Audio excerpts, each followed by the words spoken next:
Hello all. Good evening. അന്തരീക്ഷോറെ audible ആണോ? Audible ആണ്. Okay okay okay, thank you. അപ്പോൾ എല്ലാവർക്കും ഗുഡ് ഈവനിങ്. നമ്മുടെ ഇന്നത്തെ ഈ ഒരു സെഷൻ ഇത് നമ്മൾ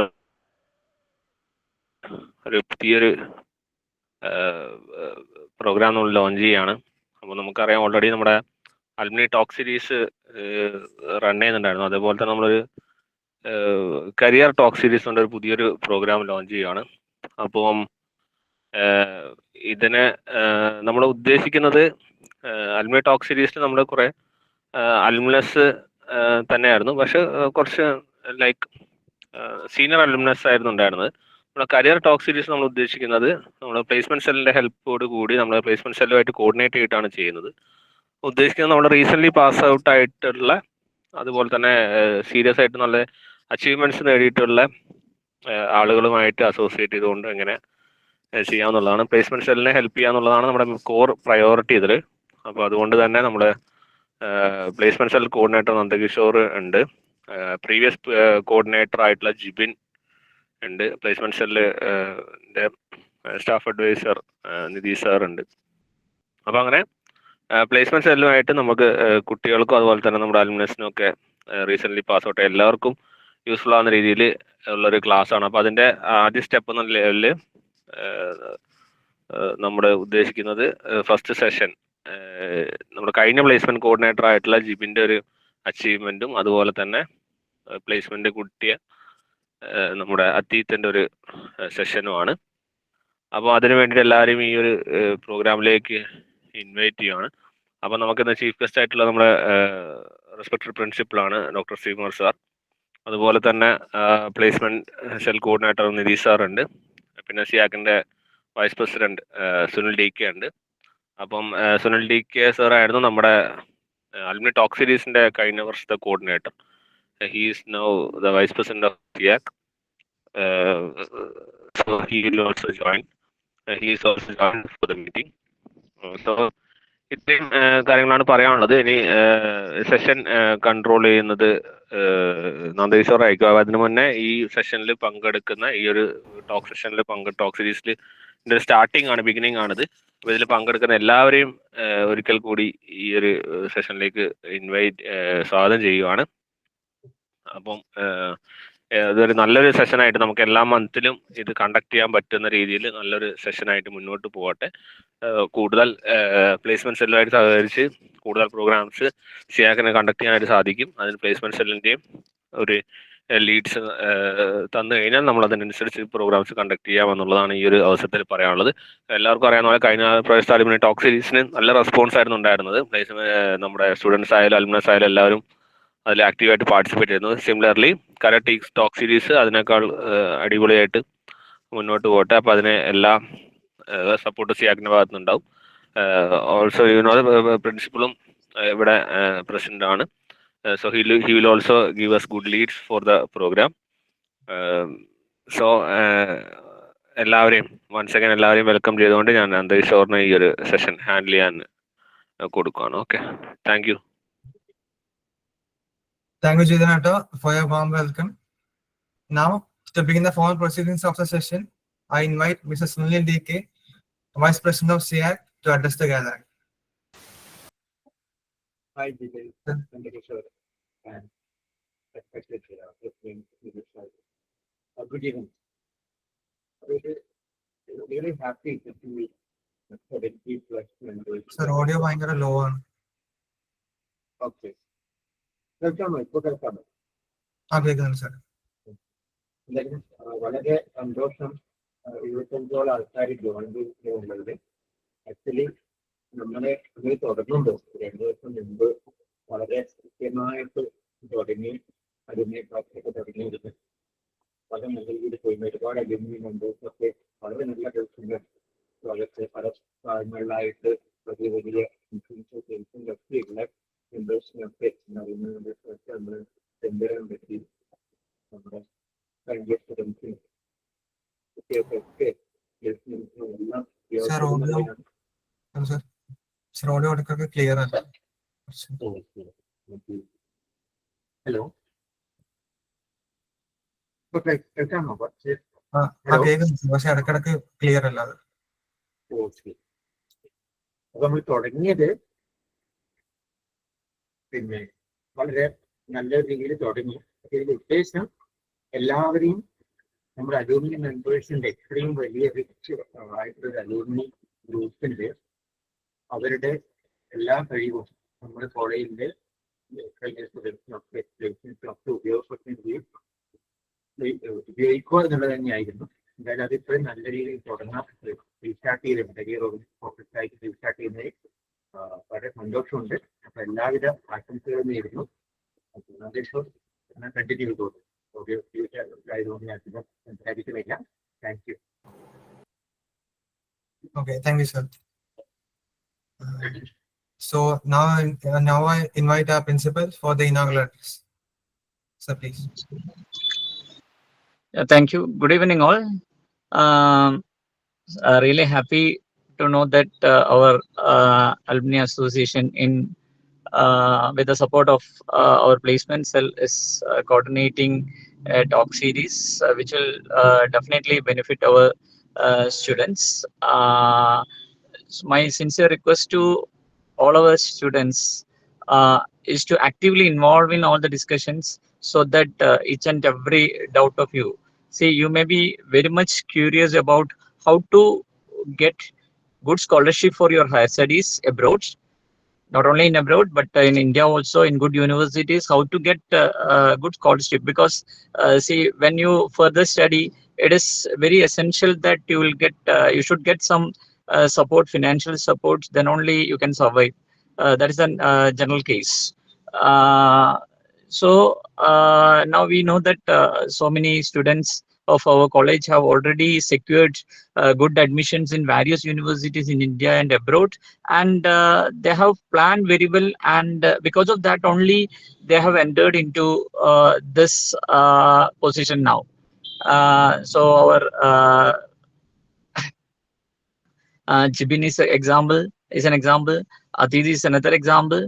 Okay, so from their expertise, from their experience, you can learn a lot of things, and whatever doubts or whatever possibilities that you may want to discuss with our not only to the current speakers, other alumni members who are part of this particular session, maybe knowing so many things. So instead of a talk series kind of thing, it should be a very interactive session so that each and every one of you will get benefited.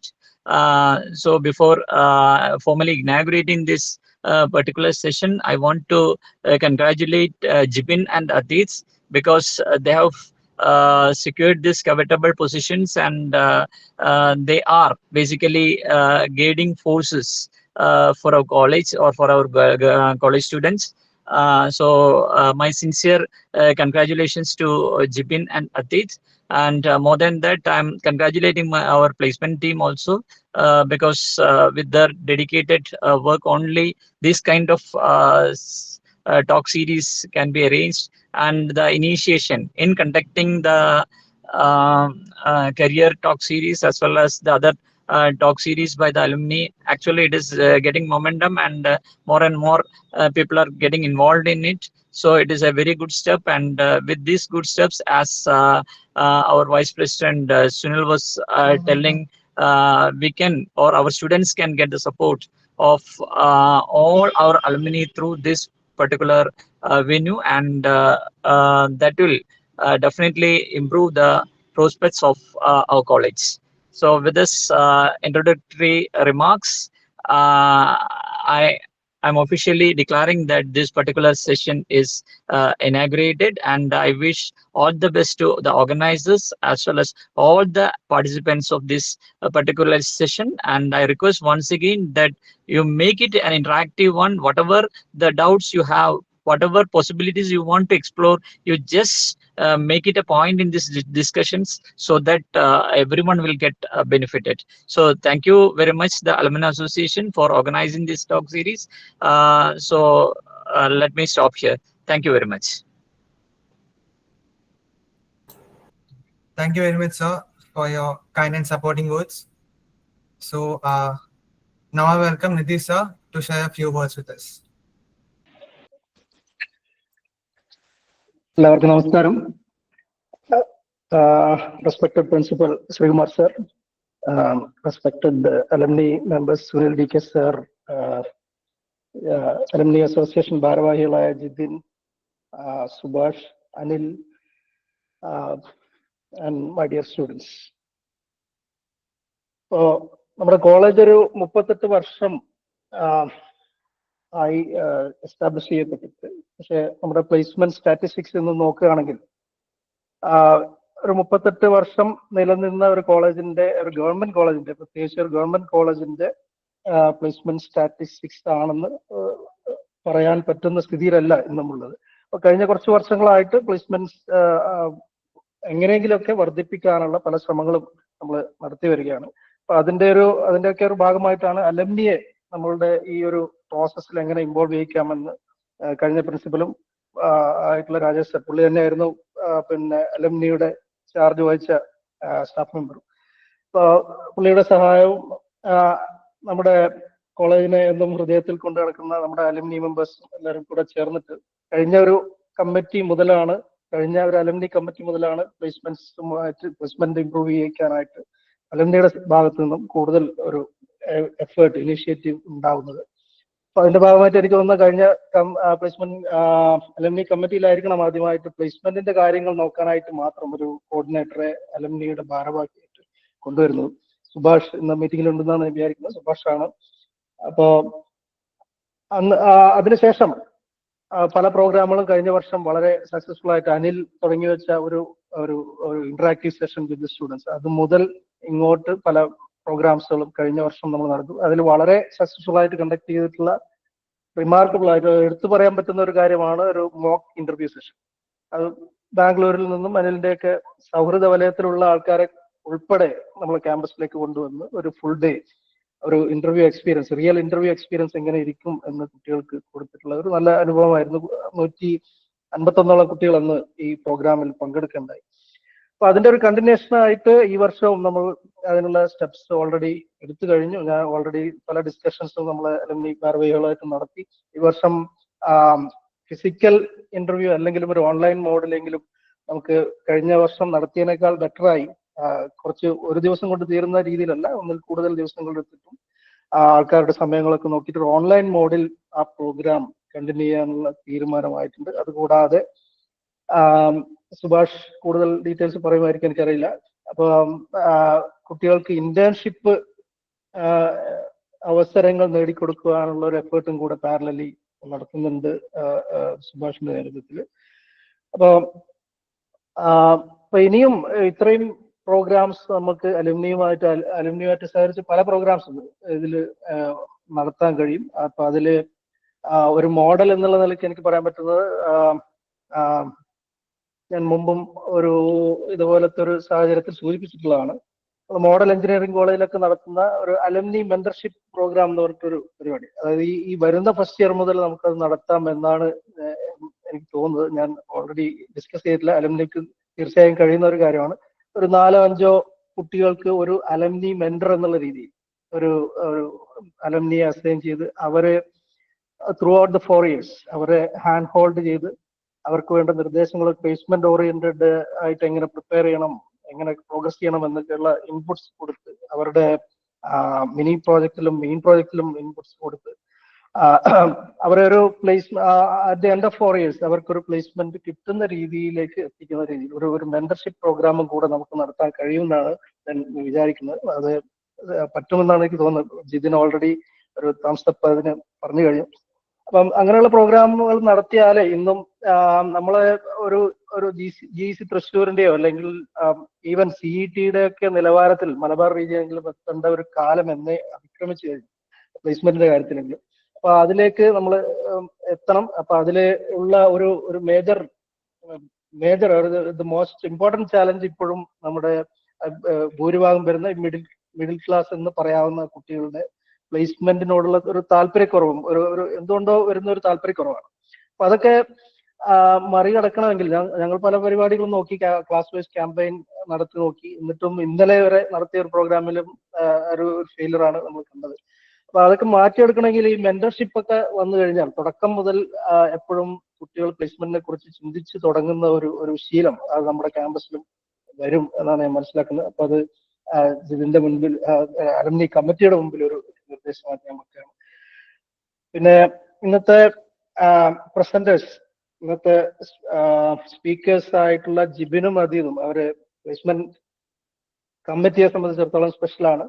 Already Jithin ആമുഖ പ്രസംഗത്തിൽ സൂചിപ്പിച്ച പോലെ ജിബിൻ ആയിരുന്നു കഴിഞ്ഞ വർഷത്തെ student placement coordinator. അതുപോലെ Adeed placement കമ്മിറ്റിയിലെ ഒരു member ആയിരുന്നു, ആക്റ്റീവ് മെമ്പർ ആയിരുന്നു.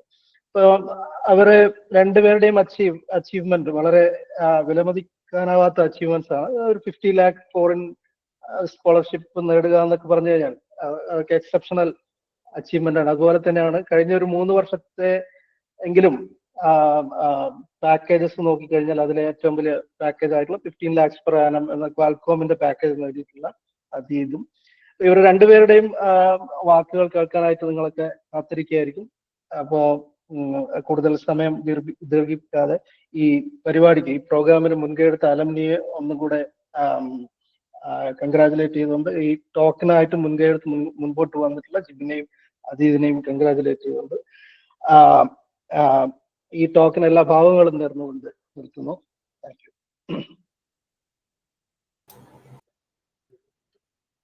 Thank you, Nidhi sir. So now we move on to heart of today's session. We are truly proud to have with us two outstanding alumni from 2K21 ECE batch. Jibin Babu, recipient of prestigious Erasmus Mundus Master's degree in Embedded Intelligence Nanosystems Engineering. Adit Santosh, currently placed in Qualcomm. So let's hear directly from them about the inspiring journeys, challenges, and what helped them get where they are today. Over to you, Jibin. Adit. നന്ദി sir ഒരു minute. അത് എന്താ വെച്ചാലേ ഇപ്പൊ നിധി sir പറഞ്ഞപ്പോഴാണ് നമ്മളെ 50 lakhs ഒക്കെ scholarship ഒക്കെ നേടുക പറഞ്ഞ വലിയ കാര്യമാണ് മനസ്സിലാക്കിയത്. നമ്മളാരും നമ്മളെ സ്പീക്കേഴ്സ് ആരല്ല, നമ്മളെ ഇത് കേട്ടിരിക്കുന്ന ആള് കൈയടിക്കുന്നില്ല. ഓൺലൈനായിട്ട് കൈയടിക്കാനുള്ള മോഡുണ്ട് അവിടെ. എല്ലാവരും ഒന്ന് കൈയടിച്ച് പ്രോത്സാഹിപ്പിക്കണം. കാരണം നമ്മുടെ പ്ലേസ്മെന്റ് സെല്ലിന്റെ ഭാഗമായിട്ട് ഇത്രയും വലിയൊരു അച്ചീവ്മെന്റ് കൺവെസ്റ്റ് കോർഡിനേറ്ററും അതുപോലെ തന്നെ ആക്റ്റീവ് മെമ്പറും നേടി എന്നുള്ളത് വളരെ റിമാർക്കബിൾ തിങ് ആണ്. അപ്പൊ എല്ലാവരും കൈയടിച്ച് അവരെ ഈ ഒരു സെഷനിലേക്ക്, നമുക്കൊരു ഓഫ്ലൈൻ സെഷൻ ആണെങ്കിൽ അവരെ വേദിയിലേക്ക് ഇൻവൈറ്റ് ചെയ്യാന്ന് പറയാം. അതുപോലെ തന്നെ ഇതിലേക്ക് ഇൻവൈറ്റ് ചെയ്യാണ്. ഓക്കെ, താങ്ക് യു നന്ദി സാറേ. ഇന്ററപ്റ്റ് ചെയ്ത് sorry. Okay, thank U. Okay, Jibin. So Jibin തുടങ്ങാം. ഹലോ കേൾക്കാം. എന്റെ ഓഡിയോ ഓഡിബിൾ അല്ലേ? ഓക്കെ. അപ്പം ഗുഡ് ഈവനിങ് ഓൾ. എന്നെ ഇങ്ങനെ ഒരു ഇവന്റിലേക്ക് ജിതിനായിട്ട് ഇൻവൈറ്റ് ചെയ്തപ്പോഴേ എനിക്ക് ഭയങ്കര സന്തോഷമായിരുന്നു. കാരണം നമ്മൾ ഫൈനൽ ഇയർ ആയിരുന്നപ്പോൾ തന്നെ ഞാൻ ഏറ്റവും ആഗ്രഹിച്ചുകൊണ്ടിരുന്ന സീനിയേഴ്സിന്റെ കയ്യിൽ നിന്ന് ഒരു ഇൻപുട്ട് എന്താ വെച്ചാൽ എന്ത് ചെയ്യണം, പ്ലേസ്മെന്റിനാണെങ്കിൽ എങ്ങനെ നമ്മൾ മൂവ് ചെയ്യണം, അതേപോലെ ഇങ്ങനെ സ്കോളർഷിപ്സ് ഉണ്ടെങ്കിൽ നമ്മൾ അതിനെ എങ്ങനെ അപ്രോച്ച് ചെയ്യണം, അതിനെങ്ങനെ പ്രിപ്പയർ ചെയ്യണം എന്നൊരു ഇവന്റ് നമ്മൾ എപ്പോഴും ആഗ്രഹിച്ചിരുന്ന ഒരു ഇവന്റ് ആണ്. അപ്പം ഇത് ചെയ്യാൻ എനിക്ക് വളരെ സന്തോഷമുണ്ട്. അതേപോലെ എനിക്ക് നമ്മുടെ ജൂനിയേഴ്സിനോട് പറയാനുള്ളത്, നിങ്ങളിപ്പോൾ ഫസ്റ്റ് ഇയറോ സെക്കൻഡ് ഇയറോ ഉള്ള സ്റ്റുഡൻസിനോടാണ്. ഇപ്പം എനിക്ക് ഇനി 2 കൊല്ലം ബാക്കിയുണ്ടല്ലോ, അപ്പൊ ഞാൻ പ്രീ പ്ലേസ്മെന്റ് തുടങ്ങണ്ടല്ലോ എന്നൊരു മനോഭാവം ആർക്കും ഉണ്ടാവരുത്. അതേപോലെ തന്നെ സ്കോളർഷിപ്സ് ആണെങ്കിലും സ്കോളർഷിപ്സ് അച്ചീവ് ചെയ്യുന്നതിന് നിങ്ങൾ ഏറ്റവും കൂടുതൽ ചെയ്യേണ്ടത് വെച്ചാൽ അതിന് റിലേറ്റഡ് ആയിട്ട് മാക്സിമം എഫേർട്ട് നിങ്ങൾ ഇടണം. അപ്പോഴാണ് നിങ്ങൾക്ക് ആ ഓരോ സ്കോളർഷിപ്സ് നിങ്ങൾക്ക് ഗ്രാസ്പ് ചെയ്യാൻ പറ്റുക. അപ്പം ഞാനൊരു ചെറിയ PPT വെച്ച് ഞാൻ എൻ്റെ ഇത് സ്റ്റാർട്ട് ചെയ്യാം.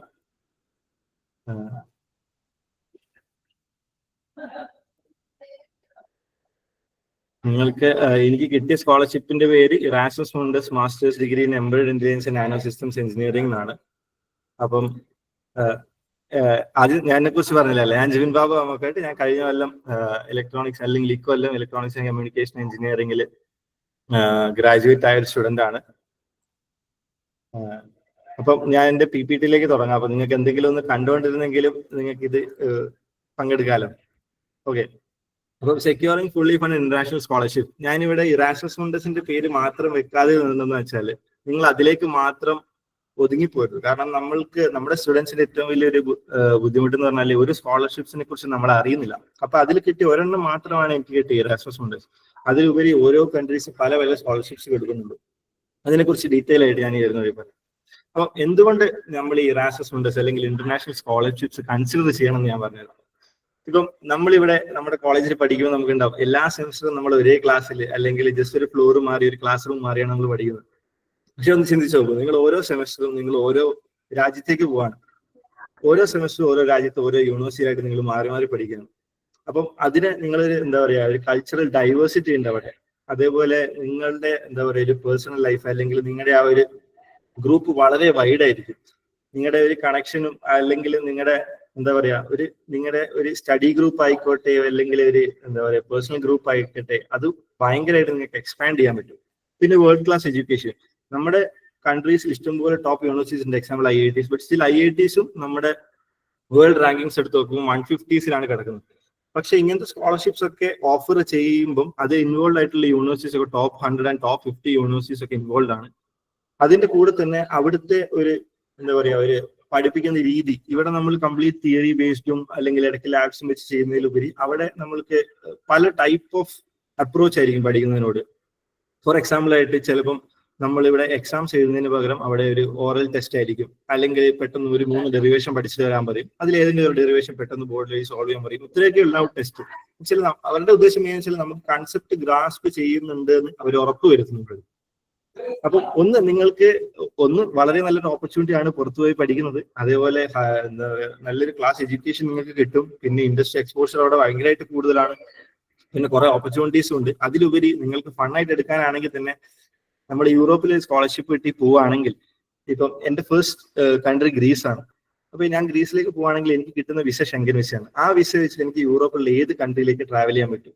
അപ്പം നമുക്ക് എന്താ പറയാ ട്രാവൽ ചെയ്ത് അടിച്ച് പൊളിക്കാനും പറ്റും, അതിന്റെ കൂടെ പഠിക്കാനും പറ്റും, മാക്സിമം നമ്മുടെ ലൈഫ് എൻജോയ് ചെയ്യാനും പറ്റും. അതേപോലെ ഇൻഡസ്ട്രി എക്സ്പോഷർ കിട്ടുകയും ചെയ്യും. എന്റെ കോഴ്സിനെ കുറിച്ച് പറയുകയാണെങ്കിൽ ഞാൻ ഫസ്റ്റ് സെമസ്റ്റർ പഠിക്കുന്ന ഗ്രീസ് ഹെലനിക് മെഡിറ്ററേനിയൻ യൂണിവേഴ്സിറ്റിയാണ് പഠിക്കുന്നത്. സെക്കൻഡ് സെമസ്റ്റർ എനിക്ക് ജർമ്മനിയിൽ പഠിക്കണം.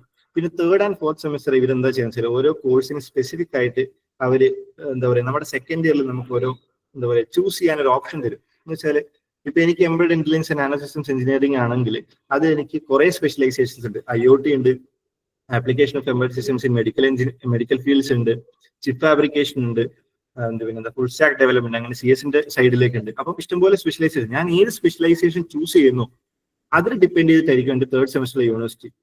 അപ്പൊ ഞാൻ കോഴ്സ് വ്യൂ ചെയ്യുമ്പോഴേ അവരെ ലിസ്റ്റ് ചെയ്തിട്ടുണ്ടാവും ഏതൊക്കെ കൺട്രീസ് ആണ് ഏതൊക്കെ യൂണിവേഴ്സിറ്റീസ് ആണ് ഇൻവോൾവ് എന്ന്. അപ്പൊ എനിക്ക് കമ്പൽസറി ആയിട്ട് first semester Greece, second semester Germany, പിന്നെ തേർഡ് സെമസ്റ്ററിൽ എനിക്കുള്ള ഓപ്ഷൻസ് എന്താണെന്ന് വെച്ചാൽ Portugal, Lithuania, France, Greece and Germany. ഈ 5 രാജ്യത്തിൽ ഓരോ രാജ്യം ഓരോ സ്പെഷ്യലൈസേഷൻ ഓഫർ ചെയ്യും. എനിക്ക് ചൂസ് ചെയ്ത് എവിടെ വേണമെങ്കിലും പോയി പഠിക്കാം. പിന്നെ ഈ ഒരു സ്കോളർഷിപ്പിന്റെ ഗുണം എന്ന് വെച്ചാൽ നമ്മൾ 100% ഫണ്ടിങ് കിട്ടിക്കഴിഞ്ഞാൽ നമ്മൾ ട്യൂഷൻ ഫീസിന്റെ കാര്യത്തെക്കുറിച്ച് ഒട്ടും വേറെ ചെയ്യേണ്ട ആവശ്യമില്ല. നമ്മൾ ആ ഭാഗത്തേക്ക് ചിന്തിക്കുകയുണ്ട്, നമ്മൾ അറിയ പോലും ഇല്ല. നമ്മൾ ആ ഒരു അഡ്മിഷൻ അല്ലെങ്കിൽ ട്യൂഷൻ ഫീസിന്റെ കാര്യങ്ങൾ കംപ്ലീറ്റ്ലി അവർ ഹാൻഡിൽ ചെയ്തോളും. പിന്നെ ഞാൻ പറഞ്ഞു നമ്മൾക്ക് അവിടെ ഒബ്വിയസ്ലി നമ്മളൊരു ഇന്റർനാഷണൽ കൺട്രീസിലേക്ക് പോകുമ്പോൾ അല്ലെങ്കിൽ വേറെ കൺട്രീസിലേക്ക് പോകുമ്പോൾ നമുക്ക് കേട്ടിട്ടുണ്ട് നല്ല ചെലവുണ്ടാവും. അപ്പം ഒരു ആവറേജ് പറയുകയാണെങ്കിൽ അവിടെ ഒരു റെന്റ് ഒരു മാസം വരികയാണെങ്കിൽ 300 euros. എന്നുവെച്ചാൽ ഒരു യൂറോ ഇപ്പൊ 100 രൂപ ആയിട്ടുണ്ട്. അപ്പം കാൽക്കുലേറ്റ് ചെയ്യുക, 300 euros ആണ് വരിക, 30,000 rupees. പിന്നെ ഫുഡ് ആൻഡ് അക്കോമഡേഷൻ, ഫുഡിന്റെയും കൂടി ട്രാവൽ ചെയ്യുമ്പോൾ ഓൾമോസ്റ്റ് ഒരു 700 euros നമുക്ക് ലാവിഷായിട്ട് ജീവിക്കാം. അപ്പൊ ഇങ്ങനെയുള്ള സ്കോളർഷിപ്സ് പക്ഷെ നമുക്ക് ഓഫർ ചെയ്യുന്നത് ഇറാസ്മസ് മുണ്ടസിന്റെ കേസിലാണെങ്കിൽ മിനിമം 1000 euros ആണ് മന്ത്ലി നമുക്ക് അവർ തരുന്നത്. ആ 1000 euros നമുക്ക് നമ്മുടെ റെന്റ് കവർ ചെയ്യാൻ പറ്റും, ഫുഡ് കവർ ചെയ്യാൻ പറ്റും. പിന്നെ ഞാൻ പറഞ്ഞ പോലെ പല രാജ്യങ്ങളിലേക്ക് ട്രാവൽ ചെയ്യാൻ വേണ്ടി ആ ട്രാവൽ അലവൻസ് അവർ കവർ ചെയ്യും. പിന്നെ ഇന്റർനാഷണലി പോകുമ്പോൾ നമുക്ക് ഇൻഷുറൻസ് ആവശ്യമാണ്, അതും അവർ തന്നെ കംപ്ലീറ്റ്ലി നമ്മൾ കവർ ചെയ്യും. അപ്പം മൊത്തത്തിൽ പറയുകയാണെങ്കിൽ നമ്മൾക്ക് ഓൾമോസ്റ്റ് ലോട്ടറി അടിച്ച പോലെയാണ്. കാരണം നമ്മൾ ഇതിനെ കുറിച്ചും അറിയേണ്ട, നമുക്ക് മന്ത്ലി ഒരു സാലറി പോലെ സ്റ്റൈഫൻഡും കിട്ടും, അതിൻ്റെ കൂടെ ഇൻഷുറൻസ് കിട്ടും, എവിടെ വേണമെങ്കിലും മീൻസ് യൂറോപ്പിൽ എവിടെയെങ്കിലും ട്രാവൽ ചെയ്യാനുള്ള ഒരു കാർഡ് പോലത്തെ ഒരു സംഭവം കിട്ടും. ഇനി കരിയർ ആൻഡ് അക്കാഡമിക് ബൂസ്റ്റിനെ കുറിച്ച് പറയുകയാണെങ്കിൽ അവിടെയുള്ള യൂണിവേഴ്സിറ്റീസിൽ ഇപ്പൊ ഞാൻ പറഞ്ഞ തേർഡ് സെമസ്റ്റർ എനിക്ക് സ്പെഷ്യലൈസേഷൻ ചൂസ് ചെയ്ത ഒരു യൂണിവേഴ്സിറ്റിയിലേക്ക് പോവാം. അതിനുശേഷം ഫോർത്ത് സെമസ്റ്റർ അവിടെ കമ്പൽസറി മാസ്റ്റർ തീസിസ് അല്ലെങ്കിൽ ഇന്റേൺഷിപ്പ് ആണ് ചെയ്യുന്നത്. അതിന് നമ്മൾ ചൂസ് ചെയ്യുന്ന പ്രോഗ്രാമിൽ അവർ ഓരോ ഇൻഡസ്ട്രീസിനെ എന്താ പറയുക അവരുടെ പാർട്ണറാക്കി വെച്ചിട്ടുണ്ടാവും. അപ്പൊ ഒന്നെങ്കിൽ നമുക്ക് ആ ഇൻഡസ്ട്രീസിൽ അല്ലെങ്കിൽ ആ കമ്പനീസിൽ പോയിട്ട് ഇന്റേൺഷിപ്സ് ചെയ്യാം, അല്ലെങ്കിൽ അവിടെയുള്ള ഓരോ എന്താ പറയുക അവിടെ ഹൈ ടെക്നോളജി കേപ്പബിൾ ആയിട്ടുള്ള ലാബ്സിൽ പോയിട്ട് നമുക്ക് റിസർച്ച് നടത്താം. അപ്പം സാധാരണ പൊതുവെ സംഭവിക്കുന്ന വെച്ചാൽ റിസർച്ചിന്റെ അവിടെ നമുക്കൊരു സൂപ്പർവൈസർ ഉണ്ടെങ്കിൽ ആ സൂപ്പർവൈസറിന്റെ ഫ്രണ്ടിൽ നമ്മൾ നല്ലോണം പെർഫോം ചെയ്ത് കഴിഞ്ഞാൽ അവർ തന്നെ നമ്മളോട് പറയും നീ ഒന്നെങ്കിൽ ഈ കമ്പനിയിൽ ജോയിൻ ചെയ്യുക, അല്ലെങ്കിൽ ഈ കമ്പനിയിൽ തന്നെ നമുക്കൊരു PhD ചെയ്യാം, ഞാൻ നിന്റെ കാര്യങ്ങൾ നോക്കിക്കോളാം. PhD ചെയ്യുന്നതിന്റെ ഗുണം എന്താണെന്ന് വെച്ചാൽ പുറത്തേക്ക് പോകുമ്പോൾ അവിടെ PhD ഒരു ജോബായിട്ടാണ് ആൾക്കാർ കൺസിഡർ ചെയ്യുന്നത്. അപ്രോക്സിമേറ്റ്ലി 2 lakh above സാലറി അവർ മിനിമം അവർ തരും PhD ചെയ്യുന്നതിന്. അപ്പം ഒരു ജോബായി PhD ആയി അതിന്റെ കൂടെ നമുക്ക് സാലറി ആയി PhD ചെയ്യുന്നത്. അപ്പൊ PhD ചെയ്യേണ്ടവർക്ക് പുറത്തു പോയാൽ വലിയൊരു അഡ്വാൻറ്റേജ് ആണ്. അതിൽ ഇനിയിപ്പോ PhD ചെയ്യണ്ടെങ്കിൽ നമ്മൾ ഇൻഡസ്ട്രീനോട് എന്താ പറയുക ക്ലോസ് ആയിട്ടുള്ള കോഴ്സസ് ആണ് ഞാൻ ചെയ്യുന്നത്. ഇപ്പൊ നമ്മൾ പറഞ്ഞല്ലോ ഓരോ സ്പെഷ്യലൈസേഷൻ കൊടുക്കുന്നുണ്ടെന്ന്. ഈ സ്പെഷ്യലൈസേഷൻ ചിലപ്പോൾ ഓരോ കൊല്ലം മാറും. അത് ആരാണ് പറഞ്ഞു കൊടുക്കുന്നത്? ഇവര് കൊളാബറേറ്റ് ചെയ്തിട്ടുള്ള കമ്പനീസ് ആണ് ഇവരോട് പറയാ ഇക്കൊല്ലം ഏതാണ് ട്രെൻഡിങ്, ഏതാണ് നമ്മൾ കൊടുക്കേണ്ടത്, ഏത് ഫീൽഡിലേക്കാണ് നമ്മൾ സ്റ്റുഡൻസിനെ സ്പെഷ്യലൈസ് ചെയ്യാൻ പറഞ്ഞയക്കേണ്ടത് നമ്മൾ അവർ തീരുമാനിക്കുന്നത്. അപ്പം കംപ്ലീറ്റ്ലി നമ്മളൊരു ഇൻഡസ്ട്രി റെഡി ആയിട്ടായിരിക്കും അവിടെ പഠിക്കുമ്പോൾ നമ്മൾ പുറത്തേക്ക് ഇറങ്ങും. ഇനി what is EMJMD? EMJMD Erasmus Mundus joint masters degree. ഈ ജോയിന്റ് മാസ്റ്റേഴ്സ് പറയുന്നത് വെച്ചാൽ ഞാൻ പറഞ്ഞു ഡിഫറെന്റ് യൂണിവേഴ്സിറ്റീസ് ഇൻവോൾവ് ആണ്. അതുകൊണ്ട് നമുക്ക് ഫൈനലി കിട്ടാൻ പോകുന്നത് ഒരു യൂറോപ്യൻ മാസ്റ്റേഴ്സ് ഡിഗ്രി അല്ലെങ്കിൽ Erasmus Mundus joint masters degree, ഇങ്ങനെയാണ് അതിന്റെ പേര് പറയാം. ഇനി ഞാൻ നിങ്ങൾക്ക് മനസ്സിലാക്കാൻ വേണ്ടിയിട്ട് ഈ Erasmus Mundusന്റെ എങ്ങനെ നിങ്ങൾ ഇതിനെ കണ്ടുപിടിക്കണം അല്ലെങ്കിൽ എങ്ങനെ ഇത് ഫൈൻഡ് ഔട്ട് ചെയ്യണം എന്നുള്ളത് ഞാൻ ഒന്ന് ആ വെബ്സൈറ്റ് എടുത്ത് കാണിച്ചു തരാം. കാരണം എനിക്ക് ഫസ്റ്റ് ടൈം ഇത് വ്യൂ ചെയ്യുമ്പോൾ ബുദ്ധിമുട്ടുണ്ടായിരുന്നു വെച്ചാൽ ഈ വെബ്സൈറ്റ് നമ്മൾ കണ്ടെങ്കിലും അതിന് എങ്ങനെ നമ്മൾ ഇതിൽ എവിടെയാണ് ഇതിന്റെ ഡീറ്റെയിൽസ് ഒക്കെ കണ്ടുപിടിക്കാൻ കുറച്ച് ബുദ്ധിമുട്ടായിരുന്നു. അത് ഞാൻ നിങ്ങൾക്ക് ഒന്ന് സ്ക്രീൻ ഷെയർ ചെയ്ത് കാണിച്ചു തരാം.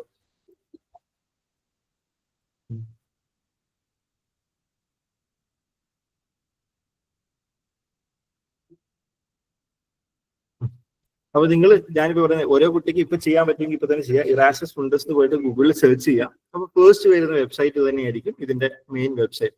അപ്പൊ ഇതാണ് Erasmus Mundusന്റെ വെബ്സൈറ്റ്.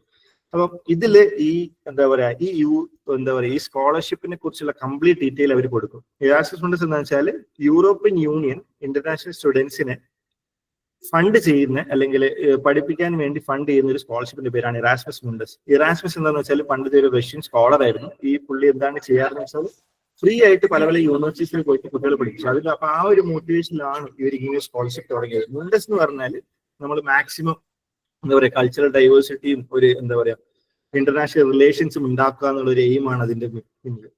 അപ്പം നമ്മൾ ഈ സ്കോളർഷിപ്പിനെ കുറിച്ച് ഞാൻ പറഞ്ഞു. ഇനി എങ്ങനെ ഇതിന്ന് നമുക്ക് ഏത് കോഴ്സാണ് ഞാൻ അപ്ലൈ ചെയ്യേണ്ടതെന്ന് കണ്ടുപിടിക്കാം. അതിനാണ് ഇവിടെ സെർച്ച് ദ കോഴ്സ് കാറ്റലോഗ് ഉണ്ട്. ഇത് ക്ലിക്ക് ചെയ്യുമ്പോൾ നിങ്ങൾ ഇത് ഗൈഡ് ചെയ്യുന്ന ഒരു കോഴ്സ് കാറ്റലോഗിലേക്കാണ്. അപ്പം ഇവിടെ ഈ Erasmus Mundus അല്ലെങ്കിൽ യൂറോപ്യൻ യൂണിയൻ ഫണ്ട് ചെയ്യുന്ന എല്ലാ കോഴ്സസും ഇതിൽ ലിസ്റ്റഡ് ആണ്. ഇനി ഫോർ എക്സാമ്പിൾ ഞാൻ എന്റെ കേസ് പറയാം. എനിക്ക് ഇപ്പം ഇലക്ട്രോണിക്സ് അല്ലെങ്കിൽ എംബഡഡിലാണ് പോകണമെങ്കിൽ ഞാൻ ഇവിടെ പോയിട്ട് എംബഡഡ് എന്ന് സെർച്ച് ചെയ്യാം. ഇത് ഞാൻ ക്ലിയർ കട്ടായിട്ട് നിങ്ങൾക്ക് മനസ്സിലാൻ വേണ്ടിയാണ് ഇങ്ങനെ ചെയ്തു തരുന്നത്. കാരണം ആദ്യം ഒന്ന് കണ്ടുപിടിക്കാൻ ബുദ്ധിമുട്ടായിരുന്നു. അപ്പം എംബഡഡിൽ ഫോക്കസ് ചെയ്യുന്ന സകല കോഴ്സ് ഇവിടെ ലിസ്റ്റ് ആയി. ഇപ്പൊ ഇവിടെ 3 എണ്ണാണുള്ളത്. ഇപ്പം ഈ എമിനന്റിനാണ് ഞാൻ അപ്ലൈ ചെയ്ത് എനിക്ക് കിട്ടിയിരിക്കുന്നത്. ഇതിൽ ഈ താഴെയുള്ള ലിങ്ക് ക്ലിക്ക് ചെയ്യുമ്പോൾ ഇതില് ഇവര് എന്താ പറയുക ഈ കോഴ്സിനുള്ള ഫണ്ടിങ്ങും കാര്യങ്ങളും ഇവർ പറയും. ഇവർ പറയുന്നുണ്ട് ഈ കോഴ്സ് സ്റ്റാർട്ട് ചെയ്തത് 2023 എൻഡ് ചെയ്തത് 2029 ആണ്. 2029 വരെയാണ് യൂറോപ്യൻ യൂണിയൻ ഇതിനെ ഫണ്ട് ചെയ്യാന്നാണ് അതിന്റെ ഉദ്ദേശം. അപ്പൊ ഓരോ സ്റ്റുഡന്റും അപ്ലൈ ചെയ്യുമ്പോൾ ഇത് ശ്രദ്ധിക്കണം. നിങ്ങൾ പാസ് ഔട്ട് ആവുന്ന കൊല്ലം അല്ലെങ്കിൽ അപ്ലൈ ചെയ്യുന്ന കൊല്ലം ഇതിനെ ഫണ്ട് ചെയ്യുന്നുണ്ടോ എന്ന് ഉറപ്പുവരുത്താം. കാരണം ചിലപ്പോൾ ഫണ്ടിങ് നിൽക്കും. മോസ്റ്റ്ലി ആ ഫണ്ടിങ് റിന്യൂ ആവാറാണ് പതിവ്. ബട്ട് സ്റ്റിൽ നിങ്ങൾ ഇതൊന്ന് കൺഫേം ചെയ്തിട്ട് വേണം ബാക്കിയുള്ള കാര്യങ്ങൾ ചെയ്യാൻ.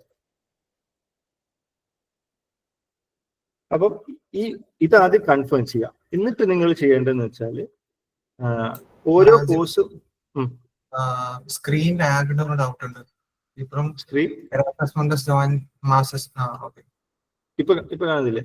അത് ഞാൻ അടുത്ത് മാറ്റി. ഓക്കെ, ഇനി നിങ്ങൾ ചെയ്യേണ്ടത് സെർച്ച് ചെയ്ത കാര്യം തന്നെ കാണുന്നത് വെബ്സൈറ്റിൽ അപ്ഡേറ്റ് ആയിട്ടുണ്ടായിട്ടില്ല. ഓക്കെ അതിന്റെ വേറെ ടാബിലാണ് ഓപ്പൺ ആയത്. ഞാൻ ഒന്നുകൂടി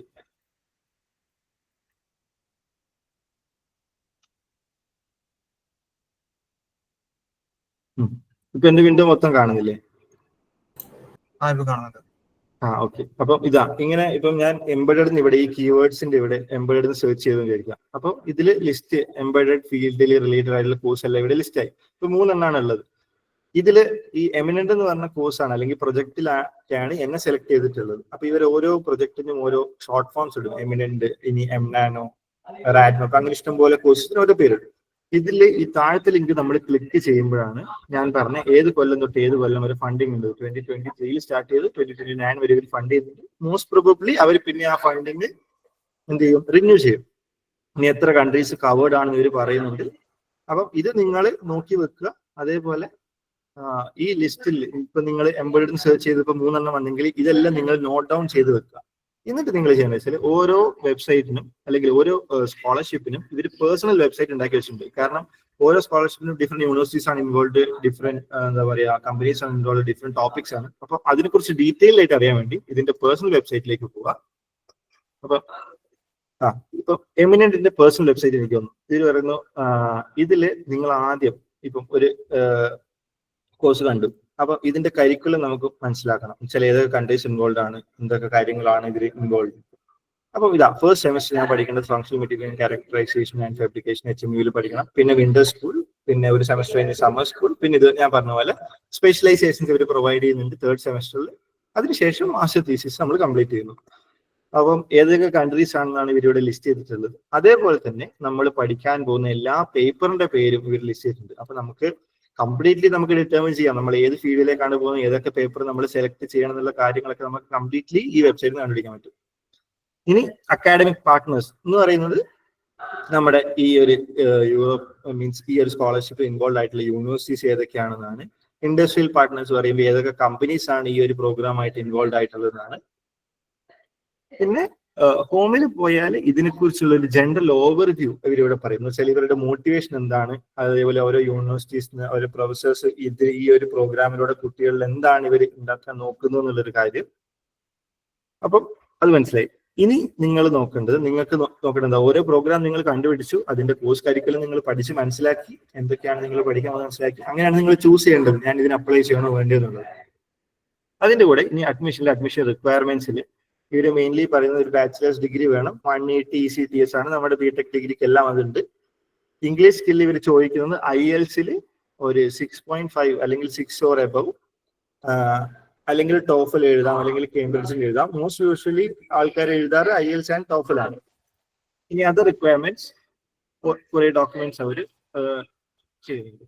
ഇനി സ്കോളർഷിപ്പ് ഞാൻ പറഞ്ഞു, നമ്മുടെ സ്കോളർഷിപ്പിൽ എന്തൊക്കെ കവേർഡ് ആണ് എന്ന് പറയാൻ വേണ്ടി. ഇപ്പൊ ഈ സ്കോളർഷിപ്പിൽ മന്ത്ലി സ്റ്റൈപ്പൻഡ് €1,400 ആണ്. അതേപോലെ എത്ര സെമസ്റ്ററിൽ നിങ്ങൾ എത്ര ആവറേജ് ഗ്രേഡ് വേണം, എന്തൊക്കെ വേണം, മീൻസ് എത്രത്തോളം പഠിക്കണം, ഏതൊക്കെ ഗ്രേഡ് കൺസിഡറബിൾ ആണ്. ഇപ്പം നിങ്ങളിപ്പം ഒരു സെമസ്റ്ററിൽ നിങ്ങൾക്ക് ഒരു പേപ്പർ ക്ലിയർ ചെയ്യാൻ പറ്റിയില്ല, എത്ര ചാൻസ് ഉണ്ടാവും എന്നൊക്കെ ഇതിലുണ്ടാവും. അവിടെ ഒന്നും ഒരു പേപ്പർ നമുക്ക് സപ്ലി എന്ന് പറഞ്ഞൊരു സിസ്റ്റം അവിടെ ഇല്ല. അവിടെ അവർ ചെയ്യുന്ന വെച്ചാൽ ഇമ്പ്രൂവ്മെന്റ് ആണ്. നമ്മളിപ്പം 3 വട്ടം കഴിഞ്ഞിട്ട് ക്ലാസ് ടോപ്പർ ആയാലും നമ്മൾ ക്ലാസ് ടോപ്പർ ആണ്. നമ്മൾ 2 വട്ടം പേപ്പർ ബാക്ക് ആയി എന്നുള്ള കാര്യം അവർ കൺസിഡർ ചെയ്യില്ല. ഇനി നമ്മൾ നോട്ട് ചെയ്ത് വെക്കേണ്ട ഇമ്പോർട്ടൻറ്റ് ഡേറ്റ്സ് ഉണ്ടാവും. പിന്നെ ആപ്ലിക്കേഷൻ ചെയ്യേണ്ട പോർട്ടലും ഉണ്ടാവും. അപ്പൊ ഇത്രയാണ് നിങ്ങളൊരു പ്രോഗ്രാം കണ്ടുപിടിച്ച് ആ പ്രോഗ്രാമിനെ കുറിച്ച് ഡീറ്റെയിൽ ആയിട്ട് അറിയാനായിട്ട് ചെയ്യേണ്ടത്.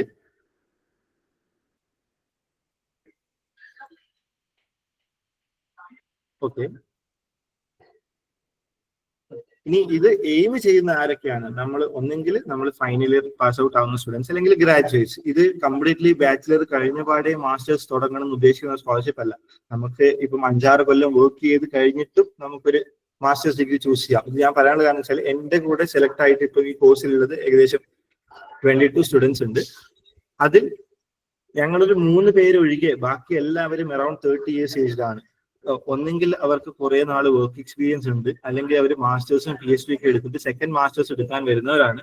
അപ്പോൾ ഇത്രയും എക്സ്പീരിയൻസ് ആയിട്ടുള്ള ആൾക്കാരുടെ കൂടിയാണ് നമ്മൾ ഈ സ്കോളർഷിപ്പിന് അപ്ലൈ ചെയ്യുമ്പോൾ കോമ്പീറ്റ് ചെയ്യേണ്ടത്. ഇത് നിങ്ങൾ മനസ്സിലാക്കുക. ആ കോമ്പറ്റീഷനിൽ എങ്ങനെ നമുക്ക് എക്സൽ ചെയ്യാമെന്ന് ഞാൻ പറഞ്ഞുതരാം. ഇനി സ്റ്റുഡൻറ് ഫ്രം എനി ബാക്ക്ഗ്രൗണ്ട്, നമ്മളിപ്പോൾ എഞ്ചിനീയറിംഗ് ആണ്, പിന്നെ നമുക്ക് വർക്ക് എക്സ്പീരിയൻസിന്റെ ആവശ്യമില്ല, ബട്ട് ഉണ്ടെങ്കിൽ അവർക്കൊരു പ്രയോറിറ്റി ഉണ്ടാവും. അതുകൊണ്ട് നമ്മൾ ആ സ്റ്റുഡന്റ് ലെവലിൽ നിന്ന് നമ്മൾ കോപ്പപ്പ് ചെയ്യണം.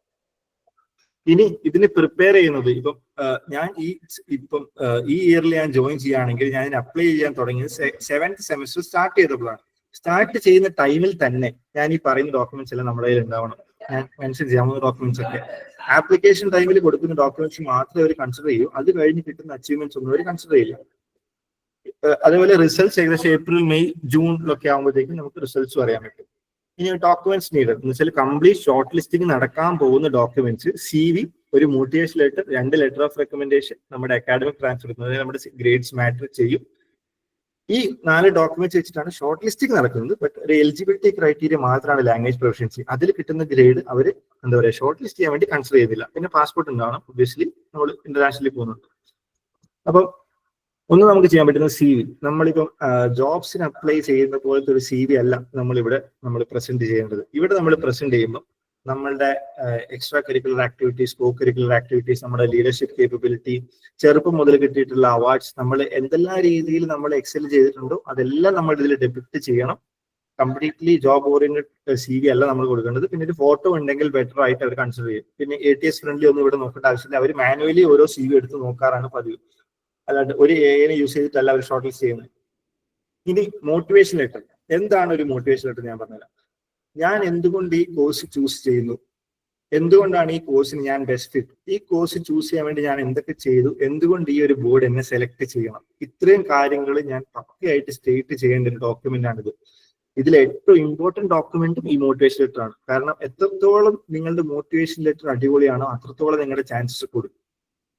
ഇനി മോട്ടിവേഷൻ ലെറ്റർ നിങ്ങൾ എങ്ങനെ ഫ്രെയിം ചെയ്യണം എന്ന് ചോദിച്ചാൽ, നിങ്ങൾ ആദ്യം തുടങ്ങുമ്പോൾ ആദ്യം നിങ്ങളത് ഇൻട്രൊഡ്യൂസ് ചെയ്യാം. അതിനുശേഷം ഡയറക്ട്ലി എനിക്ക് ഇന്ന അച്ചീവ്മെന്റ്സ് ഉണ്ട് എന്ന് പറയുന്നതിലുപരി, ഇപ്പൊ ഞാൻ എംബഡഡ് ഇന്റലിജൻസ് എനിക്ക് അഡ്മിഷൻ കിട്ടി, അതിന്റെ മോട്ടിവേഷൻ ലെറ്റർ ഞാൻ എഴുതുകയാണെങ്കിൽ ഞാൻ എന്താണ് ആദ്യം എഴുതുക? ഞാൻ എന്റെ 6th സെമിസ്റ്ററിൽ എംബഡഡ് സിസ്റ്റംസ് എന്നൊരു പേപ്പർ എടുത്തിരുന്നു. ആ പേപ്പർ പഠിച്ചപ്പോഴാണ് എനിക്ക് ഇതിനോട് ഒരു ഇൻട്രസ്റ്റ് തോന്നിയത്.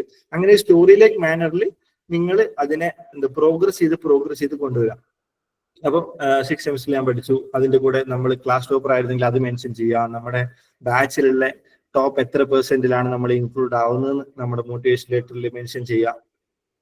പിന്നെ അതിന്റെ കൂടെ അപ്പൊ നമ്മുടെ അക്കാഡമിക് ബാക്ക്ഗ്രൗണ്ട്, പിന്നെ ഈ കോഴ്സിനോട് റിലേറ്റഡ് ആയിട്ടുള്ള എന്തൊക്കെ പ്രോഗ്രാംസ്, എന്തൊക്കെ ഇന്റേൺഷിപ്സ്, എന്തൊക്കെ സർട്ടിഫിക്കേഷൻസ് എനിക്കുണ്ട് നമ്മൾ ലിസ്റ്റ് ചെയ്യണം.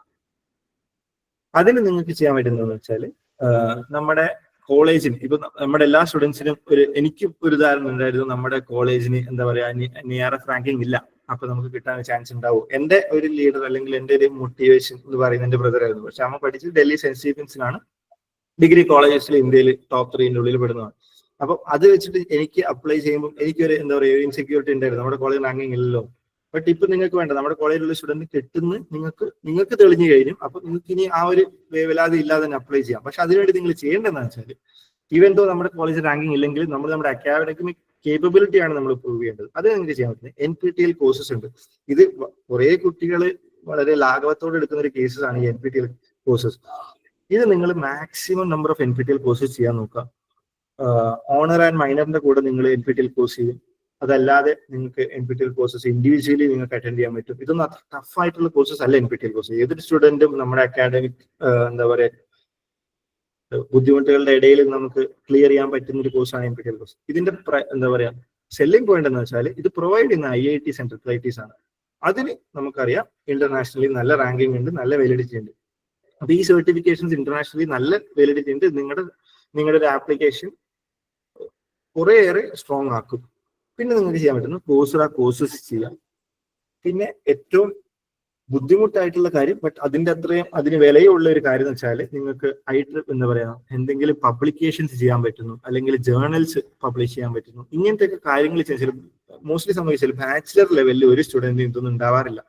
അപ്പം നിങ്ങൾക്ക് ബാക്കിയുള്ളവരെ ലീഡ് ചെയ്യണമെന്ന് ഒരു ആഗ്രഹം ഉണ്ടെങ്കിൽ ഇതൊക്കെ ബാച്ചിലർ ലെവലിൽ നിങ്ങൾ ചെയ്താൽ അവരുടെ മനസ്സിൽ വരുന്നു, ഓക്കെ ഈ കുട്ടി ഇപ്പോഴേ പ്രിപ്പയർഡ് ആണ്, ഇപ്പോഴേ റിസർച്ചിൽ ഇത്രയും എക്സ്പീരിയൻസ് ഉണ്ട്, അല്ലെങ്കിൽ റിസർച്ച് ഓറിയന്റഡ് ആയിട്ടുള്ള ഒരു കുട്ടിയാണെന്ന് അവർ ഓർക്കും. അപ്പൊ ഇതൊക്കെ ചെയ്യാൻ പറ്റിയാൽ അതൊരു വളരെ എന്താ പറയാ ഒരു നല്ല തീരുമാനമായിരിക്കും. എനിക്ക് ചെയ്യാൻ പറ്റിയില്ല, കാരണം ഞാനും 7th സെമസ്റ്ററിൽ ഇത് ഡീറ്റെയിൽ ആയിട്ട് ഡീപ്പായിട്ട് നോക്കുമ്പോഴാണ് ഇതൊക്കെ ഉണ്ടായിരുന്നെങ്കിൽ ഓക്കെ നല്ലതായിരുന്നു എന്നൊക്കെ തോന്നിയത്.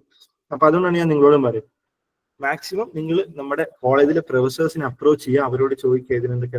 ഞാൻ ക്ലിയർ കട്ടായിട്ട് പറയാം, നമ്മുടെ കോളേജിലെ എല്ലാ പ്രൊഫസേഴ്സും നമ്മൾ എന്തെങ്കിലും ആവശ്യം ചോദിച്ചാൽ എന്താ പറയാ 100% നമ്മൾ സപ്പോർട്ട് ചെയ്യുന്ന പ്രൊഫസേഴ്സ് മാത്രമേ നമ്മുടെ കോളേജിലുള്ളൂ. അവർ എന്ത് സഹായം ചോദിച്ചാലും നമുക്ക് ചെയ്തു തരും. കംപ്ലീറ്റ്ലി നമ്മളെ സ്റ്റെപ്പ് ബൈ സ്റ്റെപ്പ് ആയിട്ട് ഗൈഡ് ചെയ്യാൻ അവർ റെഡിയാണ്. അപ്പൊ പ്രൊഫസേഴ്സിനെ അപ്രോച്ച് ചെയ്യാൻ ഒരു മടിയും കൂടാതെ നിങ്ങൾ മാക്സിമം അവരെ ഡിപ്പെൻഡ് ചെയ്യുക. കാരണം ഒബ്വിയസ്ലി നമ്മളെക്കാൾ എക്സ്പീരിയൻസും എന്താ പറയാ നോളജും അവർക്കുണ്ട്. അപ്പൊ അവരുടെ ഹെൽപ്പ് നേടുന്നതിൽ ഒരു കുഴപ്പമില്ല. അവരുടെ ഹെൽപ്പോട് കൂടി നിങ്ങൾ മാക്സിമം നിങ്ങളുടെ CV സ്ട്രോങ് ആക്കുക. പിന്നെ നിങ്ങൾക്ക് വേണം, അപ്പൊ അതാണ് മോട്ടിവേഷൻ ലെറ്റർ. നിങ്ങൾ അങ്ങനെ ഗ്രാജുവലി നിങ്ങൾ ബിൽഡ് ചെയ്യണം. ഇന്ന കോഴ്സസ് ചെയ്തിട്ടുണ്ട് ഈ കോഴ്സിന് റിലേറ്റഡ് ആയി. പിന്നെ നിങ്ങൾക്ക് ചെയ്യാൻ പറ്റുന്ന ഒരു ട്രിക്ക് എന്ന് പറഞ്ഞാൽ, ഇപ്പം eminent embedded intelligence nano systems engineering ഈ കോഴ്സിൽ ഇൻവോൾവ് ആയിട്ടുള്ള യൂണിവേഴ്സിറ്റീസ് ഏതൊക്കെയാണ് അവർ ലിസ്റ്റ് ചെയ്തിട്ടുണ്ട്. നിങ്ങൾക്ക് ചെയ്യാൻ പറ്റുന്നത് ആ ഓരോ യൂണിവേഴ്സിറ്റീസിലും പോവുക, അവരുടെ യൂണിവേഴ്സിറ്റിന്റെ വെബ്സൈറ്റിൽ, എന്നിട്ട് അവരുടെ റിസർച്ച് ഗ്രൂപ്പ്സ് നോക്കുക. എന്നിട്ട് അവരുടെ റിസർച്ച് ഗ്രൂപ്പ്സിൽ അവരെ എന്തെങ്കിലുമൊക്കെ പ്രൊജക്ട്സ് ഉണ്ടാവും നിങ്ങൾക്ക് ഇൻട്രസ്റ്റ് തോന്നിയത്, നിങ്ങൾ അതിനെക്കുറിച്ച് ഡീറ്റെയിൽ ആയിട്ട് പഠിക്കുക. എന്നിട്ട് മോട്ടിവേഷൻ ഇട്ട് പറയാം, ഇന്ന യൂണിവേഴ്സിറ്റിയിലെ ഇന്ന റിസർച്ച് ഗ്രൂപ്പിൽ ഈ ഒരു പ്രൊജക്ട് ഞാൻ ശ്രദ്ധിച്ചിരുന്നു, ആ ഒരു പ്രൊജക്റ്റിൽ എനിക്ക് ഇൻവോൾവ് ചെയ്യാൻ പറ്റിയാൽ ഞാൻ അതിന് എനിക്ക് നല്ലപോലെ അതിൽ കോൺട്രിബ്യൂട്ട് ചെയ്യാൻ പറ്റുമെന്ന് എനിക്ക് തോന്നിയതും കൂടി ആ മോട്ടിവേഷൻ ലെറ്റർ ആഡ് ചെയ്താരെന്ന് വിചാരിക്കുക. നിങ്ങൾ ആ കോഴ്സിനോട് അത്രയും ഇൻവോൾവ് ആണ്, അല്ലെങ്കിൽ അത്രയും എഫേർട്ട് നിങ്ങൾ ഈ ഒരു ആപ്ലിക്കേഷന് വേണ്ടി ഇടുന്നുണ്ട്, അല്ലെങ്കിൽ അത്രയും ഒരു ഡീപ്പ് ആയിട്ടുള്ള അണ്ടർസ്റ്റാൻഡിങ് നിങ്ങൾക്ക് ഈ കോഴ്സിനെ കുറിച്ച് യൂണിവേഴ്സിറ്റിനെ കുറിച്ച് ഉണ്ടെന്നാണ് അവർ മനസ്സിലാക്കാൻ പോകുന്നത്. അപ്പം അതും കൂടി നിങ്ങൾ ചെയ്യാം. എന്നിട്ട് അവസാനം നിങ്ങൾ ഉറപ്പായിട്ട് ചെയ്യുന്ന യൂറോപ്യൻ എഡ്യൂക്കേഷൻ സിസ്റ്റത്തിനെ, യൂറോപ്യൻ കൾച്ചറിനെ പൊക്കി പറയണം. കാരണം ഒബിയസ്ലി നമ്മളത് ചെയ്യുമ്പം അവര് വളരെ പ്രൈഡ്ഫുൾ ആയിട്ടുള്ള ആൾക്കാരാണ് യൂറോപ്യൻസ്. അപ്പൊ നമ്മൾ അത് ചെയ്യണം എന്നുള്ളത് ഒരു മസ്റ്റ് ആണ്. ഫൈനൽ പാരഗ്രാഫ് എന്തുകൊണ്ട് യൂറോപ്യൻ എഡ്യൂക്കേഷൻ സിസ്റ്റം അടിപൊളിയാണ്, അല്ലെങ്കിൽ യൂറോപ്യൻ കൾച്ചർ അടിപൊളിയാണ്, ആ കൾച്ചർ എനിക്ക് കുറച്ചും കൂടി അറിയാൻ ആഗ്രഹമുണ്ട് എന്നൊക്കെ പറഞ്ഞൊരു പാരഗ്രാഫ് വെച്ചിട്ട് നിങ്ങൾ കൺക്ലൂഡ് ചെയ്യാം. പിന്നെ മോട്ടിവേഷൻ ലെറ്റർ നിങ്ങൾ ഓരോ പ്രോഗ്രാം, ഇപ്പം ഞാൻ തന്നെ 3 സ്കോളർഷിപ്പിനാണ് അപ്ലൈ ചെയ്തത്. ഓരോ പ്രോഗ്രാമിനും ഓരോ മോട്ടിവേഷൻ ലെറ്റർ ആണ് നിങ്ങൾ പ്രിപ്പയർ ചെയ്യേണ്ടത്. സെയിം ഡിറ്റോ SOPs അല്ലെങ്കിൽ മോട്ടിവേഷൻ ലെറ്റർ നിങ്ങൾ പ്രൊവൈഡ് ചെയ്യാൻ പാടില്ല. കാരണം ഓരോന്നിനും ഞാൻ പറഞ്ഞ റിസർച്ച് ഗ്രൂപ്പ്സ് ഡിഫറെന്റ് ആണ്, ചെയ്യേണ്ട കോഴ്സസ് ഡിഫറെന്റ് ആണ്, നിങ്ങൾക്ക് ഇൻട്രസ്റ്റ് തോന്നിയ ഫീൽഡ് ഡിഫറെന്റ് ആണ്. അതുകൊണ്ട് എല്ലാം ഡിഫറെന്റ് ചെയ്യും. പിന്നെ letter of recommendation, 2 letter of recommendation ആണ് അവർ ചോദിക്കുന്നത്. മിനിമം ഒരാൾക്ക് ഡോക്ടറേറ്റ് ഉണ്ടാവണം. അപ്പൊ നമ്മുടെ കോളേജിലെ പ്രൊഫസേഴ്സിന്റെ റെക്കമെൻഡേഷൻ ലെറ്റർ നിങ്ങൾക്ക് ചോദിക്കാം, അല്ലെങ്കിൽ ഇൻഡസ്ട്രിയിലുള്ള ആൾക്കാരുടെ റെക്കമെൻഡേഷൻ ലെറ്റേഴ്സ് നിങ്ങൾക്ക് ചോദിക്കാം.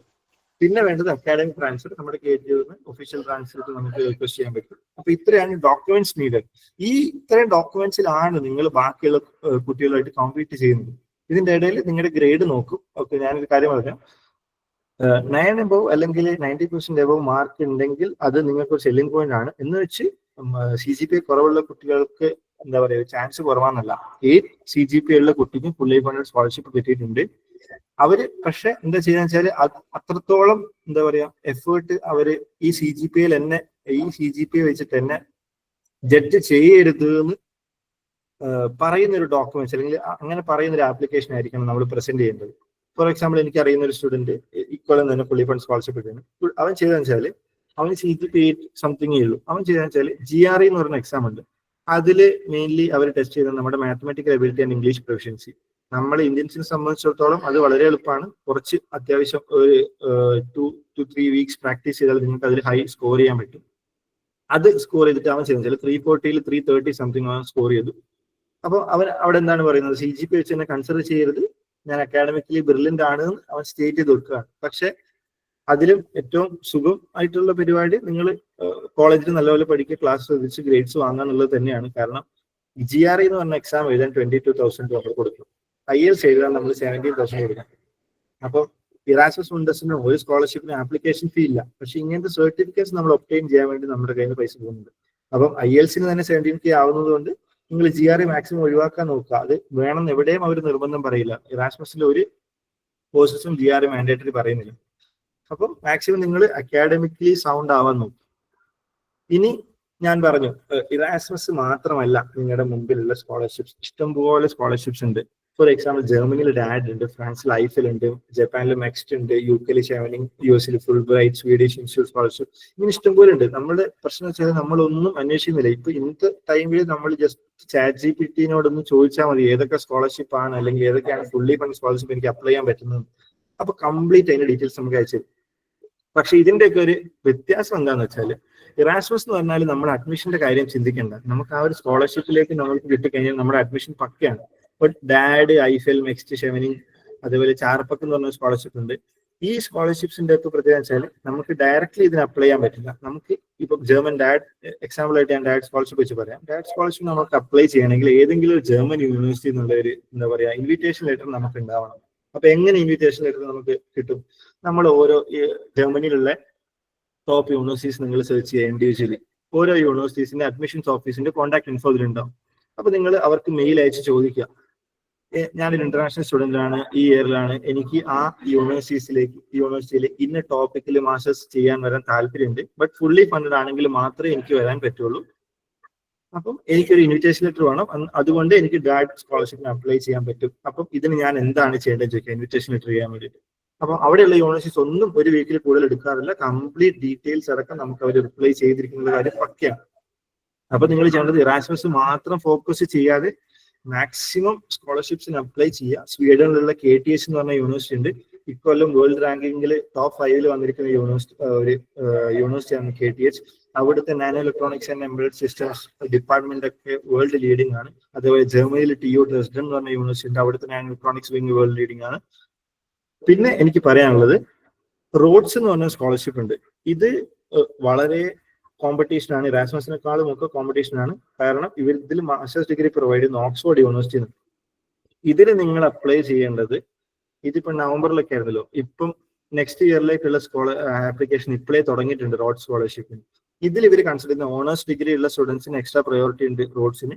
അതുകൂടാതെ നിങ്ങളുടെ കോക്കുലർ ആക്ടിവിറ്റീസ്, സ്പോർട്സ് അല്ലെങ്കിൽ ആർട്സ് ഇവർ നല്ലോണം കൺസിഡർ ചെയ്യും റോഡ്സിന്. അത് വെച്ച് നിങ്ങൾക്ക് ഓക്സ്ഫോർഡിൽ ഒരു മാസ്റ്റേഴ്സ് ഡിഗ്രി എടുക്കാം. ബട്ട് അവിടെ എല്ലാം നിങ്ങൾ ശ്രദ്ധിക്കേണ്ടത്, നിങ്ങൾ ആദ്യം റോഡ്സിന്റെ സൈറ്റിൽ പോയിട്ട് നോക്കുക നിങ്ങൾക്ക് താല്പര്യമുള്ള മാസ്റ്റേഴ്സ് ഡിഗ്രി അവർ ഓഫർ ചെയ്യുന്നുണ്ടോ. അത് നോക്കിയിട്ട് മാത്രം നിങ്ങൾ ഇതിനെല്ലാം അപ്ലൈ ചെയ്യാം. ഇനി ഇറാസ്മസിന്റെ കേസ് പറയുകയാണെങ്കിൽ ചില Erasmus courses application fee request ചെയ്യും. അത് എന്തുകൊണ്ടാണെന്ന് വെച്ചാൽ ചില ഇറാസ്മസ് കോഴ്സ് അത്രയും കോമ്പറ്റീഷൻ ഉള്ള കോഴ്സസ് ആയതുകൊണ്ട് മാത്രമാണ്. അപ്പോൾ അത്രയാണ് എനിക്ക് പറയാനുള്ളത്. ഇതിന്റെ കൂടെ ഞാൻ ആഡ് ചെയ്യുന്ന വെച്ചാൽ സ്കോളർഷിപ്പിന്റെ കോമ്പറ്റീഷൻ ഞാൻ പറഞ്ഞുതരാം.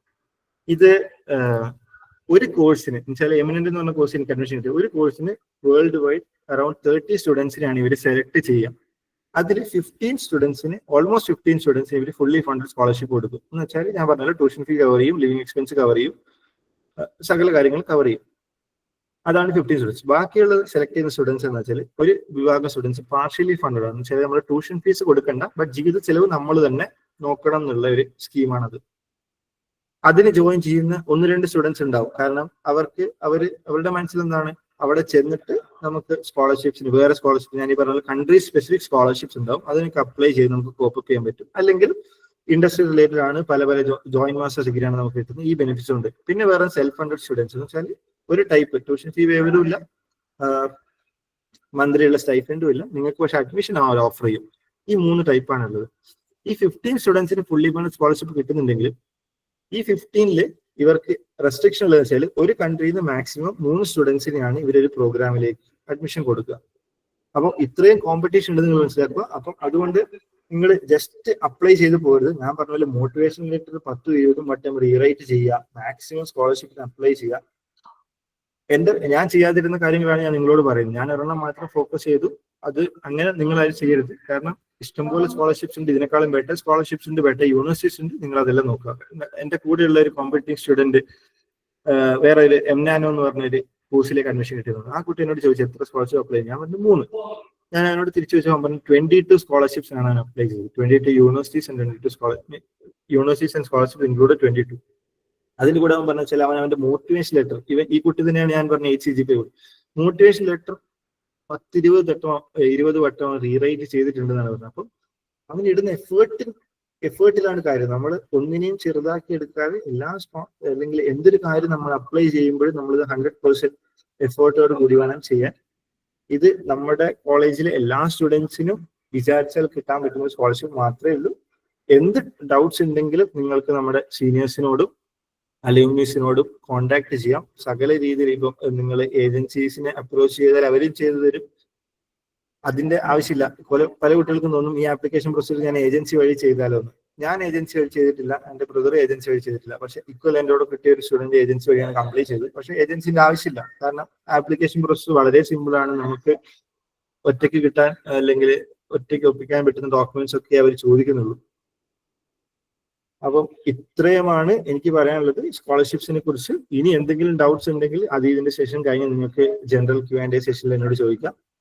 എന്നെ ഇനി പേഴ്സണലായിട്ട് നിങ്ങൾക്ക് ഈ സ്കോളർഷിപ്സിനെ കുറിച്ചോ അല്ലെങ്കിൽ ഇനി പ്ലേസ്മെന്റ്സിന്റെ കാര്യങ്ങളെ കുറിച്ചോ ആണ് നിങ്ങൾക്ക് അറിയണമെങ്കിൽ എന്റെ കോൺടാക്ട് നമ്പർ ചാറ്റിൽ ഷെയർ ചെയ്യാം. നിങ്ങൾക്ക് പേഴ്സണലായിട്ട് ചോദിക്കാം. കംപ്ലീറ്റ് ഗൈഡൻസ് തരാൻ ഞാൻ റെഡിയാണ്. ഗിവൺ നിങ്ങൾ ആ പറയുന്ന ഗൈഡൻസിനുള്ള എഫേർട്ട് ഇടാൻ റെഡിയാണ്. Okay, thank you.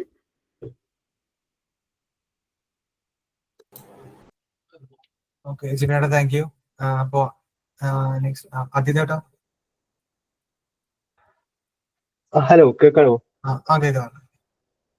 Okay. So എൻ്റെ പേര് അദീബ്. അപ്പം ഞാൻ 2021 ബാച്ചിലുള്ള EC ഗ്രാജുവേറ്റ് ആണ്. സോ ഫസ്റ്റ് ഓഫ് ഓൾ എല്ലാ ECAC അസോസിയേഷനോടും നമ്മളെ റെസ്പെക്റ്റഡ് പ്രിൻസിപ്പൽ ശ്രീകുമാർ സാറിനോടും പ്ലേസ്മെന്റ് കോർഡിനേറ്റർ നിധി സാറിനോടും പ്ലേസ്മെന്റ് സെല്ലിനോടും ഇനി ഇവിടെ കൂടിയിരിക്കുന്ന അലൂമിനി മെമ്പേഴ്സിനോടായാലും നിങ്ങൾ എല്ലാ സ്റ്റുഡൻസിനോടും അതിൽ നിന്ന് നന്ദി പറയുന്നു. എനിക്ക് ഇങ്ങനെ അവസരം തന്നില്ല. ജിബിൻ പറഞ്ഞ പോലെ ഞാൻ ഫോർത്ത് ഇയറിലൊക്കെ ഉള്ളപ്പോൾ ഞാൻ പ്രതീക്ഷിച്ചിട്ടുണ്ടായിരുന്നു എൻ്റെ സീനിയേഴ്സിന്റെ സൈഡിൽ നിന്നൊക്കെ കുറച്ചുണ്ടെങ്കിൽ ഇൻപുട്ട് കിട്ടുമെങ്കിൽ നല്ലതായിരുന്നു. അപ്പോഴപ്പം വിചാരിക്കുമായിരുന്നു ഇങ്ങനെ ഇനിയുള്ള ബാച്ചസിനൊക്കെ എനിക്ക് കഴിയുന്നത് പോലെ സഹായിക്കണം. അപ്പം അതിന്റെ ഒരു പാർട്ടാകാൻ പറ്റിയതിൽ സന്തോഷം. പിന്നെ ഇപ്പൊ ഞാൻ കാണുന്നതിൽ ഇപ്പൊ 110ഓളം പേര് ഇവിടെ ജോയിൻ ചെയ്തിട്ടുണ്ട്. അപ്പം അതിൽ കുറെ സ്റ്റുഡൻസ് ഉണ്ട്, നൂറോളം സ്റ്റുഡൻസ് ഉണ്ടെന്ന് വിശ്വസിക്കുന്നു. അപ്പം ഞങ്ങളുടെ ഇയറിലൊക്കെ ഇങ്ങനെ സിയാക് സെഷൻസ് ഒക്കെ വെക്കുമ്പോൾ ഞങ്ങൾ ഈ പ്ലേസ്മെന്റ് സെല്ലിന്റെ പാർട്ടായിട്ടൊക്കെ കണ്ടക്ട് ചെയ്യുമ്പോൾ ഒക്കെ ഒരു പാർട്ടിസിപ്പേഷൻ വളരെ കുറവായിരുന്നു. അപ്പോൾ ഒരു തവണ എനിക്ക് തോന്നുന്നു 100 സ്റ്റുഡൻസ് ഉണ്ടായിരുന്നു. അപ്പൊ അത് ഭയങ്കര ഒരു അച്ചീവ്മെന്റ് പോലെയായിരുന്നു ഈ കണ്ടക്ട് ചെയ്യുന്നത്. ഞങ്ങൾക്ക് പ്ലേസ്മെന്റ് സെല്ലിന്റെ പാർട്ടായിട്ട് ഞങ്ങൾക്ക് ഭയങ്കര സന്തോഷം ഉണ്ടായിരുന്നു. അപ്പോൾ ഇപ്പോൾ വെച്ച ബാച്ചിന്റെ ഈ പാർട്ടിസിപ്പേഷൻ കാണുമ്പോൾ വളരെ സന്തോഷമുണ്ട്. ഞാൻ മാക്സിമം എൻ്റെ സൈഡിൽ നിന്ന് ജിബിൻ സ്കോളർഷിപ്പ് പറഞ്ഞു, ഞാൻ എൻ്റെ സൈഡിൽ നിന്ന് എങ്ങനെ ഈ പ്ലേസ്മെന്റ്സിന്റെ പാർട്ടായിട്ട് കമ്പനീസിൽ അപ്പം എങ്ങനെ പ്ലേസ്ഡ് ആവാന്നുള്ളത് ഞാൻ പറയാം. അപ്പം എന്നെ പറ്റി ഒന്ന് ഡീറ്റെയിൽ പറയുകയാണെങ്കിൽ ഞാൻ ഇപ്പോൾ കറന്റ് ഞാൻ ഇവിടെ ക്വാൽകോം ഹൈദരാബാദിൽ ഒക്കെയാണ്. അപ്പം ഒരാഴ്ചയായി ഞാൻ ജോയിൻ ചെയ്തിട്ട്, കഴിഞ്ഞ 7th ജോയിൻ ചെയ്തത്. ഇപ്പം ഇവിടെ നിങ്ങൾ അവിടെ ബിടെക് പഠിക്കും, ഞാനിവിടെ ജോലി ആയിട്ടുള്ള കാര്യങ്ങൾ ഞാൻ പഠിച്ചുകൊണ്ടിരിക്കുകയാണ്. അപ്പം ഇങ്ങോട്ട് റിലേറ്റഡ് ആയിട്ട് കുറച്ചായി ഞാൻ അതിന്റെ ഒരു ഇതിലാണുള്ളത്. അപ്പോൾ നിങ്ങൾ സെഷനിലേക്ക് കടക്കുകയാണെങ്കിൽ ഞാൻ ആദ്യം ചെറുതായിട്ട് PPT ആക്കിയിട്ടുണ്ട്, ഞാനത് പ്രസന്റ് ചെയ്യാം. നിങ്ങളൊന്ന് കൺഫേം ചെയ്താൽ മതി ഓക്കെ ആണോ, പ്രസന്റ് കാണുന്നുണ്ടോ എന്നുള്ളത്.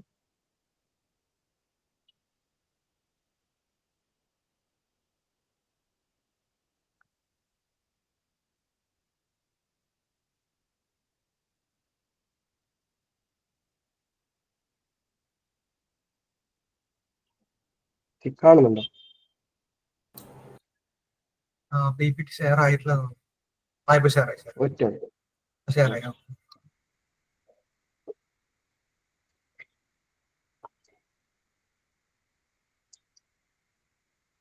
ഓക്കെ. സോ കാണുന്നില്ലായിരിക്കും.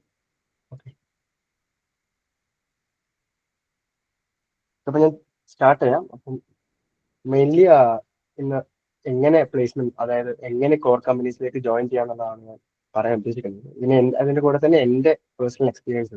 അപ്പം പ്ലേസ്മെന്റ് സെല്ലിന്റെ പാർട്ടായിട്ട് ഞാൻ കണ്ട എൻ്റെ സീനിയേഴ്സിന്റെ എൻ്റെ ബാച്ചിൽ കണ്ട പ്ലേസ്മെന്റ്സിന്റെ ഒക്കെ ഇൻപുട്ട് ആയാലും, അതുകൂടാതെ ഞാൻ എന്തൊക്കെ ചെയ്തിട്ടുണ്ടായിരുന്നു ഒക്കെ ഞാൻ പറയാം. കൂടെ എൻ്റെ ബാക്കി ഇന്റർവ്യൂ എക്സ്പീരിയൻസ് ആയാലൊക്കെ ഞാൻ അത് ഷെയർ ചെയ്യുന്നത്. ഇന്നത്തെ അജണ്ട എന്നുള്ളത് ഞാൻ പറയാൻ ഉദ്ദേശിക്കുന്നത് general structure on campus and off campus placement. Mostly രണ്ടും സെയിം ആണ്, but still difference between this. Like on ക്യാമ്പസിൽ നിങ്ങൾക്ക് കുറച്ചും കൂടി നിങ്ങൾ ഒരു ഫ്രീ ആയിരിക്കും, നിങ്ങൾക്ക് കുറച്ചും കൂടി ഒരു കോമ്പറ്റീഷൻ ഒക്കെ കുറവായതുകൊണ്ട് നിങ്ങൾക്ക് ആ ഒരു അഡ്വാൻറ്റേജ് ഉണ്ട് അവിടെ. ഓഫ് ക്യാമ്പസിൽ അതില്ല. നിങ്ങൾ നല്ലോണം അതിനനുസരിച്ച് നിങ്ങൾ റെസ്യൂമേ ആയാലും നിങ്ങൾ പ്ലേസ്മെന്റ് ടെക്നിക്കൽ ഇന്റർവ്യൂസ് ആയാലും ഒക്കെ നിങ്ങൾ പ്രിപ്പയർ ചെയ്യേണ്ടി വരും. അപ്പം മാക്സിമം ഞാൻ പറയാം, എല്ലാവരും ഓൺ ക്യാമ്പസ് പ്ലേസ്മെന്റ് ട്രൈ ചെയ്യാൻ നോക്കുക. അതിന്റെ കൂടെ തന്നെ ഒരു ഓൺ ക്യാമ്പസ് പ്ലേസ്മെന്റ് ഒന്ന് സെക്യൂർ ആയി വെക്കുക, അതിനുശേഷം ഓഫ് ക്യാമ്പസിൽ നോക്കുക. പിന്നെ നിങ്ങൾ എന്തൊക്കെ ബിടെക്കിന്റെ പാർട്ടായിട്ട് നിങ്ങൾ എന്തൊക്കെ ഫോക്കസ് ചെയ്യണം, എന്തൊക്കെ ചെയ്യണം ഒരു നല്ല കോർ കമ്പനി കയറാനായിട്ട് ഞാൻ പറയാം. പിന്നെ ഇപ്പോ ഞാനൊരു EC ബാക്ക്ഗ്രൗണ്ടിലായതുകൊണ്ട് ഞാൻ EC ഫോക്കസിലാണ് ഞാൻ പറയാൻ ഉദ്ദേശിച്ചിട്ടുണ്ടായിരുന്നത്. അപ്പോൾ ഇപ്പൊ എല്ലാ ബ്രാഞ്ചസിലും ഉള്ളത് കൊണ്ട് ഞാൻ എന്താ ഇപ്പോൾ ഈ റിക്രൂട്ട്മെന്റ് പ്രോസസ്സിനെ പറ്റി ആയാലും ഒക്കെ ഞാനൊന്ന് ബ്രീഫായിട്ട് എല്ലാ ഡിപ്പാർട്ട്മെന്റ്സിനും പറ്റുന്നതായിട്ട് ഞാൻ പറഞ്ഞു കൊടുക്കാം. പിന്നെ നിങ്ങളെ റെസ്യൂമെ ബിൽഡ് ചെയ്യുന്നതിന്റെ ഇമ്പോർട്ടൻസും അത് എത്രത്തോളം ഇമ്പോർട്ടന്റ് ആണ്, അതിന്റെ സിഗ്നിഫിക്കൻസ് ഒക്കെ ഷെയർ ചെയ്യുക. അതെങ്ങനെ ബിൽഡ് ചെയ്യണമെന്ന് ഞാൻ കഴിയുന്നതുകൊണ്ട് പറഞ്ഞുതരാം. Networking and importance of connection, അതായത് മെയിൻലി നിങ്ങൾക്ക് ഇപ്പൊ ലിങ്ക്ഡിൻ ആയാലും ഇങ്ങനത്തെ ജോബ് സീക്കിംഗ് പ്ലാറ്റ്ഫോംസ് ഉണ്ട് ഇഷ്ടംപോലെ. അപ്പൊ അതിലൊക്കെ നിങ്ങൾ മാക്സിമം ആക്റ്റീവ് ആയിരിക്കുക, അതിലൊക്കെ അക്കൗണ്ട് ക്രിയേറ്റ് ചെയ്യുക. ഡെയിലി ബേസിസ് നിങ്ങൾ അതിൽ മെയിൻലി ജോബ് ഓപ്പർച്യൂണിറ്റീസ് നോക്കുക, അത് സെർച്ച് ചെയ്ത് കണ്ടുപിടിക്കുക, അപ്ലൈ ചെയ്യുക. കാരണം കുറെ അപ്ലൈ ചെയ്യുമ്പോൾ നിങ്ങൾക്ക് 1-2 കിട്ടാനുള്ള ചാൻസ് വരുന്നത്. അതുകൊണ്ട് അത് മാക്സിമം അപ്ലൈ ചെയ്ത് നോക്കുക. പിന്നെ കരിയർ പോർട്ടൽസ് ഉണ്ട് ഇഷ്ടംപോലെ. ഇപ്പോൾ ക്വാൽകോമിന്റെ ആയാലും അങ്ങനെ ഇഷ്ടംപോലെ കമ്പനീസ് ഉണ്ട്, കോർ കമ്പനീസ് തന്നെ ഉണ്ട്. അപ്പൊ അതിലൊക്കെ നിങ്ങൾ മാക്സിമം അപ്ലൈ ചെയ്ത് വെക്കുക. ഇപ്പോൾ HR കോൺടാക്ട്സ് ഉണ്ടാവും, അപ്പൊ അതിലൊക്കെ മെയിൽ അയക്കുക. അപ്പൊ കുറെ നിങ്ങൾ നോക്ക് ചെയ്തോണ്ട് നോക്കുമ്പോൾ ഏതെങ്കിലും ഒരു ഡോർ ഓപ്പൺ ആവും. അങ്ങനെയാണ് നടക്കുന്നത്. നിങ്ങൾ എത്രത്തോളം എഫേർട്ട് ഇടുന്നോ അതിനനുസരിച്ച് എവിടെയെങ്കിലൊക്കെ നിങ്ങൾക്ക് കിട്ടിയിരിക്കും. പിന്നെ ഞങ്ങളുടെ ഇവിടെ ഇപ്പം എത്രത്തോളം കണക്ഷൻസ് നിങ്ങൾ വെക്കണം. ഇപ്പൊ നിങ്ങൾ അലൂമിനി മെമ്പേഴ്സ് ആയാലും ബാക്കിയുള്ള സീനിയേഴ്സ് ആയാലും അപ്പം പ്രൊഫസേഴ്സ് ആയാലും ഇവർക്കൊക്കെ നല്ല കണക്ഷൻസും പല അലുമിനി മെമ്പേഴ്സും ഇപ്പോൾ വലിയ വലിയ ഇൻസ്റ്റിറ്റ്യൂട്ട് ഓർഗനൈസേഷനിൽ പാർട്ടാണ്. അപ്പൊ അവർക്കൊക്കെ ലിങ്ക്ഡിൻ മെസ്സേജ് ചെയ്യുക, ഡയറക്റ്റ് കണക്ട് അടിക്കുക, മെസ്സേജ് ചെയ്യുക. റെഫറൻസിനായാലും അവരുടെ നിന്നൊക്കെ അഡ്വൈസ് ആയാലും ഇപ്പം ഗൈഡൻസ് എന്തൊക്കെ നിങ്ങൾ പഠിക്കണം, എന്തൊക്കെ ചെയ്യണം എന്നൊക്കെ അവരോട് മെയിൻലി ലിങ്ക്ഡിനോ ഇല്ലെങ്കിൽ നിങ്ങൾ പേഴ്സണൽ കോൺടാക്ട് ഉണ്ട്, അതുവഴിയൊക്കെ നിങ്ങൾ കണക്ട് ചെയ്ത് വെക്കുക. മാക്സിമം നെറ്റ്വർക്കിംഗ് ഇതിലൊരു വലിയ ഇമ്പോർട്ടൻറ്റ് കാര്യമാണ് പ്ലേസ്മെന്റ്സിന് കൺസിഡർ ചെയ്യുന്നത്, പ്രത്യേകിച്ച് ഓഫ് ക്യാമ്പസ് പ്ലേസ്മെന്റ്സിൽ. സോ ഒരു പ്ലേസ്മെന്റ് സ്ട്രക്ചറിനെ പറ്റി പറയുകയാണെങ്കിൽ ഞാൻ എൻ്റെ എക്സ്പീരിയൻസിൽ നിന്ന് പിന്നെ ഞാൻ കണ്ടിട്ടുള്ളത് എൻ്റെ സീനിയേഴ്സിൻ്റെ ആയാലും ഞാൻ ഒരു പ്ലേസ്മെന്റ് ഈസി കോർഡിനേറ്റർ എന്ന നിലയിൽ ഞാൻ കണ്ടിട്ടുള്ളതൊക്കെ ഞാൻ പറയാം. അപ്പോൾ ഓൺ ക്യാമ്പസിൽ നിങ്ങൾക്ക് മെയിൻലി ഒരു ആപ്റ്റിറ്റ്യൂഡ് അല്ല, ഒരു ഓൺലൈൻ ടെസ്റ്റ് ആണ്. ഓൺലൈൻ ടെസ്റ്റും 3 റൗണ്ടാണ് എൻ്റെ ഉണ്ടാവാറ്. ഒരു online test, technical interview and HR interview. അതിൽ ആപ്റ്റിറ്റ്യൂഡ് എന്ന് പറയുമ്പോൾ നിങ്ങൾക്ക് ആപ്റ്റിറ്റ്യൂഡ് അല്ല, നിങ്ങൾക്ക് ഓൺലൈൻ ടെസ്റ്റ് എന്ന് പറയുമ്പോൾ ആപ്റ്റിറ്റ്യൂഡും ഈതർ കോഡിംഗ് അല്ലെങ്കിൽ നിങ്ങൾക്ക് ടെക്നിക്കൽ നോളജ് ആണ്. നിങ്ങളെ ഡിപ്പാർട്ട്മെന്റ് ബ്രാഞ്ച് ഏതാണോ അതിന്റെ കോർ നോളജ് ആണ് നിങ്ങൾ ചോദിക്കാറ്. അത് ഡിപ്പെൻഡിങ് ഓൺ ദ കമ്പനി വേറെ ചെയ്യുന്നു. ഈവൻ ക്വാൽകോം, എന്നോടൊക്കെ ക്വാൽകോമിന്റെ കാര്യമാണെങ്കിൽ എനിക്ക് ഇവിടെ ആപ്റ്റിറ്റ്യൂഡ് പ്ലസ് കോഡിംഗ് ആയിരുന്നു എൻ്റെ റോള്. കോർ റോളായി കൂടി എനിക്ക് ആപ്റ്റിറ്റ്യൂഡ് പ്ലസ് കോഡിംഗ് ആയിരുന്നു ഉണ്ടായിരുന്നത് എക്സാം. അപ്പം അതിനുവേണ്ടി അതിന്റെ ഒരു ഇമ്പോർട്ടൻസ് എന്താ വെച്ചാൽ, നിങ്ങൾ ഇനി എത്രത്തോളം ടെക്നിക്കലി സൗണ്ട് ആണെന്ന് പറഞ്ഞാലും നിങ്ങൾക്കൊരു ഓപ്പർച്യൂണിറ്റി, ആ ഒരു ഇന്റർവ്യൂ നിങ്ങൾക്ക് ടെക്നിക്കൽ നോളജ് ഷോക്കേസ് ചെയ്യാനുള്ള ഒരു ഓപ്പർച്യൂണിറ്റി കിട്ടണമെങ്കിൽ ആദ്യം ആപ്റ്റിറ്റ്യൂഡ് പാസ്സാണ്. അപ്പൊ ആപ്റ്റിറ്റ്യൂഡിന്റെ പ്രശ്നം വെച്ചാൽ ആപ്റ്റിറ്റ്യൂഡ് നിങ്ങൾ അറിയാത്തത് കൊണ്ടല്ല നിങ്ങളുടെ പ്രശ്നം. ആപ്റ്റിറ്റ്യൂഡ് ഏകദേശം എല്ലാവർക്കും, പ്രത്യേകിച്ച് നമുക്ക് എല്ലാവർക്കും അറിയുന്നതാണ്. ആപ്റ്റിറ്റ്യൂഡ് സിമ്പിൾ ആണ്.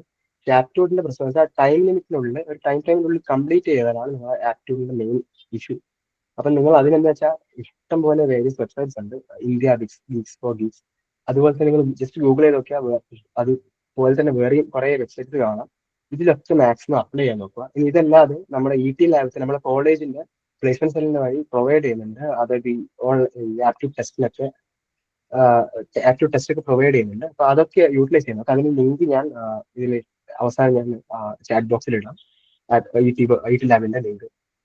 അപ്പൊ ഇതൊക്കെ മാക്സിമം ചെയ്യുക. ആപ്റ്റിറ്റ്യൂഡ് മാക്സിമം അത്രത്തോളം നിങ്ങൾക്ക് പ്രിപ്പയർ ചെയ്യാൻ പറ്റുന്ന, പ്രാക്ടീസ് ചെയ്യാൻ പറ്റുന്ന അത് മാക്സിമം ചെയ്ത് വെക്കുക. കാരണം ആപ്റ്റിറ്റ്യൂഡിന്റെ ഇമ്പോർട്ടൻസ് ആണ്, പ്രത്യേകിച്ച് ഓൺ ക്യാമ്പസ് പ്ലേസ്മെന്റ്സിൽ ആപ്റ്റിറ്റ്യൂഡിന്റെ അത്രത്തോളം ഇമ്പോർട്ടൻസ് ആണ്. കാരണം അത് പാസ്സാവാതെ നിങ്ങൾ ആപ്റ്റിറ്റ്യൂഡിൽ നിങ്ങൾ എത്രത്തോളം പെർഫോം ചെയ്യുന്നു അതിനനുസരിച്ചായിരിക്കും നിങ്ങളുടെ ടെക്നിക്കൽ ഇന്റർവ്യൂയിലേക്കുള്ള ഷോർട്ട് ലിസ്റ്റിംഗിന്റെ ഒരു പോസിബിലിറ്റി ആവുന്നത്. പിന്നെ GD അത് നോർമലി ചില കമ്പനീസ് വെക്കാറുണ്ട്. സ്വീഡനിലെ ഒക്കെ കമ്പനീസ് വെച്ചിട്ട് കണ്ടിട്ടുണ്ട്. EC കമ്പനീസ് ഇവിടെ വന്ന് കോളേജിൽ കഴിഞ്ഞതിലൊക്കെ വന്ന പ്ലേസ്മെന്റ് കമ്പനീസിൽ GD കുറവാണ്, ഗ്രൂപ്പ് ഡിസ്കഷൻ അത് കുറവാണ്. ബട്ട് സ്റ്റിൽ അത് നിങ്ങൾ കമ്മ്യൂണിക്കേഷനൊക്കെ അതുകൊണ്ട് അതിനനുസരിച്ച് ഒന്ന് ഡെവലപ്പ് ചെയ്ത് വെക്കുക. പ്രത്യേകിച്ച് അപ്പൊ അതിനനുസരിച്ച് ഇപ്പൊ ChatGPT ആയാലും നിങ്ങൾക്ക് ഇപ്പോൾ ChatGPT AI ആയിട്ട് കമ്മ്യൂണിക്കേറ്റ് ചെയ്യാനൊക്കെ ഓപ്ഷൻസ് ഒക്കെ ഉണ്ട്. അപ്പൊ ഞാൻ പേഴ്സണലി അങ്ങനെയൊക്കെ കമ്മ്യൂണിക്കേറ്റ് ചെയ്തിട്ടുണ്ട് പലപ്പോഴും. ഇംഗ്ലീഷൊക്കെ ഒന്ന് അവർ നമുക്ക് ആ ഒരു കമ്മ്യൂണിക്കേഷൻ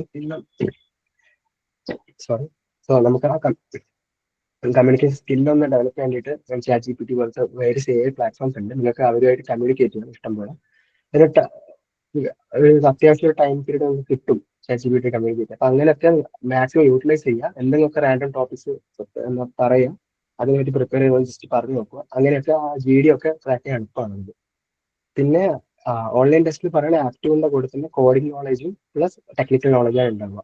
അപ്പോൾ മോസ്റ്റ്ലി സ്റ്റുഡൻസ് ടെക്നിക്കൽ നോളജും കോഡിംഗ് നോളജും കൂടുതൽ പഠിച്ചിട്ട് ആപ്റ്റിറ്റ്യൂഡ് അത്ര കെയർ ആക്കി എടുക്കാതെ വരുമ്പോഴാണ് അതുകൊണ്ട് അതിൽ എന്താ ഷോക്ക് പാസ്സാവാനും അത് മാക്സിമം ക്രാക്ക് ചെയ്യാനുള്ള ഒരു ബുദ്ധിമുട്ട് എന്ന് കണ്ടിട്ടുണ്ട്. അപ്പൊ കോഡിംഗ് എന്ന് വെച്ചാൽ നിങ്ങൾ കോർ കമ്പനീസ് ആയാലും സോഫ്റ്റ്വെയർ കമ്പനീസ് ആയാലും കോഡിംഗ് മെയിൻ എല്ലാ ഇതിലും ഭയങ്കരമായിട്ട് സിഗ്നിഫിക്കന്റ് ആണ്. കാരണം എല്ലാ കമ്പനീസും expect you to have a basic coding knowledge or up till intermediate level coding knowledge. അതായത് നിങ്ങൾ അങ്ങനെ ഡാറ്റ സ്ട്രക്ചർ ലെവലിലൊന്നും കോഡിംഗ് പഠിക്കണമെന്നില്ല. നിങ്ങൾ ബേസിക്കലി ഒരു സ്ട്രിംഗ് ഹാൻഡ്ലിംഗ് പോയിന്റർ ലെവൽ ആ ഒരു ലെവലിലേക്ക് പഠിച്ചു. ആ ഒരു ലെവലിലാണ് ഞാൻ ജനറലി കണ്ടിട്ടുള്ളത് കോഡിംഗ് ക്വസ്റ്റ്യൻസ് ഒക്കെ. ഇപ്പൊ എനിക്ക് ക്വാൽകോമില് എന്റെ പേഴ്സണൽ എക്സ്പീരിയൻസ് പറയുന്നത് ക്വാൽകോമിൽ എനിക്ക് ഒരു പോയിന്റർ ലെവലിൽ ഉണ്ടായിരുന്നുള്ളൂ. പിന്നെ ഇന്റർവ്യൂവിലായപ്പോഴും ആയപ്പോഴും എനിക്ക് കോഡിങ്ങിൽ മെയിൻലി ഒരു സ്ട്രിംഗ് ഹാൻഡ്ലിംഗ് ലെവൽ ആ ഒരു ലെവലിൽ കോഡിംഗ് എന്നോട് ക്വസ്റ്റ്യൻസ് ചോദിച്ചിട്ടുണ്ട്. ഞാൻ ഈസി ബാക്ക്ഗ്രൗണ്ട് ആയതുകൊണ്ടായിരിക്കാം മേ ബി CSS സ്റ്റുഡൻസിന് കുറച്ചും കൂടി ഡീപ്പായി ചോദിക്കാം. അത് ആ ഒരു ഫീൽഡ് മാനേജ് അവരോട് ചോദിച്ചേക്കാം. അപ്പം അത് പിന്നെ ടെക്നിക്കൽ റൗണ്ടിലേക്ക് വരുവാണ്. നിങ്ങൾക്ക് ബേസിക്കലി 2 or 3 ടെക്നിക്കൽ ഉണ്ടാവാം. ജനറലി ഒരു ടെക്നിക്കൽ ആണ് ക്യാമ്പസിലൊക്കെ ഞാൻ കണ്ടിട്ടുള്ളത്. ചില കമ്പനീസ് കുറച്ച് നല്ല കമ്പനീസ് ആണെങ്കിൽ അവർ 2 അല്ലെങ്കിൽ 3 വെച്ചേക്കാം. അത് ചില കമ്പനീസ് ഇതൊക്കെ ഈ 3 ഇന്റർവ്യൂവിന്റെയും ടൈം ഒരുമിച്ച് ക്ലബ് ചെയ്തിട്ടൊക്കെ അവർ ഒരു 8 hour ലോങ് അങ്ങനെയൊക്കെ ഇന്റർവ്യൂസ് എടുക്കാം. എനിക്ക് എന്റെ പേഴ്സണൽ എക്സ്പീരിയൻസ് പറയുകയാണെങ്കിൽ ഞാൻ 2 കമ്പനി എനിക്ക് ശരിക്കും ഷോർട്ട് ലിസ്റ്റ് ആയിട്ടുണ്ടായിരുന്നു, UST-ലും ക്വാൽകോമിലും. പിന്നെ ക്വാൽകോം ശേഷം കിട്ടിയതാണ്, അപ്പോൾ ക്വാൽകോമിലേക്ക് ഞാൻ മാറിയതാണ്. അപ്പോൾ ക്വാൽകോം എനിക്ക് ഇന്റർവ്യൂ എക്സ്പീരിയൻസ് പറയുകയാണെങ്കിൽ എനിക്ക് 2 മണിക്കൂറിന്റെ ഒരു ഇന്റർവ്യൂ ആയിരുന്നു, 2 ഇന്റർവ്യൂസ് ആയിരുന്നു. അപ്പോൾ ഓൺലൈൻ ഇന്റർവ്യൂ ആയിരുന്നു. ആദ്യം ഒരാൾ വന്നു, ആദ്യം ഒരു ഇന്റർവ്യൂ വന്നു, അവര് മാക്സിമം നമ്മുടെ ജോബ് റോളായിട്ട് ബന്ധപ്പെട്ട കാര്യങ്ങളും പിന്നെ എല്ലാ കോറുമായിട്ടുള്ള ഏകദേശം എല്ലാ സബ്ജക്ട്സും ഒന്ന് കവർ ചെയ്ത് അതിങ്ങനെ ചോദിച്ചു. സെക്കൻഡില് രണ്ടാമത്തെ ഇന്റർവ്യൂറും അവര് ലെവലിൽ അവരും കുറെ ചോദിച്ചിട്ടുണ്ട്. അപ്പൊ എല്ലാം കൂടി 2 മണിക്കൂർ അറൗണ്ട് എനിക്ക് ഇന്റർവ്യൂ ഉണ്ടായിരുന്നു. അപ്പം നിങ്ങൾ അത് മാക്സിമം അതിനനുസരിച്ച് പ്രിപ്പയർ ചെയ്യണമെന്നുള്ളതാണ് ടെക്നിക്കലിൽ. പിന്നെ UST-യുടെ കാര്യം പറയുകയാണെങ്കിൽ എനിക്ക് അതൊരു എംബേർഡ് ജോലി, എംബേർഡ് പാർട്ടായിരുന്നു. എംബേർഡ് റോളിന്റെ പ്രത്യേകത എന്താ വെച്ചാൽ നിങ്ങൾക്ക് കോഡിംഗ് പ്ലസ് ഇലക്ട്രോണിക്സ് ചോദിക്കും. അപ്പം ഈ എംബേർഡിൽ എന്താ വെച്ചാൽ എനിക്ക് 3 റൗണ്ട് ടെക്നിക്കൽ ഉണ്ടായിരുന്നു. ഒരു റൗണ്ട് ഇലക്ട്രോണിക്സും കുറച്ച് കോഡിംഗ് ക്വസ്റ്റ്യൻസ് ഉണ്ടായിരുന്നു. പിന്നെയുള്ള ബാക്കി 2 റൗണ്ടിലും ടെക്നിക്കൽ നോളജ് ആയിരുന്നു എനിക്ക് ചോദിച്ചിട്ടുണ്ടായിരുന്നത്. ഈ technical I mean coding knowledge ആയിരുന്നു. അപ്പം 2 ടെക്നിക്കൽ റൗണ്ട്സിലും പിന്നെ ഒരു 6 ക്വസ്റ്റ്യൻസോളം വെച്ച് കോഡിംഗ് ക്വസ്റ്റ്യൻസ് ഉണ്ടായിരുന്നു രണ്ടിലും. പിന്നെ 3 റൗണ്ടോളം ടെക്നിക്കലും പിന്നെ ഒരു റൗണ്ട് HR ആയിരുന്നു ഉണ്ടായിരുന്നത്. HR-ലേക്ക് വരുമ്പോൾ HR റൗണ്ട് നിങ്ങൾ ഏകദേശം എല്ലാവരും പാസ്സാവും. അതിൽ മെയിൻലി എന്താ വെച്ചാൽ കമ്മ്യൂണിക്കേഷൻ റിലേറ്റഡ് ആയിട്ടുള്ള നിങ്ങളെ കമ്മ്യൂണിക്കേഷൻ എത്രത്തോളം നിങ്ങൾക്ക് പറ്റുന്നുണ്ടെന്നാണ്. പിന്നെ നിങ്ങളുടെ ബിഹേവിയർ അസസ്മെന്റ് ആണത്. നിങ്ങൾ എങ്ങനെയാണ് ഇപ്പോൾ ഒരു സിറ്റുവേഷനോട്, ഒരു കമ്പനിയിൽ ഇപ്പോൾ എന്തെങ്കിലും ഒരു പ്രശ്നം വരുവാണ്, ഇപ്പൊ എന്തെങ്കിലും ഒരു ഇഷ്യൂ വരാണ്, നിങ്ങൾ എങ്ങനെ റിയാക്ട് ചെയ്യും, ഇതൊക്കെയാണ് അവർ HR-ൽ അസസ് ചെയ്യുന്നത്. പിന്നെ നിങ്ങളെ സാലറി, നിങ്ങളെ റീലൊക്കേഷൻ എങ്ങോട്ടേക്കാണ്, അതൊക്കെ പറയാൻ അങ്ങനെ ഒരു ഡിസ്കഷൻ ആണ് HR-ൽ മെയിൻലി നടക്കുന്നത്. പിന്നെ HR-ന്റെ കോർ എന്ന് പറയുന്നത് ബിഹേവിയർ അസസ്മെന്റ് ആണ്. അപ്പം അതിനനുസരിച്ചിട്ടുള്ള വേരിയസ്, ഇപ്പൊ ChatGPT ഒക്കെ ചോദിച്ചാൽ നിങ്ങൾക്ക് വേരിയസ് ക്വസ്റ്റ്യൻസ് ഉണ്ട്. ഇപ്പോൾ ഫോർ എക്സാമ്പിൾ ഞാൻ കാര്യം പറയുമ്പോൾ ഇപ്പൊ ഒരു പ്രശ്നം നടക്കുവാണ്, നിങ്ങളെ കൊളീഗുമായിട്ട് നിങ്ങൾക്ക് തീരെ പറ്റുന്നില്ല, നിങ്ങൾ മാനേജറോ കൊളീഗുകളോ ഭയങ്കരമായിട്ട് അവരുമായിട്ട് നിങ്ങൾക്ക് ഒരു ഇഷ്യൂ, ഒരു ഒത്തുചേർന്ന് പോകാൻ പറ്റാത്തൊരു അവസ്ഥ വരും. അപ്പൊ നിങ്ങൾ എന്ത് ചെയ്യാൻ പറ്റുക? അപ്പൊ അങ്ങനെയൊക്കെ നിങ്ങൾ അവർ റിപ്പോർട്ട് ചെയ്യുക. അതാണ് നിങ്ങൾ സീനിയർ മാനേജറിനോട് കാര്യം പോയി റിപ്പോർട്ട് ചെയ്യുക. അതൊക്കെയാണ് അവർ പ്രതീക്ഷിക്കുന്നത്. അപ്പൊ അങ്ങനത്തെ ക്വസ്റ്റ്യൻസിനോട്, അങ്ങനത്തെ ഉത്തരങ്ങളോട് നിങ്ങൾ മാക്സിമം നോക്കുക. വേരിയസ് വെബ്സൈറ്റ്സ് ആയാലും പിന്നെ ഇന്റർവ്യൂവിന്റെ കാര്യം പറയുകയാണെങ്കിൽ ഗ്ലാസ് ഡോർ പോലത്തെ വെബ്സൈറ്റ്സ് ഉണ്ട്. അതിലിങ്ങനെ ഇന്റർവ്യൂ എക്സ്പീരിയൻസിനെ പറ്റിയൊക്കെ പലവരും ഓൾറെഡി അറ്റൻഡ് ചെയ്തവര് ഈ ഗ്ലാസ് ഡോർ പോലത്തെ പല കമ്പനീസിനും, ഓൾമോസ്റ്റ് ഓൾ കമ്പനീസിന്റെ നിങ്ങൾക്ക് ഗ്ലാസ് ഡോറിൽ കിട്ടുന്നതായിരിക്കും. അപ്പൊ അവിടെയൊക്കെ പോയി എക്സ്പീരിയൻസും അവരെ റിവ്യൂസും അവരെന്തൊക്കെയാണ് ചെയ്തത്, അവർക്ക് എന്തൊക്കെ ക്വസ്റ്റ്യൻസ് ഉണ്ടായിരുന്നൊക്കെ എല്ലാം കേൾക്കുക, പഠിക്കുക, അതിനൊക്കെ അനുസരിച്ച് പ്രിപ്പയർ ചെയ്യുക. അപ്പം ഗ്ലാസ് ഡോർ ഒക്കെ ഒരു വാല്യൂബിൾ എഡിഷൻ ആണ് നിങ്ങൾക്ക് ഒരു പ്രിപ്പറേഷന്റെ കാര്യത്തിലാണ് പറയുന്നത്. അപ്പൊ മാക്സിമം ഇന്നത്തെ പ്ലാറ്റ്ഫോംസ് ഒക്കെ ഓൺലൈൻ ഇന്റർവ്യൂ എക്സ്പീരിയൻസ് പ്ലാറ്റ്ഫോംസും ഓൺലൈൻ റിവ്യൂ പ്ലാറ്റ്ഫോംസും ഇങ്ങനത്തെ മാക്സിമം യൂട്ടിലൈസ് ചെയ്യുക. അതിലൊക്കെ പഠിക്കുക മാക്സിമം, അതിലൊക്കെ പ്രിപ്പയർ ചെയ്യുക. അതൊക്കെ വെച്ചിട്ട് ഓഫ് ക്യാമ്പസിലേക്ക് വരുവാണെങ്കിൽ ഓഫ് ക്യാമ്പസിൽ നിങ്ങൾക്ക് എന്താ ഓൺ ക്യാമ്പസ് പോലെ ഇപ്പം കോളേജിൽ വന്ന് അവർ പ്ലേസ്മെന്റ് എടുക്കുന്നത്. അപ്പൊ അതിൻ്റെതായ കുറച്ച് നിങ്ങൾ അങ്ങോട്ട് അപ്ലൈ ചെയ്യണം. നിങ്ങൾ അതിനനുസരിച്ച് അത്രയ്ക്ക് ആക്റ്റീവ് ആയിരിക്കണം. ഈ ഓഫ് ക്യാമ്പസിന്റെ മെയിൻ അതിന് ഓൺ ക്യാമ്പസിൽ നിന്ന് വ്യത്യസ്തമാക്കുന്നത് തന്നെ ഈ ഒരു കാര്യമാണ്. കാരണം നിങ്ങൾ അത്രത്തോളം ആക്റ്റീവ് ആയിട്ടുള്ള ഒരാളായിരിക്കണം. ലിങ്ക്ഡിനിലും അതുപോലെ ലിങ്ക്ഡിൻ, നൗക്കറി, ഇന്റേൺഷാല, ഇൻഡീഡ്, ഇങ്ങനെ കുറെ വെബ്സൈറ്റ്സ് ഉണ്ട്, ഓൺലൈൻ പ്ലാറ്റ്ഫോംസ് ഉണ്ട്. ഇതിലൊക്കെ നിങ്ങൾ അക്കൗണ്ട് തുടങ്ങുക. നിങ്ങളുടെ അക്കൗണ്ട് നല്ല നീറ്റ് ആയിട്ടും വെൽ ക്രാഫ്റ്റ് ചെയ്യുക. ലിങ്ക്ഡിനൊക്കെ നിങ്ങളെ അക്കൗണ്ട് നല്ല വെൽ ക്രാഫ്റ്റഡ് ആയിട്ടുള്ള അക്കൗണ്ട് ആക്കി വെക്കുക. ഇതിലൊക്കെ നിങ്ങൾ നല്ലോണം ആക്റ്റീവ് ആവുക. ഡെയിലി ബേസിസിൽ ആക്റ്റീവായിട്ട് നിങ്ങൾ സെർച്ച് ചെയ്യുക, ജോബ് ഓപ്പർച്യൂണിറ്റീസ് നോക്കുക, അതിലൊക്കെ വരുന്നതിലൊക്കെ അപ്ലൈ ചെയ്യുക. നിങ്ങളുടെ റെസ്യൂമെ അതനുസരിച്ച് ഓരോ ജോബ് റോളിനനുസരിച്ചിട്ട് ടൈലർ ചെയ്യുക. ആ ടൈലർഡ് റെസ്യൂമെ നിങ്ങൾ ഓരോന്നായിട്ട് അപ്ലൈ ചെയ്യുക. ഇനി അതല്ല, ലിങ്ക്ഡിനിൽ തന്നെ നിങ്ങൾക്ക് ഇപ്പം പലരും ഈ HR കോൺടാക്ട്സ് ഒക്കെ അവർ കൊടുക്കും, HR മെയിൽ ID ഒക്കെ അവർ കൊടുക്കുന്നവരുണ്ട് പലരും ലിങ്ക്ഡിനിൽ. അപ്പൊ അങ്ങനത്തെ ഒക്കെ നിങ്ങൾ മെയിൻലി എന്ത് ചെയ്യുക, അങ്ങനത്തെ ഇമെയിൽ IDs ഒക്കെ എടുക്കുക. അത് പേഴ്സണലി നിങ്ങൾ മെയിൽ അയക്കും. നിങ്ങളുടെ റെസ്യൂമിൽ ഒരു കവർ ലെറ്റർ വെക്കണം. കാരണം ഞാൻ എൻ്റെ ഇനീഷ്യൽ സ്റ്റേജിലൊക്കെ എനിക്ക് അതൊരു അബദ്ധം പറ്റിയായിരുന്നു. എനിക്ക് ഇത് കവർ ലെറ്റർ വെക്കുന്ന കാര്യം അറിയില്ലായിരുന്നു. അപ്പൊ ഞാൻ റെസ്യൂമെ അയച്ചു കൊടുത്തിട്ട് ഇൻട്രസ്റ്റഡ് ഇൻ സയൻസ് റോൾ എന്ന് പറഞ്ഞിട്ട് ഞാൻ അങ്ങനെ കൊടുത്തിട്ടുണ്ട്. ഒരു കവർ ലെറ്റർ വെക്കുകയാണെങ്കിൽ നിങ്ങൾ കുറച്ചും കൂടി എഫിഷ്യന്റ് ആണ്, കുറച്ചും കൂടി നിങ്ങൾ ഇതിൽ ഇൻട്രസ്റ്റഡ് ആണ്, നിങ്ങൾക്ക് ഇതിനെപ്പറ്റി അറിയാൻ പറ്റും. അതായത് ഒരു കുറച്ചും കൂടി ഒരു അഡ്വാൻറ്റേജ് ആണ് അതിന്. നിങ്ങൾ മാക്സിമം അങ്ങനെ ഒരു കവർ ലെറ്റർ ChatGPT-യോടോ അതുപോലത്തെ ഏതെങ്കിലും ഒരു AI-നോട് നിങ്ങൾ പറയാം, നിങ്ങൾ ജോബ് റോൾ എടുക്കുക, നിങ്ങൾ റെസ്യൂമെ എടുക്കുക, എന്നിട്ട് അവരോട് പറയാം ഇന്ന റോളിന് വേണ്ടി എനിക്കൊരു കവർ ലെറ്റർ ഇന്ന HR-ന് അയക്കാനാണ്, ഒരു കവർ ലെറ്റർ പ്രിപ്പയർ ചെയ്ത് തരണം എന്ന് പറഞ്ഞാൽ അവർ ചെയ്തു തരും. ChatGPT ചെയ്തു തരും. അത് ഡയറക്ട്ലി കോപ്പി പേസ്റ്റ് ചെയ്യുക. അത് നിങ്ങൾ ഡയറക്ട്ലി കോപ്പി പേസ്റ്റ് ചെയ്ത് ബ്ലൈൻഡ്ലി ചെയ്യാറ് എന്തൊക്കെയാണ് അതിലുള്ള, ചിലപ്പം ഇപ്പം നിങ്ങൾക്ക് അറിയാത്ത സ്കിൽസോ അല്ലെങ്കിൽ അറിയാത്ത കാര്യങ്ങളൊക്കെ എന്തെങ്കിലുമൊക്കെ ഇട്ടെന്ന് തരാം. അപ്പൊ അങ്ങനെ ബ്ലൈൻഡ്ലി കൊടുക്കരുത്. ജസ്റ്റ് ഒന്ന് വായിച്ച് നിങ്ങൾക്ക് ഓക്കെ ആണെന്ന് തോന്നി അത് അയച്ചു കൊടുക്കുക. ഇതാണ് ഓൺലൈൻ ആപ്ലിക്കേഷന്റെ പ്രോസസ്സിൽ മെയിൻലി കവർ ചെയ്യുന്നത്. പിന്നെ അസസ്മെന്റ്സിന്റെ കാര്യം പറയുകയാണെങ്കിൽ ഇതിലും സെയിം ഓൺ ക്യാമ്പ് അവിടുന്ന് വന്ന ഈ ആപ്ലിക്കേഷൻ ശേഷം പിന്നെ ഓഫ് ക്യാമ്പസും ഓൺ ക്യാമ്പസും ഓൾമോസ്റ്റ് സെയിം ആണ്. അതായത് ആപ്റ്റിറ്റ്യൂഡും ഇന്റർവ്യൂസും ഉണ്ടാകും. ആപ്റ്റിറ്റ്യൂഡ് അല്ല, റിസൾട്ട് ഓൺലൈൻ ടെസ്റ്റും ഇന്റർവ്യൂസും ഉണ്ടാകും. ഇതിലെന്താ വെച്ചാൽ ഓൺലൈൻ ടെസ്റ്റ് സെയിം കോമ്പസിഷൻ ആണ്, ആപ്റ്റിറ്റ്യൂഡ് പ്ലസ് ഇത് കോഡിംഗ് ഓർ ടെക്നിക്കൽ ആണ്. ചില കമ്പനീസ് ഇത് മൂന്നും ചോദിച്ച കമ്പനീസും ഉണ്ട്. പിന്നെ ചില companies depending on the job rule, അതായത് നിങ്ങൾ VLSI ഫീൽഡ്, ഞാൻ എൻ്റെ ഒരു ഡിപ്പാർട്ട്മെന്റ് എൻ്റെ ബ്രാഞ്ചിൽ നിന്നാണ് പറയുന്നത്, VLSI ഫീൽഡോ ഇല്ല എംബഡ് ഫീൽഡോ ആണ് നിങ്ങൾ ആ ഒരു ഫീൽഡിലേക്ക് ഒപ്പം അതിനനുസരിച്ചുള്ള കാര്യങ്ങളാണ് ചോദിക്കാറ് ചെയ്യുന്നത്. ഇപ്പം സിവിലിലൊക്കെ ആണെങ്കിൽ ഞാൻ കണ്ടിട്ടുണ്ട്, ആസ് എ കോർഡിനേറ്റർ ഞാൻ ശ്രദ്ധിച്ചിട്ടുണ്ട്, അവരെ ടെക്നിക്കൽ പാർട്ടാണ് ഓൺലൈൻ ടെസ്റ്റിൽ വെക്കാറ്. അത് കഴിഞ്ഞിട്ട് അവർ ഷോർട്ട് ലിസ്റ്റ് ആകുന്നവരെ ഇന്റർവ്യൂലേക്ക് വിടാറ് ആണ് പതിവ്. പിന്നെ ആപ്റ്റ്യൂഡ് ഉണ്ടാവും, ഇതിന്റെ ആപ്റ്റ്യൂഡ് ഉണ്ടാവും ഒബ്വിയസ്ലി. അപ്പോൾ ഇതിന്റെ കൂടെ അസസ്മെന്റിന്റെ കാര്യം പറഞ്ഞാൽ ഇത് കഴിഞ്ഞാൽ പിന്നെയുള്ളത് ഇന്റർവ്യൂസ് ആണ്. ഷോർട്ട് ലിസ്റ്റ് ആയാൽ നിങ്ങൾക്ക് ഇന്റർവ്യൂ മെയിൽ വരും. ഇന്റർവ്യൂയുടെ ഈ ഓൺ ക്യാമ്പസിന് കൂടി കോമ്പറ്റീറ്റീവ് ആയതുകൊണ്ട് അവർ കുറച്ചും കൂടി നല്ലോണം ഡീപ്പായിട്ട് ക്വസ്റ്റ്യൻസ് ചോദിക്കുന്നവരോട്. കാരണം ഞാൻ പേഴ്സണലി ഇപ്പം കോർഡിനേറ്റർ ആയിട്ട് വർക്ക് ചെയ്യുമ്പോൾ ഞാൻ അതിൽ കണ്ടിട്ടുണ്ട്, ഞങ്ങളുടെ ബാച്ചിലായാലൊക്കെ ഓൺ ക്യാമ്പസ് പ്ലേസ്മെന്റ്സിന് ഇന്റർവ്യൂസ് ഒക്കെ വളരെ ഒരു ഉണ്ട്. ടെക്നിക്കൽ ഇന്റർവ്യൂസ് അത്ര ഡീപ്പായിട്ട് അവർ ചോദിച്ച് ഞാൻ കണ്ടിട്ടില്ല. പക്ഷെ ഓഫ് ക്യാമ്പസ് പ്ലേസ്മെന്റ്സ് അവർ നല്ലോണം ചോദിക്കും. കാരണം നിങ്ങൾ കോമ്പീറ്റ് ചെയ്യുന്ന ലാർജർ ക്രൗഡുമായിട്ടാണ്. അപ്പൊ അവർ അതിൽ നിന്ന് നിങ്ങൾ ചൂസ് ചെയ്യണം. അപ്പം അതുകൊണ്ടാണ് ഈ 2-3 ടെക്നിക്കിലൊക്കെ പോകുന്നത്. ചിലപ്പോൾ അതിനനുസരിച്ച് നിങ്ങൾ എത്രത്തോളം പെർഫോം ചെയ്യുക അതിനനുസരിച്ച് നിങ്ങളെ ഷോർട്ട് ലിസ്റ്റ് ചെയ്യുന്നതാണ് ചാൻസ് കൂടുകയില്ല. അപ്പൊ അത്രയും കോമ്പറ്റീഷൻ ഉണ്ട്. അപ്പൊ അതിനനുസരിച്ച് മാക്സിമം പ്രിപ്പയർ ചെയ്യണം. പ്രിപ്പറേഷനെ പറ്റി പറയുകയാണെങ്കിൽ ഞാൻ നേരത്തെ പറഞ്ഞ പോലെ ഇന്റർവ്യൂസിലൊക്കെ നിങ്ങൾ ഗ്ലാസ് ഡോർസ് ഒക്കെ പോലത്തെ വെബ്സൈറ്റ്സ് നോക്കുക. അതിലൊക്കെ എക്സ്പീരിയൻസും അങ്ങനെയൊക്കെ നോക്കിയിട്ട് അതിൽ എന്തൊക്കെയാണ് അവർ ചോദിച്ചിട്ടുള്ളത്, ജനറലി എന്തൊക്കെയാണ് കാര്യങ്ങൾ ഉണ്ടാവാറ്, ഇതൊക്കെ ഒന്ന് നോക്കി വെക്കുക. അത് പഠിക്കുക, അതിനനുസരിച്ചുള്ള പഠിക്കുക. പിന്നെ ഇതിന് മെയിൻ ഇപ്പൊ നിങ്ങൾക്ക് ഓൺ ക്യാമ്പസ് ആയാലും ഓഫ് ക്യാമ്പസ് ആയാലും ജോബ് റോൾസ് അവർ തരുന്നതായിരിക്കും. അല്ലെങ്കിൽ ഒരു JD, അതായത് ജോബ് ഡിസ്ക്രിപ്ഷൻ അവർ പ്രൊവൈഡ് ചെയ്യുന്നതായിരിക്കും company. Mainly on campus placements ആണെങ്കിൽ പ്ലേസ്മെന്റ്സ് എല്ലാം ഒരു ആഴ്ച നമുക്ക് പ്ലേസ്മെന്റ്സ് എല്ലാം നമ്മൾ അറിയിക്കാറുണ്ട്. ജനറലി എങ്ങനെ പോയാലും ഒരാഴ്ച 2 ആഴ്ച നമുക്ക് ഒരു ജനറലി അറിയിക്കാറുണ്ട്.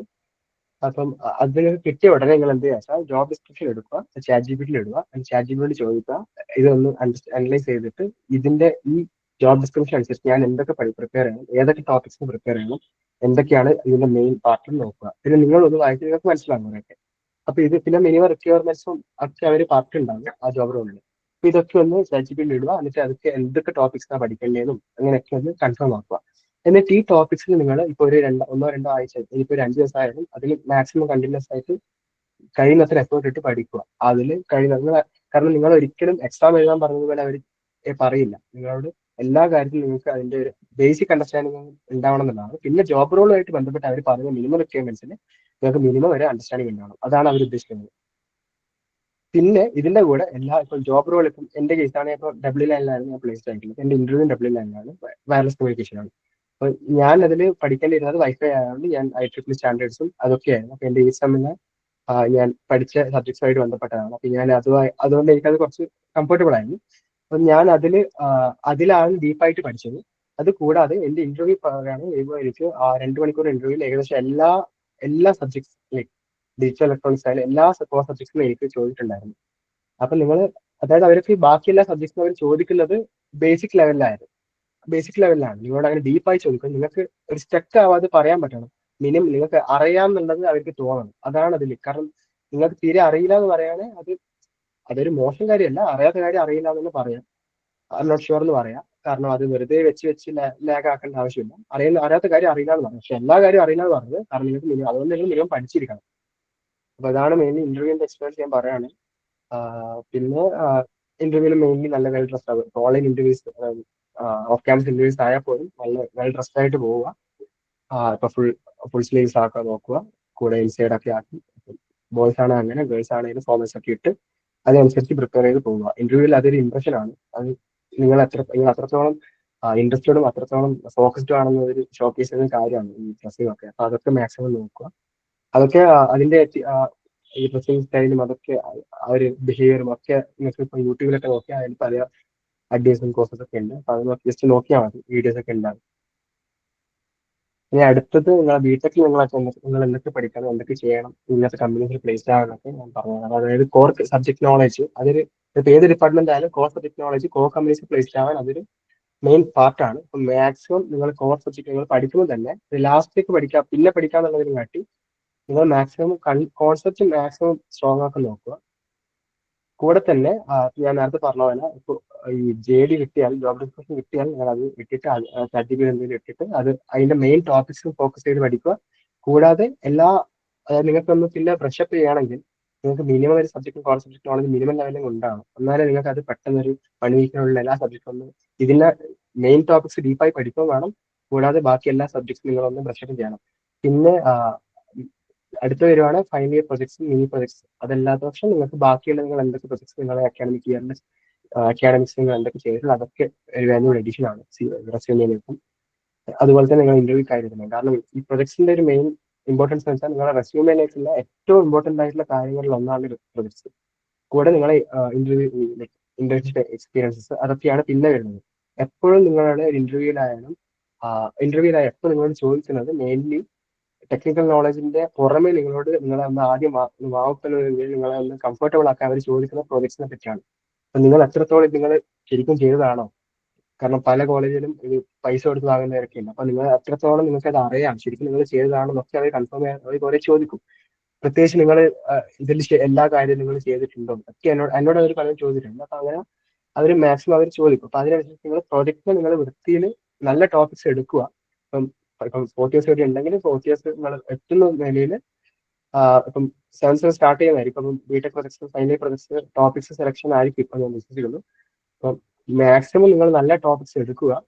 ഇപ്പോൾ ഇൻഡസ്ട്രി റെഡി ആയിട്ടുള്ള ടോപ്പിക്സ് ഒക്കെ ഇപ്പൊ നിങ്ങളെ പ്രൊഫസേഴ്സിനോട് ചോദിച്ചാലും അല്ലാത്ത പക്ഷം നിങ്ങൾ അല്ലാത്ത പക്ഷം നിങ്ങൾ ബാക്കി ഇപ്പോൾ ഓൺലൈനിൽ നോക്കിയാൽ ഇപ്പം ഇഷ്ടംപോലെ റിസോഴ്സസ് ഉണ്ട്, ഓൺലൈൻ പ്ലാറ്റ്ഫോംസും ഓൺലൈൻ റിസോഴ്സസ് ഉണ്ട്. അതിലൊക്കെ റെഫർ ചെയ്യുക, നല്ല ടോപ്പിക്സ് നോക്കുക, എന്നിട്ട് മാക്സിമം തപ്പി കണ്ടുപിടിക്കാൻ ശ്രമിക്കുക, അത് നോക്കുക. അത് നല്ല ടോപ്പിക്സ് എടുക്കുക. കാരണം അത് എപ്പോഴും നല്ലൊരു എഡിഷൻ ആയിരിക്കും. ഇനി തേർഡ് ഇയറിലേക്ക് പോകുന്ന കുട്ടികളാണെങ്കിൽ മിനി പ്രൊജക്ട്സ് ഉണ്ടാകും. മിനി പ്രൊജക്ട്സും നിങ്ങൾ ഇതുപോലെ തന്നെ നല്ല ടോപ്പിക്സ് എടുക്കും. കാരണം ഒരു 4th ഇയറിന് ശേഷം പിന്നെ നിങ്ങൾക്ക് 4th ഇയർ സ്റ്റാർട്ട് ചെയ്ത് പിന്നെ നിങ്ങൾക്ക് മാക്സിമം പ്രൊജക്ട് ചെയ്യാനുള്ള ടൈം കുറവായിരിക്കും, വളരെ കുറവായിരിക്കും. അപ്പൊ മാക്സിമം കഴിയുന്നത്ര പ്രൊജക്ട് ചെയ്യാൻ ശ്രമിക്കുക. ഇപ്പം സെക്കൻഡ് ഇയറിലെ സ്റ്റുഡൻസും തേർഡ് ഇയർ സ്റ്റുഡൻസും ഒക്കെ മാക്സിമം കഴിയുന്നത്ര പ്രൊജക്ട് ചെയ്യുക. കാരണം ഫൈനൽ ഇയർ നിങ്ങൾ എത്തിയവരിക പിന്നെ നിങ്ങൾക്ക് അത് ഫൈനൽ ഇയർ പ്രൊജക്റ്റും അക്കാഡമിക്സും ഈ പ്ലേസ്മെന്റും ഒക്കെ കൊണ്ടുവന്നവർക്ക് വേറെ പ്രൊജക്ട് ചെയ്യാനുള്ള ടൈം ഒന്നും കിട്ടാറുണ്ടായില്ല സാധാരണ. Maximum third year second year first years maximum ശ്രമിക്കുക പ്രൊജക്ട് ചെയ്യാൻ. ഞാൻ ചെയ്യാനുള്ള ഓപ്പർച്യൂണിറ്റിയാണ് നിങ്ങൾക്ക് നിങ്ങളെ പ്രൊഫസേഴ്സ് ഉണ്ടാകും. എല്ലാ ഡിപ്പാർട്ട്മെന്റ്സിലും പ്രൊഫസേഴ്സിനും നല്ല കണക്ഷൻസ് ഉണ്ട്. അവരെ പഠിപ്പിച്ച കുട്ടികളായാലും അവരെ കൊളീഗ്സ് ആയാലും അവരൊപ്പം പഠിച്ചവരായാലും അവരൊക്കെ പല കമ്പനീസിലും പ്ലേസ്ഡ് ആണ്. അപ്പം അവരെ അണ്ടറിലൊക്കെ നിങ്ങൾക്ക് പ്രൊജക്ട് ചെയ്യാൻ അവർ നമ്മളെ ടീച്ചേഴ്സ് ഓപ്പർച്യൂണിറ്റീസ് പലതും പ്രൊവൈഡ് ചെയ്യും. ഞാനിങ്ങനെ പലതും ചെയ്തിട്ടുണ്ട്. ഞാൻ അതുകൊണ്ടാണ് പറയുന്നത്. ആ ഒരു കൾച്ചർ നമ്മുടെ കോളേജിൽ കുറവാണെന്ന് ടീച്ചേഴ്സും പറഞ്ഞിട്ടുണ്ട്, എനിക്കും തോന്നിയിട്ടുണ്ട് ബസ്സിൽ. അപ്പൊ നമ്മൾ മാക്സിമം നമ്മുടെ പ്രൊഫസേഴ്സ് ആയിട്ടൊക്കെ കണക്ഷൻ ബിൽഡ് ചെയ്യുന്നത് ഇങ്ങനെയാണ്. അവരുമായിട്ടുള്ള ഒരു കണക്ഷനും ഒക്കെ ബിൽഡ് ചെയ്യാൻ പറ്റുന്നത് ഈ പ്രൊജക്ട്സിലൂടെയും മറ്റൊക്കെ നമ്മൾ കോൺടാക്ട് ചെയ്യാണ്. ഇപ്പം ഫൈനൽ ഇയർ പ്രൊജക്ട്സിനായാലും മിനി പ്രൊജക്ട്സിനായാലും ഗൈഡ് കിട്ടിയ നമ്മൾ ഗൈഡ് അസൈൻ ചെയ്യും കോർഡിനേറ്റേഴ്സ്. അപ്പം മാക്സിമം ഗൈഡുമായിട്ട് എല്ലാ കാര്യവും കോൺവേഴ്സ് ചെയ്യുക, അവരുമായിട്ട് കമ്മ്യൂണിക്കേറ്റ് ചെയ്തതിനു ശേഷം അവരുമായിട്ട് നിങ്ങൾ എങ്ങനെ മുമ്പോട്ട് പോകണമെന്നൊക്കെ അവർ പറഞ്ഞു തരും, ഹെൽപ്പ് ചെയ്യുന്നതായിരിക്കും. പിന്നെ സർട്ടിഫിക്കേഷൻ സ്കോളർഷിപ്പിനകത്ത് പറഞ്ഞ പോലെ തന്നെ നിങ്ങൾ ഈ NPTEL-ഉം Coursera ഉണ്ട്. പിന്നെ അതല്ലാതെ പല കമ്പനീസും TCS, വിപ്രോ ഒക്കെ സർട്ടിഫിക്കേഷൻ ഓൺലൈൻ സർട്ടിഫിക്കേഷൻ കൊടുക്കുന്നുണ്ട്. നമ്മുടെ കോളേജ് അത് പലതും അസിസ്റ്റും ചെയ്യുന്നതാണ്. കഴിഞ്ഞ കൊല്ലം ഞാൻ വിപ്രോയുടെ ഒരു ജാവ ഫുൾ സ്റ്റാക്ക് കോഴ്സ് പാസ്സായിട്ടുണ്ടായിരുന്നു. അപ്പൊ അതുപോലത്തെ കോഴ്സസ് മാക്സിമം സർട്ടിഫിക്കേഷൻസ് നേടാൻ ശ്രമിക്കുക. കാരണം ഇതൊക്കെ റെസ്യൂമിൽ നിങ്ങളെ എഡിഷൻസ് ആണ്. ഇതൊക്കെ ഒരു വളരെ ഇമ്പോർട്ടൻറ്റ് സെക്ഷൻ ആണ്. പ്രൊജക്ടിന് ശേഷം പിന്നെ സർട്ടിഫിക്കേഷൻ എന്ന് പറയുന്നത് വളരെ ഇമ്പോർട്ടൻറ്റ് പാർട്ടാണ്. പ്രത്യേകിച്ച് AI ഷോർട്ട് ലിസ്റ്റിങ്ങിലൊക്കെ നോക്കുമ്പോൾ ഈ സർട്ടിഫിക്കേഷൻസ് ഒരു വലിയൊരു ഘടകമാണ്. പിന്നെ ഇന്റേൺഷിപ്സും ഹാൻഡ്സ് ഓൺ എക്സ്പോഷറും. ഇന്റേൺഷിപ്സ് ഇപ്പം പറയുകയാണെങ്കിൽ ഇപ്പം ലിങ്ക്ഡിൻ, ഇന്റേൺശാല, നൗക്കറി, ഇൻഡീഡ് ഇങ്ങനെ കുറെ വേരിയസ് ഓൺലൈൻ പ്ലാറ്റ്ഫോംസ് ഉണ്ട്. ഇതിലൊക്കെ മാക്സിമം നിങ്ങൾ അക്കൗണ്ട് ക്രിയേറ്റ് ചെയ്ത് മാക്സിമം ഇതിലൊക്കെ ആക്റ്റീവായി ഇതിലൊക്കെ വെച്ചാൽ ഇന്റേൺഷിപ്പ് സ്റ്റുഡൻസിന് വേണ്ടിയുള്ള ഈ ഫൈനൽ ഇയേഴ്സും തേർഡ് ഇയേഴ്സിനൊക്കെ വേണ്ടിയുള്ള ഇന്റേൺഷിപ്സ് പ്രൊവൈഡ് ചെയ്യുന്നുണ്ട് പല കമ്പനീസും. ഇപ്പോൾ എന്റെ കാര്യം പറയുകയാണെങ്കിൽ എനിക്കൊരു നോൺ പെയ്ഡ് ഇന്റേൺഷിപ്പ് കിട്ടിയാണ് സ്റ്റാർട്ടപ്പ് കമ്പനിയിൽ. അപ്പൊ ഞാൻ അവിടെ PCB ഡിസൈനർ ആയിട്ട് ഒരു 4 മന്ത്സോളം വർക്ക് ചെയ്തായിരുന്നു. 6 മന്ത്സ് ഇന്റേൺഷിപ്പ് ആയിരുന്നു. പക്ഷെ എനിക്ക് ലാസ്റ്റ് ഈ കമ്പനി ക്വാളിഫോൺ പ്ലേസ് ആയതിനു ശേഷം നിങ്ങൾക്ക് അത് കണ്ടിന്യൂ ചെയ്യാൻ പറ്റുന്ന ബോണ്ട് ബ്രേക്ക് ചെയ്തില്ല. എനിക്ക് സർട്ടിഫിക്കേഷൻ ഒന്നും കിട്ടിയില്ല, ബട്ട് സ്റ്റിൽ അതൊരു നല്ലൊരു എക്സ്പീരിയൻസ് ആണ്. കാരണം എല്ലാം mostly in a week you will be having 2 sessions most probably with, അതും നിങ്ങൾ സിഇഒ ഇല്ലെങ്കിൽ സീനിയർ മാനേജേഴ്സ് ഒക്കെ ആയിട്ടായിരിക്കും നിങ്ങൾ കമ്മ്യൂണിക്കേഷൻ ചെയ്യുക. ഒരു മീറ്റിംഗ്സ് ഉണ്ടാവും, നിങ്ങൾ പഠിക്കാനാണ് അവർ ജനറലി പറയാറ്. കൂടാതെ നിങ്ങൾ എപ്പോഴും നിങ്ങളുടെ കമ്മ്യൂണിക്കേഷൻ അപ്പോഴും കൂടും, കാരണം നിങ്ങൾ കോൺടാക്ട് കമ്മ്യൂണിക്കേറ്റ് ചെയ്യേണ്ടി വരിക ഇന്ത്യയുടെ പല ഭാഗത്തുള്ള സ്റ്റുഡൻസുമായിട്ടായിരിക്കും. ഞാൻ പേഴ്സണലി മഹാരാഷ്ട്രയും അങ്ങനെ പല പാർട്ടിൽ നിന്നുള്ള കൂട്ടിലുമായിട്ട് ഞാനിത് കമ്മ്യൂണിക്കേറ്റ് ഉണ്ടായിരുന്നു. അപ്പൊ കമ്മ്യൂണിക്കേഷൻ എപ്പോഴും നിങ്ങൾക്ക് ഡെവലപ്പ് ചെയ്യാൻ പറ്റുന്ന ഒരു ഫീൽഡാണ് ഇന്റേൺഷിപ്പ്. പിന്നെ അത് കൂടാതെ പെയ്ഡ് ഇന്റേൺഷിപ്സ് ഉണ്ട്. അപ്പോൾ എൻ്റെ കുറെ ഫ്രണ്ട്സ് പെയ്ഡ് ഇന്റേൺഷിപ്പ് ചെയ്തിട്ടുണ്ടായിരുന്നു. അതായത് നമുക്ക് ഇങ്ങോട്ട് തിരിച്ച് അങ്ങോട്ട് കൊടുക്കുന്നതല്ല, ഇങ്ങോട്ട് പൈസ കിട്ടുന്നത്. ലൈക്ക് പെർ ഹവർ $3-4 ഒക്കെ കിട്ടുന്ന ഇന്റേൺഷിപ്പ് ഉണ്ട്. അപ്പൊ അതൊക്കെ എടുക്കുക, അതൊക്കെ സർട്ടിഫിക്കറ്റും കിട്ടും. പിന്നെ ഇതിന്റെ വേറൊരു ഗുണം എന്താ വെച്ചാൽ നിങ്ങൾക്ക് ഫൈനൽ ഇയർ നിങ്ങൾക്ക് ഇൻ കേസ് നിങ്ങൾക്ക് പ്ലേസ്മെന്റ് ഒന്നും ആയില്ലെങ്കിൽ, ഇത് നല്ല പെർഫോമൻസ് ആണെങ്കിൽ നിങ്ങൾക്ക് ഈ ഇന്റേൺഷിപ്പ് ജോബ് ആയിട്ട് കണ്ടിന്യൂ ചെയ്യാൻ പറ്റും. കാരണം നല്ല കമ്പനീസ് ഉണ്ട്, നല്ല ടേൺ ഓവേഴ്സ് ഒക്കെ നല്ല റെപ്യൂട്ടഡ് ആയിട്ടുള്ള കമ്പനീസ് ഇന്റേൺഷിപ്പ് കൊടുക്കുന്നുണ്ട്. അതിലൊക്കെ കയറുവാണ് നിങ്ങൾക്ക് അത് ജോബായിട്ടും നിങ്ങൾക്ക് മാറാൻ പറ്റും. അപ്പൊ അതൊരു ഗുണമാണ്. അത് മാക്സിമം നോക്കുക ഇന്റേൺഷിപ്സ്. അതെന്താ വെച്ചാൽ ലിങ്കറിലും ഇന്റേൺശാല, നോക്കറി, ഇന്ത്യൻ ഇങ്ങനത്തെ എല്ലാ വെബ്സൈറ്റ് പ്ലാറ്റ്ഫോംസിലും മാക്സിമം ആക്റ്റീവ് ആവുക, എല്ലാ ഇതിലും ശ്രമിക്കുക. പിന്നെ നിങ്ങളെ ലിങ്കിലൊക്കെ നിങ്ങൾ മാക്സിമം അലോമിനീസ് ആയിട്ട് കണക്ട് ചെയ്യുക, അവരോട് ചോദിക്കുക ഇങ്ങനെ എന്തെങ്കിലും ഇന്റേൺഷിപ്പ് റെഫറൻസ് ഒക്കെ ഉണ്ടാവുമെന്ന്. കാരണം പലരും ഞാൻ കണ്ടിട്ടുണ്ട് ഇങ്ങനെ പലർക്കും ഈ റെഫറൻസ് വഴിയൊക്കെ ഇന്റേൺഷിപ്പ് കിട്ടുന്നത്. പിന്നെ റെസ്യൂമെ ബിൽഡിംഗ് എന്നൊക്കെ വരുമ്പോൾ റെസ്യൂമെ നിങ്ങളെ ഓൺ ക്യാമ്പസ് ആയാലും ഓഫ് ക്യാമ്പസ് ആയാലും റെസ്യൂമെ വലിയൊരു പാർട്ടാണ്, ഇമ്പോർട്ടൻറ്റ് പാർട്ടാണ്. അപ്പൊ റെസ്യൂമെ പറ്റി പറയുകയാണെങ്കിൽ അത് keep it short and tailored ആണ്. കാരണം എപ്പോഴും ഒരു ജോബ് പേർപ്പസിൽ പറയുകയാണെങ്കിൽ 2 പേജിനുള്ളിൽ റെസ്യൂമെ കീപ്പ് ചെയ്യാൻ നോക്കുക. അതിന് മുകളിൽ ലെങ്ത് പോകാൻ പാടില്ല. നിങ്ങൾക്ക് എത്രത്തോളം നല്ല അച്ചീവ്മെന്റ്സ് ഉണ്ടെന്ന് പറഞ്ഞാലും മാക്സിമം ഇമ്പോർട്ടൻറ്റ് അച്ചീവ്മെന്റ്സ് ലിസ്റ്റ് ചെയ്ത് 2 പേജിനുള്ളിൽ കൊണ്ടുവരാൻ നോക്കുക. കാരണം അതാണ് മോസ്റ്റ് പ്രിഫേർഡ് ഫോർ ജോബ്. ഇനി അതല്ല ഇപ്പം പറഞ്ഞ സ്കോളർഷിപ്സ് ആണെങ്കിൽ നിങ്ങൾക്ക് CV മോഡലിൽ 2-3 ഒക്കെ പേജിലേക്ക് പോകാം. കാരണം നിങ്ങൾ അതിൽ അവിടെ എന്താ വെച്ചാൽ നിങ്ങൾ ഇതെല്ലാം ചെയ്ത് അതൊക്കെ ലിസ്റ്റ് ചെയ്യുക, അതൊക്കെ നിങ്ങൾ അച്ചീവ്മെന്റ്സ് ഒക്കെ ഹൈലൈറ്റ് ചെയ്യാന്നുള്ളതാണ് അവിടെ. പക്ഷെ നമ്മൾ ഇവിടെ പ്ലേസ്മെന്റിന്റെ കാര്യം പറയുകയാണെങ്കിൽ നിങ്ങൾ മാക്സിമം 2 പേജിലേക്ക് കൊള്ളിക്കാൻ നോക്കുക. പിന്നെ ഓരോ ജോബ് റോൾ അനുസരിച്ച് ഇത് ടൈലർ ചെയ്യാൻ ശ്രമിക്കുക. അതായത് ഇപ്പൊ ChatGPT-ലൊക്കെ നിങ്ങൾക്ക് ഞാൻ നേരത്തെ പറഞ്ഞ ജോബ് ഡിസ്ക്രിപ്ഷനും ജോബ് റോളൊക്കെ ഇട്ടാൽ ഇടുക. അതിന്റെ കൂടെ നിങ്ങളെ ഇപ്പോഴുള്ള കറന്റ് റെസ്യൂമെ, ഞാൻ വിശ്വസിക്കുന്നു most of students might have A resume buy now. ഇപ്പൊ ഇല്ലാത്തവരാണ് എത്രയും പെട്ടെന്ന് തന്നെ ആക്കുക, കാരണം നിങ്ങൾ പ്ലേസ്മെന്റ് സ്റ്റാർട്ട് ചെയ്യാൻ പോവുകയാണ്. അപ്പൊ മാക്സിമം നല്ല വൃത്തി റെസ്യൂമെ ആക്കി അത് പിന്നെ അതിന്റെ മുകളിൽ മോഡിഫിക്കേഷൻ നടത്തിയാൽ മതി, ഓരോ തവണയും മാറ്റണ്ട. ഞാൻ ഇതിന് നല്ലൊരു ടെംപ്ലേറ്റ് ഞാൻ യൂസ് ചെയ്ത ടെംപ്ലേറ്റ് ഞാൻ ഇതിൽ ലാസ്റ്റ് ചെയ്തതിനു ശേഷം ഷെയർ ചെയ്യാം ചാറ്റ് ബോക്സിൽ. അപ്പൊ റെസ്യൂമയുടെ കാര്യം പറയുകയാണെങ്കിൽ നിങ്ങൾ ഈ നേരത്തെ പറഞ്ഞ പോലെ ജോബ് റോൾ നിങ്ങൾ റെസ്യൂമെ കറന്റ് ഉണ്ടാക്കിയ റെസ്യൂമയും കൂടി ഇടുക. എന്നിട്ട് അത് രണ്ടും ചെയ്തിട്ട് നിങ്ങൾക്ക് ജസ്റ്റ് പ്രോംപ്റ്റ് ചെയ്യാം. അതായത് ഈ ജോബ് റോൾ അനുസരിച്ച് നിങ്ങളെ റെസ്യൂമെ ടൈലർ ചെയ്യാൻ സഹായിക്കാൻ, മോഡിഫൈ ചെയ്യാൻ സഹായിക്കാനെന്ന് പറയാം. Help me tailor my resume according to job role യുണ്ടോ എന്നിട്ട് കൊടുക്കുക. അപ്പൊ അവർ എന്തൊക്കെയാണ് കീവേഡ്സ്, കാരണം ഇപ്പോഴത്തെ എല്ലാ ഷോർട്ട് ലിസ്റ്റ് AI ബേസ്ഡ് ആണ്. അപ്പൊ അവര് സ്പെസിഫിക് കീവേഡ്സും സ്കിൽസും ഒക്കെ അവർ പറഞ്ഞു തരും. അപ്പൊ അതൊക്കെ മാക്സിമം മോഡിഫൈ ചെയ്യുക. പക്ഷെ നേരത്തെ പറഞ്ഞ പോലെ റെസ്യൂമെ നിങ്ങൾ ഭയങ്കരമായിട്ട് ഡ്രാഗ് ചെയ്യാനോ ഇല്ലെങ്കിൽ കള്ളത്തിനും പറയാനോ ഒക്കെ ശ്രമിക്കരുത്. കാരണം അവർ ഇത് ബേസ്ഡ് ആയാണ് ഇന്റർവ്യൂവിൽ അവർ ചോദിക്കുന്നത്. റെസ്യൂമെ മാത്രമാണ് അവർ ഒരു മുമ്പിലുള്ള സോഴ്സുകളെ പറ്റിയുള്ള. അപ്പൊ അത് ബേസ്ഡ് ആണ് ചോദിക്കുക. അപ്പൊ തീരെ അറിയാത്ത കാര്യങ്ങൾ പറയരുത്. അറ്റ്ലീസ്റ്റ് ബേസിക് നോളജിങ് ഉണ്ടെങ്കിൽ അത് നിങ്ങൾക്ക് സ്കിൽസിൽ ഇടാം. ഫോർ എക്സാമ്പിൾ പൈത്തൺ ഒക്കെ ഒരു 20% നിങ്ങൾക്ക് അറിയാമെങ്കിൽ അത് സ്കിൽസിൽ ഇടാം. കാരണം നിങ്ങൾ ഡിപ്പെൻഡിങ് ഓൺ ഡിപ്പാർട്ട്മെന്റ് അത് അവർ നിങ്ങളുടെ എക്സ്പെക്ട് ചെയ്യുന്നവരെ അനുസരിച്ച് അവർ കുറക്കും. പിന്നെ സ്കിൽസും പ്രൊജക്ട്സ് ഒക്കെ ഹൈലൈറ്റ് ചെയ്യുക, മാക്സിമം സർട്ടിഫിക്കേഷൻസ് ഒക്കെ ഹൈലൈറ്റ് ചെയ്യുക. പ്രൊജക്ട്സ് നേരത്തെ പറഞ്ഞത് റെസ്യൂമിന്റെ ഒരു മെയിൻ പാർട്ടാണ്. അപ്പൊ മാക്സിമം റെസ്യൂമിൽ ഇത് പ്രൊജക്ട്സ് ആഡ് ചെയ്യുക. പോരാത്തതിന് നിങ്ങൾക്ക് extra curricular activities, placement coordinator, എല്ലാത്ത ഓപ്ഷൻ ഇപ്പം എന്തെങ്കിലുമൊക്കെ ക്ലബ്സിന്റെ ഒക്കെ പാർട്ടാണൊക്കെ അതൊക്കെ നിങ്ങൾക്ക് വോളണ്ടിയറിംഗിലും ലീഡർഷിപ്പ് റോൾസിലൊക്കെ ഇടാം. പിന്നെ എക്സ്ട്രാ കരിക്കുലർ എന്ന് പറയുമ്പോൾ സ്പോർട്സിന്റെ ഒക്കെ പാർട്ടായവർക്ക് സ്പോർട്സിന്റെ ഇന്ന കോമ്പറ്റീഷൻ ഞാൻ പാർട്ടിസിപ്പേറ്റ് ഉണ്ട്, ഇല്ലെങ്കിൽ ഇപ്പം എന്തൊക്കെ യൂണിയന്റെ പാർട്ടായാലും ഇപ്പോൾ അങ്ങനെ എന്തൊക്കെയുള്ളവരൊക്കെ ഇപ്പം പല നമ്മളിപ്പം എക്സ്പ്ലോർ ഒക്കെ പോലത്തെ ഇവന്റ്സിലൊക്കെ പാർട്ടിസിപ്പേറ്റ് ചെയ്തൊക്കെയാണെങ്കിൽ അതിന്റെയൊക്കെ പാർട്ടാണ് എക്സ്ട്രാ കരിക്കുലർ ആയിട്ട് ഇടാൻ പറ്റുന്നതാണ്. ഇതൊക്കെയാണ് മെയിൻ റെസ്യൂമെ പറ്റി പറയാണ്. ഞാൻ അതിന്റെ ഒരു ടെംപ്ലേറ്റ് നിങ്ങൾക്ക് ഇട്ട് തരുന്ന ചാറ്റ് ബോക്സിൽ തരാം. അപ്പൊ അതിന്റെ മുകളിൽ ഡെവലപ്പ് ചെയ്യാൻ ശ്രമിക്കുക. കാരണം ഇത് സ്റ്റാൻഡേർഡ് ടെംപ്ലേറ്റ് വെക്കുന്നതാണ് കൂടുതലും കമ്പനീസിന് റെഡി ടെംപ്ലേറ്റ് വെക്കുന്നതാണ് കൂടുതലും കമ്പനീസിന് ഷോർട്ട് ലിസ്റ്റ് ആവാനും ഒക്കെ. ഓഫ് ക്യാമ്പസിന് ശ്രമിക്കുമ്പോഴും ഓൺ ക്യാമ്പസിനായാലും അത് കുറച്ചുകൂടി ഇംപ്രസ് ചെയ്യാനും അത് ഇന്റർവ്യൂസിൽ അത് കുറച്ചും കൂടി ഇഷ്ടപ്പെടാനൊക്കെ അത് സഹായിക്കുന്നതാണ് റെസ്യൂമെ. നെറ്റ്വർക്കിംഗ് കണക്ഷൻസിലേക്ക് നമ്മൾ ലാസ്റ്റ് ടോപ്പിക്കിലേക്ക് വരുവാണ്. നെറ്റ്വർക്കിംഗ് കണക്ഷൻ എന്ന് പറയുമ്പോൾ ഞാൻ നേരത്തെ പറഞ്ഞ പോലെ മാക്സിമം ആയിട്ട് നിങ്ങൾ ഈ അലൂമിനി കണക്ഷൻസും സീനിയേഴ്സുമായിട്ട് കണക്ട് ചെയ്യാൻ ശ്രമിക്കുക. അലൂമിനി കണക്ഷൻ എന്ന് പറയുമ്പോൾ ഈ ലിങ്ക്ഡിനും മറ്റൊക്കെ ഇഷ്ടംപോലെ അലൂമിനീസ് ഉണ്ട്. അപ്പൊ നിങ്ങൾ അതിൽ മടിക്കല്. ഞാൻ എന്റെ ആദ്യ ഇയറിൽ നമ്മളെ ഡയറക്റ്റ് കണക്ട് ചെയ്ത് ഡയറക്റ്റ് മെസ്സേജ് ചെയ്യാൻ ഒരു മടിയായിരുന്നു. എന്റെ ബാച്ചിലും പലർക്കും ഞാൻ കണ്ടിട്ടുണ്ട് മടി. അപ്പം ഞാനത് പിന്നെ ഞാനത് അയച്ചു തുടങ്ങുകയായിരുന്നു ചെയ്യുന്നത്. നിങ്ങൾ മാക്സിമം അവർക്ക് അയക്കുക, അവരുമായിട്ട് കണക്ഷൻ വെക്കുക, അവരോട് ചോദിക്കുക. നിങ്ങൾ ഇപ്പൊ ഞാൻ ലാസ്റ്റിൽ എനിക്കിപ്പം തേർഡ് ഇയറിലെ കുട്ടികളാണെങ്കിൽ എനിക്കിപ്പം ജോലി വേണ്ടാലോ, ഞാൻ ഇപ്പോഴേ കണക്ട് ചെയ്യണ്ടല്ലോ അങ്ങനെ വിചാരിക്കരുത്. നിങ്ങൾ മാക്സിമം അവർ കണക്ട് ചെയ്യുക. എന്തൊക്കെയാണ് ഇത് ചെയ്യാൻ പഠിക്കും, ഇപ്പൊ ഇങ്ങനെ ഒരു കമ്പനിയിലേക്ക് കിട്ടാൻ എന്തൊക്കെ ചെയ്യണം, ഇതൊക്കെ അവരോട് ചോദിക്കുക. അപ്പൊ ഇത് ഇവർ ചോദിക്കുമ്പോൾ അവരൊരു കണക്ഷൻ ബിൽഡ് ചെയ്യുകയാണ് ശരിക്കും. അപ്പൊ അത് എപ്പോഴും അഡ്വാൻറ്റേജ് ആയിരിക്കും, എപ്പോഴും നിങ്ങൾക്ക് ഒരു ഗുണം ഉണ്ടാകും. അപ്പൊ അതിനോട് മാക്സിമം അങ്ങനത്തെ കണക്ഷൻസ് കീപ്പ് ചെയ്യുക. അവര് റിപ്ലൈ തരാൻ ഡിലേ ആകാം ചിലപ്പം, കാരണം അവരൊക്കെ വർക്കിംഗ് പ്രോസസ് ആണ്. അപ്പൊ അവർക്ക് അവരുടേതായ വർക്ക് പ്രഷർ മറ്റൊക്കെയുണ്ട്. അപ്പൊ നിങ്ങൾ റിപ്ലൈ കിട്ടാൻ ചിലപ്പോൾ 1 വീക്ക് 2 വീക്ക് അങ്ങനെ നല്ല ഡിലേ ആയിട്ട് വരാം. അപ്പൊ അത് വെച്ചിട്ട് നിങ്ങൾ നിർത്തരുത്, അയച്ചുകൊണ്ടിരിക്കുക, പലർക്കും അയക്കുക. ഒരാൾക്ക് തന്നെയല്ല, പലർക്കും അയച്ചുകൊണ്ടിരിക്കുക.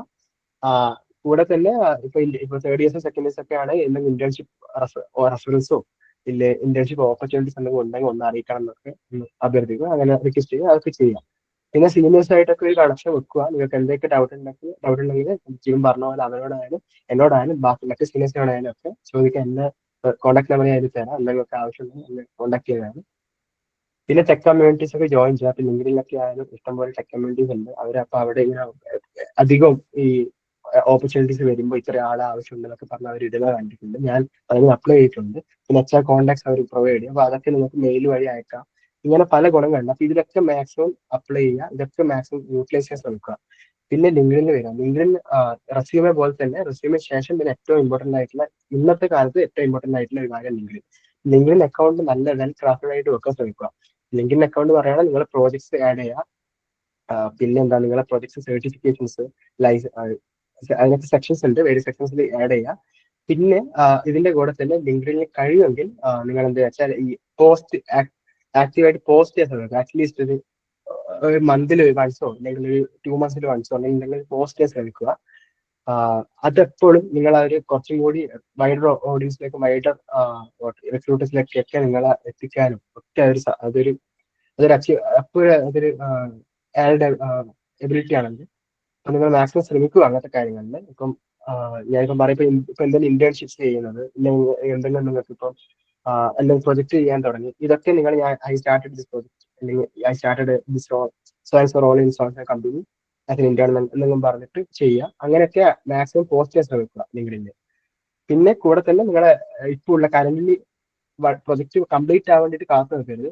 ഇപ്പം കറന്റ്ലി ഓൺഗോയിങ് പ്രൊജക്ട്സ്, ഇപ്പം മിനി പ്രൊജക്ട് ആയാലും ഫൈനലി പ്രൊജക്ട്സ് ആയാലും അതല്ലാത്ത പക്ഷം നിങ്ങൾ എന്തെങ്കിലുമൊക്കെ പ്രൊജക്ട് ചെയ്തിട്ടുണ്ടെങ്കിൽ അത് നമ്മൾ ചെറിയ പ്രൊജക്ട്സ് ആയാലും കുഴപ്പമില്ല. നിങ്ങൾ ഓരോ ഇയറിലും സെക്കൻഡ് ഇയേഴ്സിനും തേർഡ് ഇയേഴ്സിനൊക്കെ എന്റെ ഡിപ്പാർട്ട്മെന്റിലൊക്കെ നമുക്ക് വന്നിട്ടുണ്ട്. പല സബ്ജക്ട്സിലും പ്രൊജക്ട്സ് ഉണ്ട്. അപ്പൊ ഇല്ലാത്തവർ മാക്സിമം പ്രൊജക്ട്സ് ഈ ടീച്ചേഴ്സ് ഒക്കെ ആയിട്ട് കണക്ട് ചെയ്ത് അവരണ്ടർ ചെയ്യാൻ നോക്കുക. എന്നിട്ട് ഇതൊക്കെ ആഡ് ഓൺ ചെയ്യുക. നിങ്ങൾ പ്രൊജക്ട് സ്റ്റാർട്ട് ചെയ്താൽ ഉടനെ നിങ്ങൾ ലിങ്ക്ഡിനിൽ അത് ആഡ് ചെയ്യുക. സ്റ്റാർട്ടഡ് നടത്തുക, കറന്റ് നടത്തുക, അതിൽ കൊടുക്കാൻ കഴിയും പ്രസന്റ് നടത്തുക. അപ്പൊ അങ്ങനെയൊക്കെ സെക്ഷൻസ് ആഡ് ചെയ്യാൻ ഡിഫറെന്റ് സെക്ഷൻസ് ഉണ്ട്. നിങ്ങൾ അതിൽ റെക്കമെൻഡിൽ പോയാൽ നിങ്ങൾക്ക് പ്രൊജക്ട്സ് ആഡ് ചെയ്യാനും പിന്നെ എഡ്യൂക്കേഷൻ സെക്ഷൻ ഒക്കെ അങ്ങനെ പല സെക്ഷൻസ് ഉണ്ട്. അതൊക്കെ മാക്സിമം ആഡ് ചെയ്യാം, ചെയ്തു വെക്കുക. അതിന്റെ ഇതുപോലെ മെയിൻലി എല്ലാ ദിവസവും ഓൺ ഡെയിലി ബേസിൽ നിങ്ങൾ ഈ ലിങ്ക്ഡിനിൽ സെർച്ച് ചെയ്തുകൊണ്ട് നിൽക്കുക ജോബ് റോൾസും ഇന്റേൺഷിപ്സും. അപ്പം ഫോർത്ത് ഇയേഴ്സ് ആണെങ്കിലും തേർഡ് ഇയേഴ്സ് ആണെങ്കിലും ഇന്റേൺഷിപ്സും ഒക്കെ അപ്ലൈ ചെയ്യും. കാരണം ഫ്രഷേഴ്സ് ആവാത്തിടത്തോളം നിങ്ങൾക്ക് ഗ്രാജുവേറ്റ് ആവാത്തിടത്തോളം ഇല്ലെങ്കിൽ അതിനടുത്ത് ഒരു ACSM ആവാത്തിടത്തോളം നിങ്ങൾക്ക് ജോബ് ഓപ്പർച്യൂണിറ്റീസ് കിട്ടൽ ബുദ്ധിമുട്ടാണ്. അപ്പൊ മാക്സിമം ഇന്റേൺഷിപ്പിന് ട്രൈ ചെയ്യുക. അത് പിന്നെ പെർമനന്റ് ആവാനും സാധ്യതയുണ്ട്. ഇഷ്ടംപോലെ സ്റ്റുഡൻസ് എൻ്റെ നമ്മളെ ബാച്ചിൽ നിന്ന് പോയിട്ടുണ്ടെങ്കിൽ ഇന്റേൺഷിപ്പ് പെർമനന്റ് ആയിട്ട് മാറിയത്. പിന്നെയുള്ളത് റഫറൻസും ഇൻഫോർമേറ്റീവ്സ് ആണ്. അതായത് റഫറൻസ് പറയുകയാണെങ്കിൽ ഞാൻ നേരത്തെ പറഞ്ഞ ഒന്നിക്ക് അലൂമിനിയം കണക്ഷൻസ് വഴി നിങ്ങൾക്ക് റഫറൻസ് ചോദിക്കാം. അപ്പൊ ഒന്നിക്ക് അങ്ങനെ അലൂമിനിയം, അപ്പൊ അത് കിട്ടില്ല, ചിലപ്പം കുറച്ച് ഡിലേ ഉണ്ടാകാം, ചിലപ്പം കുറച്ച് പാടായിരിക്കാം.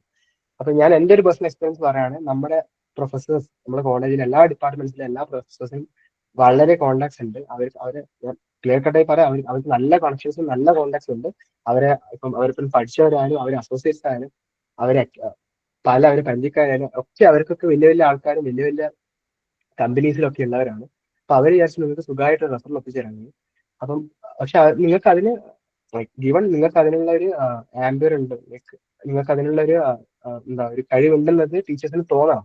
കാരണം അവർ റെഫർ ചെയ്തിട്ട് അത് അവർക്ക് പിന്നെ ഒരു മോശം തോന്നറിയല്ലോ അവരെ എന്താ അവരെ കളക്ഷൻസിന് മുമ്പിൽ. അപ്പൊ നിങ്ങൾ അതിനനുസരിച്ച് മാക്സിമം കഴിയുന്ന അവരെ ഷോക്ക് അവർ കാണിക്കണം. അതിനുവേണ്ടി നിങ്ങൾ എന്താ വെച്ചാൽ ഞാൻ പറഞ്ഞ പോലെ പ്രോജക്ട്സ് ഒക്കെ അവരാണെങ്കിൽ ചെയ്യുക, അവരുമായിട്ട് കണക്ഷൻസ് നല്ലോണം വെക്കുക, നിങ്ങളെ ഇൻട്രസ്റ്റ് എക്സ്പ്രസ് ചെയ്യുക അവരോട്. ഞാൻ താല്പര്യമുണ്ട് ഇന്ന ഫീൽഡിലേക്ക് പോകാമെന്ന് അതൊക്കെ എക്സ്പ്രസ് ചെയ്യാം. ടീച്ചേഴ്സിനോടൊക്കെ അഭിപ്രായങ്ങൾ ചോദിക്കും. ഇപ്പൊ പ്രൊജക്ട് ടോപ്പിക് സെലക്ഷൻ ആയാലും ഇപ്പൊ സെമിനാർ ടോപ്പിക് സെലക്ഷൻ ആയാലും ഇതിലൊക്കെ ടീച്ചേഴ്സിനോട് അഭിപ്രായം ചോദിക്കുക. കാരണം അവർക്ക് ഇതിന്റെ ഗുണം എന്ന് വെച്ചാൽ റെഫറലിന് പുറമെ സെമിനാർ ടോപ്പിക്സ് ഒക്കെ ആയാലും ടോപ്പിക്സും പ്രൊജക്ട് ടോപ്പിക്സ് ഒക്കെ ആയാലും അവർക്ക് അറിയാം എന്തൊക്കെയാണ് ഇപ്പൊ industry leading topics, industry ready അത്രയും ഡിമാൻഡുള്ള ടോപ്പിക്സ് ഒക്കെ അവർക്ക് അറിയാം. അപ്പൊ അവരത് നിങ്ങൾ അതിനെ ഗൈഡ് ചെയ്യുന്നുണ്ട്. അപ്പൊ അപ്പോഴും ടീച്ചേഴ്സിന് നിങ്ങളെ മെയിൻ ഞാൻ പറയുകയാണെങ്കിൽ നിങ്ങളെ മെയിൻ മുമ്പിലോട്ടുള്ള കണക്ഷൻ എന്ന് പറഞ്ഞാൽ ടീച്ചേഴ്സ് ആയിട്ടാണ്, പ്രൊഫസേഴ്സ് ആയിട്ടാണ്. കൂടാതെ ഈ അലൂമിനി അതുപോലെ നമ്മുടെ ഓൺലൈൻ ലിങ്കിന് വഴിയുള്ള ബാക്കിയുള്ള എല്ലാ കമ്പനീസിന്റെ എച്ച്ആർഒ കണക്ഷൻസ് അത് അങ്ങനെയും ബിൽഡ് ചെയ്യാം. നിങ്ങൾ എങ്ങനെ പോയാലും, കാരണം നിങ്ങൾക്ക് ഏറ്റവും കൂടുതൽ ഓപ്പൺ ആയിട്ട് കോൺടാക്ട് ചെയ്യാൻ പറ്റുന്ന നിങ്ങൾ ടീച്ചേഴ്സിനോടാണ്. എപ്പോഴും അവരെ ഓപ്പൺ ആയിട്ട് നിങ്ങൾ സഹായിക്കുകയും ചെയ്യും. മാക്സിമം അവര് വഴി നോക്കുക. ഇപ്പൊ എന്റെ കാര്യം പറയുകയാണെങ്കിൽ എനിക്ക് ക്വാളിഫോം കിട്ടിയത് ഞാൻ ഇതിന് മുമ്പ് ഓഫ് ക്യാമ്പസ് ആയിട്ട് fourth year 7th sem last തൊട്ട് ഞാൻ ഇഷ്ടംപോലെ ക്വാളിഫോമിലായാലും ബോഷ് അങ്ങനെ കുറെ കമ്പനീസിലൊക്കെ ഞാൻ അപ്ലൈ ചെയ്തിട്ടുണ്ട്. പക്ഷേ റെസ്യൂമ് ഷോർട്ട് ലിസ്റ്റ് ആയില്ല. കാരണം പ്രത്യേകിച്ച് ഒന്ന് അവര് ടയർ 3 കോളേജിലൊക്കെ എടുക്കലൊരു അതൊരു ബുദ്ധിമുട്ടുണ്ട് അതില്. കാരണം ഇല്ലേ പിന്നെ നിങ്ങളെ റെസ്യൂമ് അത്രക്കും അടിപൊളിയായിരിക്കണം. നിങ്ങൾ അത്രയും അടിപൊളി റെസ്യൂമ് ഉണ്ടാക്കി പെട്ടെന്ന് തന്നെ ഷോർട്ട് ലിസ്റ്റ് ആവുന്ന വിധത്തിലൊക്കെ ആവണം. അപ്പം ഇല്ലാത്ത പക്ഷം നിങ്ങൾ NITs IITs ആവണം. അപ്പൊ ഞാനത് കുറെ അപ്ലൈ ചെയ്തിട്ടുണ്ട്. ഞാൻ ഇതുവരെ ഒന്നും എനിക്ക് ഷോർട്ട് ലിസ്റ്റ് ആയിട്ടില്ല. അതുകൊണ്ട് എനിക്കൊരു ഓപ്പർച്യൂണിറ്റി പോലും കിട്ടിയിട്ടുണ്ടായിരുന്നില്ല. ഞാൻ പറഞ്ഞത് നല്ലൊരു കോ കമ്പനീസിന്റെ കാര്യമാണ് പറയുന്നത്. ഇല്ലാത്ത പക്ഷം കമ്പനീസൊക്കെ കിട്ടാനൊക്കെ വളരെ ബുദ്ധിമുട്ടാണ് ഓഫ് ക്യാമ്പസുകളും ശ്രദ്ധിക്കപ്പെടാം ഷോർട്ട് ലിസ്റ്റ് ആവാനൊക്കെ. അപ്പൊ എനിക്ക് എന്റെ ഡിപ്പാർട്ട്മെന്റിൽ സതീഷ് സാർ എന്ന് പറഞ്ഞ സാറുണ്ട്. സാറിന്റെ അണ്ടറിൽ ഞാൻ കുറെ പ്രൊജക്ട് ചെയ്യുന്നുണ്ടായിരുന്നു. ജിബിനൊക്കെ സാറിനുള്ളിൽ പ്രൊജക്ട് ചെയ്യുന്നുണ്ടായിരുന്നു. അപ്പം സാറ് വഴി സാർ ആ പ്രൊജക്ട് ചെയ്ത് കഴിഞ്ഞപ്പോൾ സാറിന് നമുക്ക് അതിന് പറ്റും, നമ്മൾ ഏബിൾ ആണ് സാറിന് തോന്നിയപ്പോൾ സാറിന്റെ ഒരു അറ്റൻഡൻസ് ഒരു അസോസിയേറ്റ് വഴി ഒരു കണക്ഷൻ വഴി സാറ് റെഫറൽ ആക്കി തന്നതാണ്. റെഫറൽ കിട്ടി. ഞാൻ എന്റെ short listing resume short listing അങ്ങനെ നടന്നു.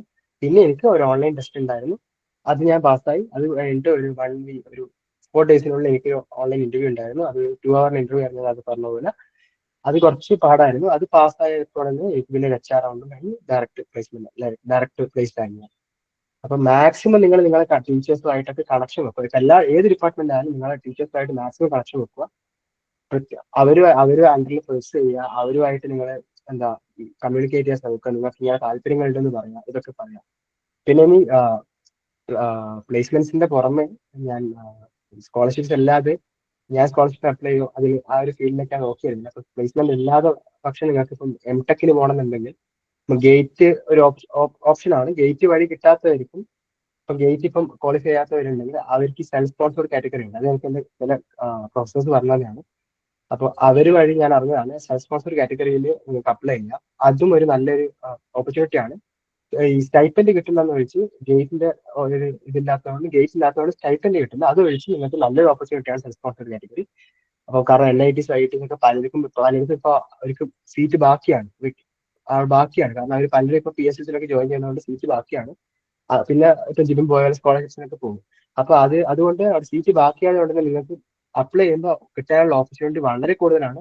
എനിക്ക് IIT വാരണാസിയിൽ നിന്നും NIT കാലിക്കറ്റിൽ നിന്ന് എനിക്ക് ഞാൻ റെസ്യൂമെ ഷോർട്ട് ലിസ്റ്റ് ആയിട്ട് എക്സാം എഴുതാൻ ഒരു ഓപ്പർച്യൂണിറ്റി കിട്ടിയിട്ടുണ്ടായിരുന്നു. പക്ഷെ ഞാനിവിടെ പ്ലേസ്ഡ് ആയതുകൊണ്ട് പിന്നെ പോയില്ല.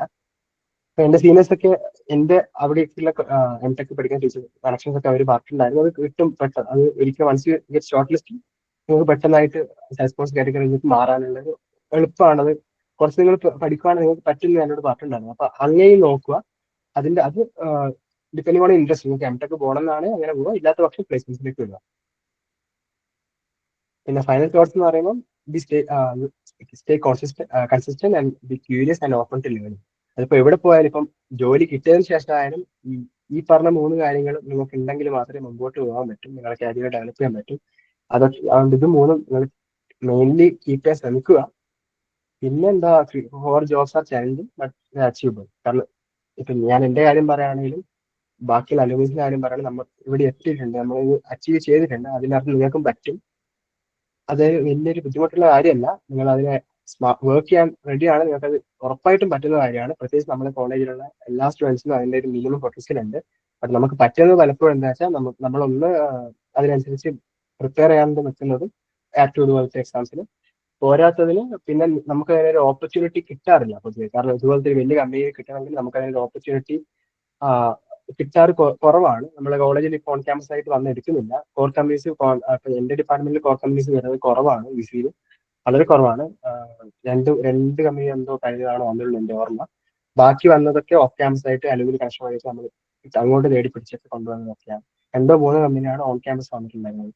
അപ്പം മാക്സിമം അങ്ങനെ നിങ്ങൾ മാക്സിമം ഇതുപോലെ കണക്ഷൻസ് വഴി ഒക്കെ റെഫറൻസ് ഒപ്പിക്കാനും, അതല്ലാത്ത പക്ഷം നിങ്ങൾ ഈ ലിങ്ക്ഡിൻ പോലത്തെ നെറ്റ്വർക്കിംഗ് ഫെസിലിറ്റി വഴി നോക്കാനൊക്കെ ശ്രമിക്കുക. സോ ഇതുകൊണ്ട് ഞാൻ എന്റെ ഇന്നത്തെ സെഷൻ ഞാൻ ഇവിടെ നിർത്തുകയാണ്. അപ്പം എന്തെങ്കിലും ഡൗട്ട്സ് ഉണ്ടെ open to ask.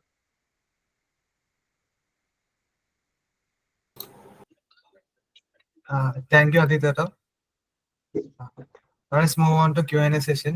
If you have any questions, whether it's about placements, scholarships, higher studies for academics, this is perfect time to ask. Feel free to unmute and speak directly, or drop your questions in the chat.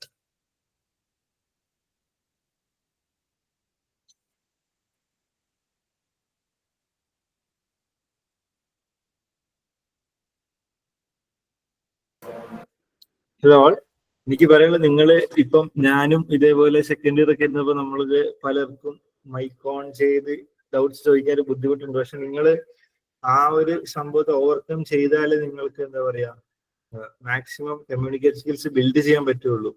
ഒരു communication skills play a major role in the industry. അതുകൊണ്ട് നിങ്ങൾ അത് പറ്റുന്ന തരത്തിലെല്ലാം നിങ്ങൾ അത് improve ചെയ്യാൻ നോക്കണം. ഇപ്പൊ ഞാൻ പറഞ്ഞ IELTS പ്രിപ്പയർ ചെയ്യാനാണെങ്കിൽ തന്നെ നിങ്ങൾ ഫ്ലുവൻ്റ് ആയിട്ട് ഇംഗ്ലീഷിൽ സംസാരിക്കാൻ പറ്റണം. അതിന് നിങ്ങൾ എന്ത് ചെയ്യണം, മാക്സിമം നിങ്ങൾക്ക് എന്താ പറയാ അതിനുള്ള ഓപ്പർച്യൂണിറ്റി കിട്ടണം. ഒന്ന് നിങ്ങൾക്ക് ChatGPT ഏജൻസിയോട് സംസാരിക്കാം, ഞാനതാണ് ചെയ്തുകൊണ്ടിരുന്നത്.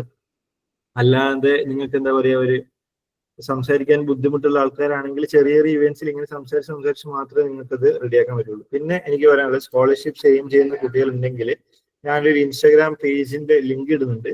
അത് ആ ഒരു പേജ് എന്ന് പറഞ്ഞാൽ എല്ലാ ടൈപ്പ് സ്കോളർഷിപ്പും നമുക്കറിയാം, ഒരു മോർ ദാൻ 50 സ്കോളർഷിപ്സിനെ കുറിച്ച് അവർ ഡെയിലി അപ്ഡേറ്റ് ചെയ്തുകൊണ്ടിരിക്കുന്ന ഒരു പേജാണ്. അതിനെ ഫോളോ ചെയ്ത് വെക്കുക. പിന്നെ അത് ചെയ്തിട്ട് രണ്ടാമത്തെ ലിങ്ക് നിങ്ങൾക്ക് സെർച്ച് മനസ്സിലാൻ പറ്റും. നമ്മുടെ കോളേജിന് നെറ്റ് ലാബ് എന്ന് പറഞ്ഞ ഒരു എക്സാം പോർട്ടലാണ്. നമ്മുടെ കോളേജിൽ അങ്ങനെ ഒരു ആപ്റ്റിറ്റ്യൂഡ് പോർട്ടൽ പ്രൊവൈഡ് ചെയ്യുന്നുണ്ടെങ്കിലും അത് യൂട്ടിലൈസ് ചെയ്യുന്ന സ്റ്റുഡൻസിന്റെ കൗണ്ട് വളരെ കുറവാണ്. നിങ്ങളിപ്പോൾ മാക്സിമം നോക്കുക. അതേപോലെ സ്കോളർഷിപ്സിനും ഇന്റർവ്യൂ ഉണ്ടാവും, മോസ്റ്റ് പ്രോബബ്ലി ഇന്റർവ്യൂ ഉണ്ടാവും. ഇന്റർവ്യൂവിൽ വളരെ ബേസിക് ക്വസ്റ്റ്യൻസ് ആയിരിക്കും അവർ ഷെയർ ചെയ്യുക. Kindly share a slide of foreign scholarships again.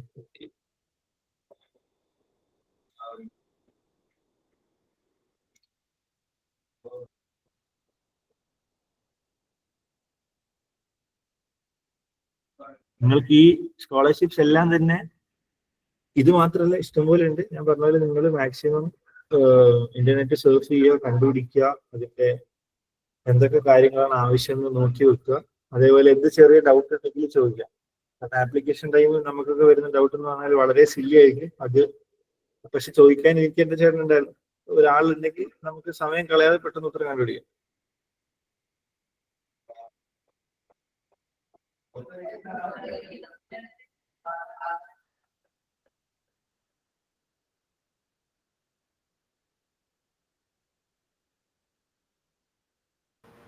Okay, ആർക്കും തന്നെ ഡൗട്ട് ഇല്ലെന്നാണ് തോന്നുന്നത്. നന്ദേശ്വർ, അപ്പൊ നമുക്ക് സെഷൻ വൈൻഡപ്പ് ചെയ്യാനുള്ളത്. ആദ്യത്തെ ലാസ്റ്റ് NIT-യിലേക്ക് MTech-ന്റെ കാര്യം എന്തോ പറയുന്നുണ്ടായില്ലേ, അതൊന്ന് ഒന്നുകൂടി ഒന്ന് പറയും. അത് കേൾക്കാമല്ലോ? കേൾക്കുന്നുണ്ട്. അതെന്ന് വെച്ചാൽ ഇപ്പൊ MTechന് എടുക്കാനാണെങ്കിൽ നിങ്ങൾക്ക് സ്കോളർഷിപ്പ് അല്ലാത്ത വഴി ഇപ്പം ഗേറ്റ് ആണ് മെയിൻലി. നമ്മളിപ്പോ MTechനെ പറ്റി പറയുകയാണെങ്കിൽ ഗേറ്റ് ആണ് എല്ലാവരും പറയാറ്. ഗേറ്റ് വഴിയാണ് നിങ്ങൾ എല്ലാവരും MTechന് ജോയിൻ ചെയ്യാറ് പൊതുവെ. അതല്ലാത്ത പക്ഷം നിങ്ങൾക്ക് ഇപ്പം സെൽഫ് സ്പോൺസർഡ് കാറ്റഗറി എന്നൊരു സെക്ഷൻ ഉണ്ട്. അത് ഞാൻ എൻ്റെ പ്രൊഫസേഴ്സ് വഴിയാണ് അറിഞ്ഞത്. അപ്പം സെൽഫ് സ്പോൺസേർഡ് കാറ്റഗറി എന്ന് വെച്ചാൽ നിങ്ങൾ സ്വയം ഫണ്ട് ചെയ്ത് നിങ്ങൾ തന്നെ നിങ്ങളെ സ്റ്റൈപ്പൻഡ് ഇല്ലാവില്ല, ഫീസും കൊടുക്കേണ്ടി വരും. ഇത് രണ്ടും. പക്ഷെ നിങ്ങൾക്ക് ആ MTechൽ എല്ലാ കോഴ്സസും എല്ലാ കോഴ്സസിലും ജോയിൻ ചെയ്യാൻ പറ്റും, അതിൽ MTech എടുക്കാനും പറ്റും. അപ്പൊ അതൊരു നല്ല ഓപ്പർച്യൂണിറ്റി ആണ്. കാരണം റിട്ടേൺ ഓൺ ഇൻവെസ്റ്റ്മെന്റ് എന്ന് പറയുന്നത് വളരെ കൂടുതലാണ് ഇങ്ങനത്തെ IITs NITസിലൊക്കെ. അപ്പൊ നിങ്ങൾ ഫീസ് അടച്ചാലും അതിൽ അത്രക്കും ഔട്ട്പുട്ട് കിട്ടുന്നതാണ്. കാരണം അത് കഴിഞ്ഞിട്ട് അടുത്ത ജോയിൻ ചെയ്യാൻ പോകുന്ന കമ്പനീസ് ഒക്കെ നല്ല ബഡ്ജറ്റ് ഒക്കെ ഉള്ള കമ്പനീസ് ആയിരിക്കും. മീൻ നല്ല പാക്കേജുള്ള കമ്പനീസ് ആയിരിക്കും. അതുകൊണ്ട് ഈ self sponsored category mainly maximum നിങ്ങൾ അപ്രോച്ച് ചെയ്യാൻ നോക്കുക. അത് മാക്സിമം യൂട്ടിലൈസ് ചെയ്യാൻ നോക്കുക. കാരണം അത് അധികം ആയിരിക്കും അറിയാത്തൊരു കാര്യമാണെന്ന് തോന്നുന്നു. കാരണം ഞാൻ എൻ്റെ ബാച്ചിലർ സ്റ്റുഡൻസ് ആരും അതിന് പോയിട്ട് കണ്ടിട്ടില്ല, കുറവാണ് വളരെ. അപ്പൊ എന്നോട് എൻ്റെ പ്രൊഫസർ പറഞ്ഞതായിരുന്നു ഇങ്ങനെ ഒരു കാര്യം ഉണ്ട്, അത് അധികാരിക്കും അറിയില്ല, അതിൽ കോമ്പറ്റീഷൻ വളരെ കുറവാണ്, അതുകൊണ്ട് നിങ്ങൾക്ക് അപ്ലൈ ചെയ്യാം. പിന്നെ അറിഞ്ഞാലും അത് ചെയ്യുന്നവർ കുറവാണ് സെൽഫ് സ്പോൺസർഡ് കാറ്റഗറി. അപ്പം സ്റ്റൈപ്പൻഡ് ഉണ്ടാവില്ല, അത് ഒഴിച്ച് നിങ്ങൾക്ക് അത് അഡ്വാൻറ്റേജ് ആണെന്ന് ഞാൻ പറയുന്നത്.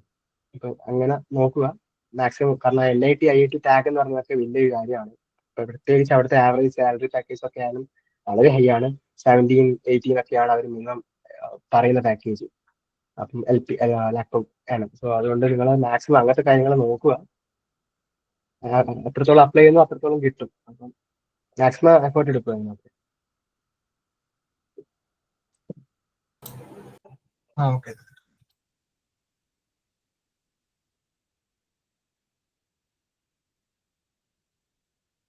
വേറെ ആർക്കെങ്കിലും ഡൗട്ട് ഉണ്ടെങ്കിൽ ഇപ്പൊ ചോദിക്കുക കേട്ടോ.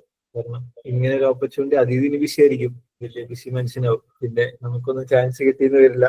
അതുകൊണ്ട് മാക്സിമം ഇപ്പൊ തന്നെ നിങ്ങൾ ഡൗട്ട്സ് ക്ലിയർ ചെയ്യുക. ഇത്രയും പാർട്ടിസിപ്പേഷൻ ഉള്ളത് തന്നെ വലിയൊരു അച്ചീവ്മെന്റ് ആണ്. ഞാൻ നന്ദകിഷോറിനെ അപ്രീഷിയേറ്റ് ചെയ്യുന്നു. അവൻ ജോയിൻ ചെയ്തിട്ട് ഇപ്പൊ കുറച്ച് നാളെ ആയാലും നന്നായാലും ഫസ്റ്റ് ഇവന്റ് തന്നെ ഇത്രയും വലിയൊരു പാർട്ടിസിപ്പേഷൻ ഉണ്ട്. പിന്നെ എനിക്ക് സ്റ്റുഡൻസിനോട് പറയാനുള്ളത്, പ്ലേസ്മെന്റ്സ് ടീം നിങ്ങൾക്ക് വേണ്ടി ഒരു കാര്യം ഓർഗനൈസ് ചെയ്യുന്നുണ്ടെങ്കിൽ, ഞാൻ എൻ്റെ ഒരു എക്സ്പീരിയൻസ് എന്ന് പറയാണ്, അതിന് നിങ്ങൾ, കാരണം ഒന്നാമത് കോർഡിനേറ്റേഴ്സ് അത്ര എഫേർട്ട് ഇട്ടാണ് ഒരു കാര്യം ചെയ്യുന്നത്. കോർഡിനേറ്റേഴ്സ് ആയിക്കോട്ടെ, സാറുമാരായിക്കോട്ടെ, എല്ലാവരും ഭയങ്കര എഫേർട്ട് ഇട്ടാണ് ചെയ്യുന്നത്. കാരണം അവർക്കൊരു ആവശ്യമില്ല, ഒന്നാമത്തെ കാര്യം. പിന്നെ നിങ്ങൾക്ക് ഇതെല്ലാം ചെയ്തു തന്നുകൊണ്ട് അവർക്കൊരു ബെനിഫിറ്റ് കിട്ടുന്നുമില്ല പ്രൊഫസേഴ്സിനെ സംബന്ധിച്ച് നോക്കുമ്പോൾ. എന്നിട്ടും നമ്മുടെ സ്റ്റുഡൻസിന്റെ മൈൻഡ് സെറ്റ് എന്താന്ന് വെച്ചാൽ ഇവന്റ്സിലൊന്നും പങ്കെടുക്കാതിരിക്കാൻ. അതായത് ഇതുവരെ ഇതിൽ ഞാൻ വളരെ ഹാപ്പിയാണ്. സ്പെഷ്യലി ഇപ്പൊ കഴിഞ്ഞ ദിവസം നമ്മൾ ഇവന്റ് വെച്ചിരുന്നു, ഒരാൾ പോലും ഉണ്ടായിരുന്നില്ല എന്നാണ് അറിഞ്ഞത്. അതൊക്കെ നിങ്ങൾ ഒഴിവാക്കുക മാക്സിമം. ഇപ്പൊ ഒരു GD സെഷൻ ആയിരുന്നു വെച്ചിരുന്നത്, സിവിൽ സ്റ്റുഡൻസിന് തന്നെയാണ് അത്. GD സെഷൻ വെച്ചു, സിവിൽ സ്റ്റുഡൻസിന് വേണ്ടിയാണ് വെച്ചത്. ഒരിക്കലും GD സെഷൻ ഒഴിവാക്കാൻ പാടില്ലാത്ത സ്റ്റുഡൻസ് ആണ് സിവിൽ എഞ്ചിനീയറിംഗ് സ്റ്റുഡൻസ്. കാരണം എന്റെ അറിവിൽ സിവിൽ സ്റ്റുഡൻസിന് മാത്രമാണ് GD ഞാൻ കണ്ടിട്ടുള്ളൂ. അതും ഹൈ പേയിങ് സാലറി ഉള്ള ശോഭ കൺസ്ട്രക്ഷൻസിനൊക്കെ GD ഉണ്ടായിരുന്നു. എന്നിട്ടും കുട്ടികൾ അതിനെ അവോയ്ഡ് ചെയ്യാണ് ചെയ്തത്. നിങ്ങൾ ഇങ്ങനെ ചെയ്യാണ്ടിരിക്കുക. പ്ലേസ്മെന്റ്സിന്റെ ഇവന്റ്സ് ഉണ്ടെങ്കിൽ നിങ്ങൾ മാക്സിമം അതിൽ പാർട്ടിസിപ്പേറ്റ് ചെയ്യുക. എന്നാലും നിങ്ങൾക്ക് അതിനുള്ള എക്സ്പീരിയൻസും പറഞ്ഞാല്, നിങ്ങൾക്ക് GD എന്ന് പറഞ്ഞൊരു സംഭവം ഗ്രൂപ്പ് ഡിസ്കഷനിൽ നിങ്ങൾക്ക് ഒരു എക്സ്പീരിയൻസ് ഒന്നും എവിടെയും കിട്ടില്ല. ChatGPT കൊണ്ട് 1-on-1 ഇന്റർവ്യൂ നിങ്ങൾക്ക് പറ്റും, IELTS കോച്ചിങ് പോലെ വരെ നിങ്ങൾക്ക് പറ്റും. പക്ഷെ GD നിങ്ങൾക്ക് ചെയ്യാൻ കഴിയില്ല. അപ്പൊ നിങ്ങൾക്ക് ഇങ്ങനെയുള്ള അതും ലൈവ് ആയിട്ടുള്ള സെഷനാണ് അവർ വെച്ചത്, ഓൺലൈനും അല്ല. നിങ്ങൾ അങ്ങനത്തെ സെഷൻസ് ഒക്കെ നിങ്ങൾ മാക്സിമം അറ്റൻഡ് ചെയ്യുക. ഇപ്പൊ അത്രയേ ഉള്ളൂ. എല്ലാവർക്കും ഓൾ ദി ബെസ്റ്റ്. ജോലിക്ക് ശ്രമിക്കുന്നവരായിക്കോട്ടെ, സ്കോളർഷിപ്പ് ശ്രമിക്കുന്നവരായിക്കോട്ടെ, എല്ലാവർക്കും അവരുദ്ദേശിക്കുന്നതൊക്കെ കിട്ടട്ടെ എന്ന് ആശംസിച്ചുകൊണ്ട് നമുക്ക് ഈ സെഷൻ വൈൻഡപ്പ് ചെയ്യാൻ തോന്നുന്നു. ഈശ്വർ, ആർക്കും ഡൗട്ട്സ് ഒന്നും ഇല്ല? Okay. Okay, so to formally conclude the session, I now invite Subhash Konathu to deliver the vote of thanks. Hi, thank you, Nandakishore. സെഷനിലെ പാർട്ടിസിപ്പേഷൻ നല്ലോണം ഉണ്ടായിരുന്നു. അതിൽ വളരെ സന്തോഷമുണ്ട്. എല്ലാവർക്കും ഈ സെഷൻ ജോയിൻ ചെയ്യാൻ പറ്റി. അതുപോലെ തന്നെ ജിബിൻ, അതീത് രണ്ടുപേർക്കും അധികം അഭിനന്ദനങ്ങൾ. പുതിയൊരു ലൈഫിൽ പുതിയൊരു ടേണിംഗ് പോയിന്റിൽ എത്തിക്കുവാണ്. ആൻഡ് അവർ ഈ എഫേർട്ട് എടുത്തിട്ട് ഈ അവരുടെ കുറിച്ച് കൂടുതൽ ഇവിടെ വിവരിച്ചതിൽ വളരെയധികം നന്ദി. ആൻഡ് നമ്മൾ ഈ അലുമിനൈ എന്ന് പറഞ്ഞിട്ട് ഈ സെഷൻസിലൂടെ ഉദ്ദേശിക്കുന്നത് വെച്ച് കഴിഞ്ഞാൽ, നമുക്ക് പല കരിയർ പാത്തുകൾ ഉണ്ടാവും. ലൈക്ക് ചിലർക്ക് ഹയർ സ്റ്റഡീസിന് പോകേണ്ടവരുണ്ടാവും, ചിലർക്ക് പ്രൈവറ്റ് ജോബ്സ് ആയിരിക്കും വേണ്ടത്, ചിലർക്ക് ഗവൺമെന്റ് ജോബ്സ് ആയിരിക്കും, അല്ലെങ്കിൽ ചിലർക്ക് അക്കാഡമിക്സിൽ പോകേണ്ടി വരും. എല്ലാ പാത്തിലേക്കും പോവാനുള്ള മുന്നേ പോയവരുണ്ട് നമ്മുടെ അലുമിനി ഗ്രൂപ്പിൻ്റെ അത്. നമ്മുടെ 80s ഉള്ള ഒരു കോളേജാണ്. അപ്പോൾ പലരും പല നല്ല പൊസിഷൻസിലും അതുപോലെ തന്നെ എന്താ പറയുക ഫേംസ് നടത്തുന്നവരുണ്ട്, പ്രൊഫസേഴ്സ് ആയിട്ട് വർക്ക് ചെയ്യുന്നവരുണ്ട്. ഈ അലുമിനി നെറ്റ്വർക്ക് എന്ന് പറയുന്നത് ഈ കോളേജ് ജോയിൻ ചെയ്യുന്നതോടെ നമുക്ക് ആക്സസിബിൾ ആണ്. അത് നമ്മൾ ഇതുവരെ കൃത്യമായിട്ട് യൂസ് ചെയ്തിട്ടില്ല. അത് ചെയ്യുകയാണെങ്കിൽ നമുക്ക് പെട്ടെന്ന് കുറേ കാര്യങ്ങൾ ചെയ്യാൻ പറ്റും. പിന്നെ അതുപോലെ തന്നെ ഇത് മൊത്തത്തിൽ ഒരു കുറച്ചുകൂടെ നല്ലൊരു വെർച്വൽ സൈക്കിൾ പോലെ വർക്ക് ചെയ്യും. ഒരിക്കൽ പേര് നല്ല രീതിയിൽ പ്ലേസ്ഡ് ആയി പോവുകയാണെങ്കിൽ അടുത്ത വർഷവും ആ കമ്പനീസ് വരാനും അങ്ങനെ ഈ കോളേജിന്റെ ഒരു ബ്രാൻഡ് നല്ല രീതിയിൽ ബിൽഡ് ചെയ്ത് വരാനും സാധ്യതയുണ്ട്. അത് സ്റ്റുഡൻസിനായാലും അലുമിനിക്കായാലും ഫാക്കൽറ്റീസിനായാലും ഒരുപോലെ ഗുണം ചെയ്യുന്ന ഒരു കാര്യമാണ്. അപ്പോൾ ആ രീതിയിൽ അലുമിനി നെറ്റ്വർക്ക് യൂസ് ചെയ്ത് കോളേജിന്റെ ഇൻഫ്രാസ്ട്രക്ചർ പിന്നെ പ്രോസസ്സിന്റെ സപ്പോർട്ട് എല്ലാം യൂസ് ചെയ്തിട്ട് എന്താ പറയുക നമ്മുടെ കരിയർ പാത്ത് കൂടുതൽ മെച്ചമായ രീതിയിൽ കറക്റ്റ് സമയത്ത് നല്ല ഡിസിഷൻസ് എടുക്കാൻ പറ്റുക. പിന്നെ അതുപോലെ തന്നെ ഈ കരിയർ പാത്തിനെ കുറിച്ചുള്ള നോളേജ് കൃത്യമായിട്ട് ഗ്യാദർ ചെയ്യാൻ പറ്റുക. അങ്ങനെയുള്ള കാര്യങ്ങളൊക്കെ ചെയ്യാൻ പറ്റും. അപ്പോൾ നമ്മൾ തുടക്കത്തിൽ ഒരു കുറച്ച് സെഷൻസ് പോലെ ഓരോ കരിയർ പാത്തിനും ആ പാത്ത് ആൾക്കാർ വെച്ചിട്ട് ഒരു ഇതുപോലെയുള്ള സെഷൻസ് കണ്ടക്ട് ചെയ്യുന്നതാണ് ആദ്യമായിട്ട് നമ്മൾ തീരുമാനിച്ചിട്ടുള്ളത്. അപ്പോൾ ഇനിയും ഇതുപോലെയുള്ള സെഷൻസ് ഉണ്ടാവും, അതിന് പാർട്ടിസിപ്പേറ്റ് ചെയ്യാം. പിന്നെ അതുപോലെ തന്നെ ഒരു പ്രധാന കാര്യം എന്ന് പറയുന്നത് ലൈഫിൽ ഈ ഹ്യൂമൻ കണക്ഷൻസ് ആണ് ഏറ്റവും വലുതെന്ന് പറയുന്നത്. നമ്മൾ എവിടെ എത്തിപ്പെട്ടാലും ഈ ഓരോ കണക്ഷൻസ് വെച്ചിട്ടാണ് നമ്മൾ പെട്ടെന്ന് പല കാര്യങ്ങളും അച്ചീവ് ചെയ്യാൻ പറ്റുന്നത്. ഇൻഡിപെൻഡൻ്റ് ആയി നിന്ന് കഴിഞ്ഞാൽ വളരെ ചെറിയ രീതിയിൽ മാത്രമേ നമുക്ക് എന്താ പറയുക നോളേജ് ഗ്യാദർ ചെയ്യാനോ അല്ലെങ്കിൽ മെന്റർഷിപ്പ് കിട്ടാനോ അല്ലെങ്കിൽ എന്തെങ്കിലും സപ്പോർട്ട് കിട്ടാനൊക്കെ പറ്റുള്ളൂ. അപ്പോൾ ഇതൊരു നല്ലൊരു ഓപ്പർച്യൂണിറ്റി ആയിട്ട് എടുത്തിട്ട് ഈവൻ പ്രൊഫസേഴ്സ് ആയിട്ടുള്ള കണക്ഷൻസ് ആണ്, അല്ലെങ്കിൽ സീനിയേഴ്സ് ആയിട്ടുള്ളത്, അല്ലെങ്കിൽ ഫ്രണ്ട്സ് തമ്മിലുള്ള കണക്ഷൻസ്, ഈവൻ അലുമിനി ആയിട്ടുള്ള കണക്ഷൻസ്, ഇതൊക്കെ ബിൽഡ് ചെയ്ത് വെക്കുക. ഇതൊക്കെ വളരെ യൂസ്ഫുൾ ആയിരിക്കും. അപ്പോൾ എല്ലാവർക്കും ഈ സെഷനിൽ പങ്കെടുത്ത എല്ലാവർക്കും നന്ദി. പിന്നെ ഇതിൻ്റെ എന്തെങ്കിലും ഫീഡ്ബാക്ക് ഉണ്ടെങ്കിൽ നിങ്ങൾ പ്ലേസ്മെന്റ് കോർഡിനേറ്റേഴ്സ് വഴി അറിയിക്കാം. ഇനി ഏത് തരത്തിലുള്ള സെഷൻസ് വേണമെന്നുള്ളത് എന്തെങ്കിലും സജഷൻസ് ഉണ്ടെങ്കിൽ അതും പ്രൊവൈഡ് ചെയ്യാം. അവസാനമായിട്ട് ഒരു ഇത് ഒരു ഇൻഫോർമേറ്റീവ് സെഷൻ ആണെങ്കിൽ ഒരു എന്താ പറയുക തംസ് അപ്പ് ഇടാവോ? എത്ര പേർക്ക് ഇത് ഇൻഫോർമേറ്റീവ് ആയിട്ട് തോന്നിയിട്ടുണ്ടെന്ന് ഒന്ന് കാണിക്കാം. Okay, nice. അപ്പോൾ എല്ലാവർക്കും നന്ദി ഇതിൽ ജോയിൻ ചെയ്ത് ഇത്ര സമയം സ്പെൻഡ് ചെയ്തതിൽ. വീണ്ടും ഇതുപോലെയുള്ള സെഷൻസോ എന്തെങ്കിലും പ്രോഗ്രാംസോ ആയിട്ടോ കാണാം. എല്ലാവർക്കും നന്ദി. ബൈ. ഓക്കെ, നന്ദേഷോ. Okay, thank you, Subhash, and thank you all for joining.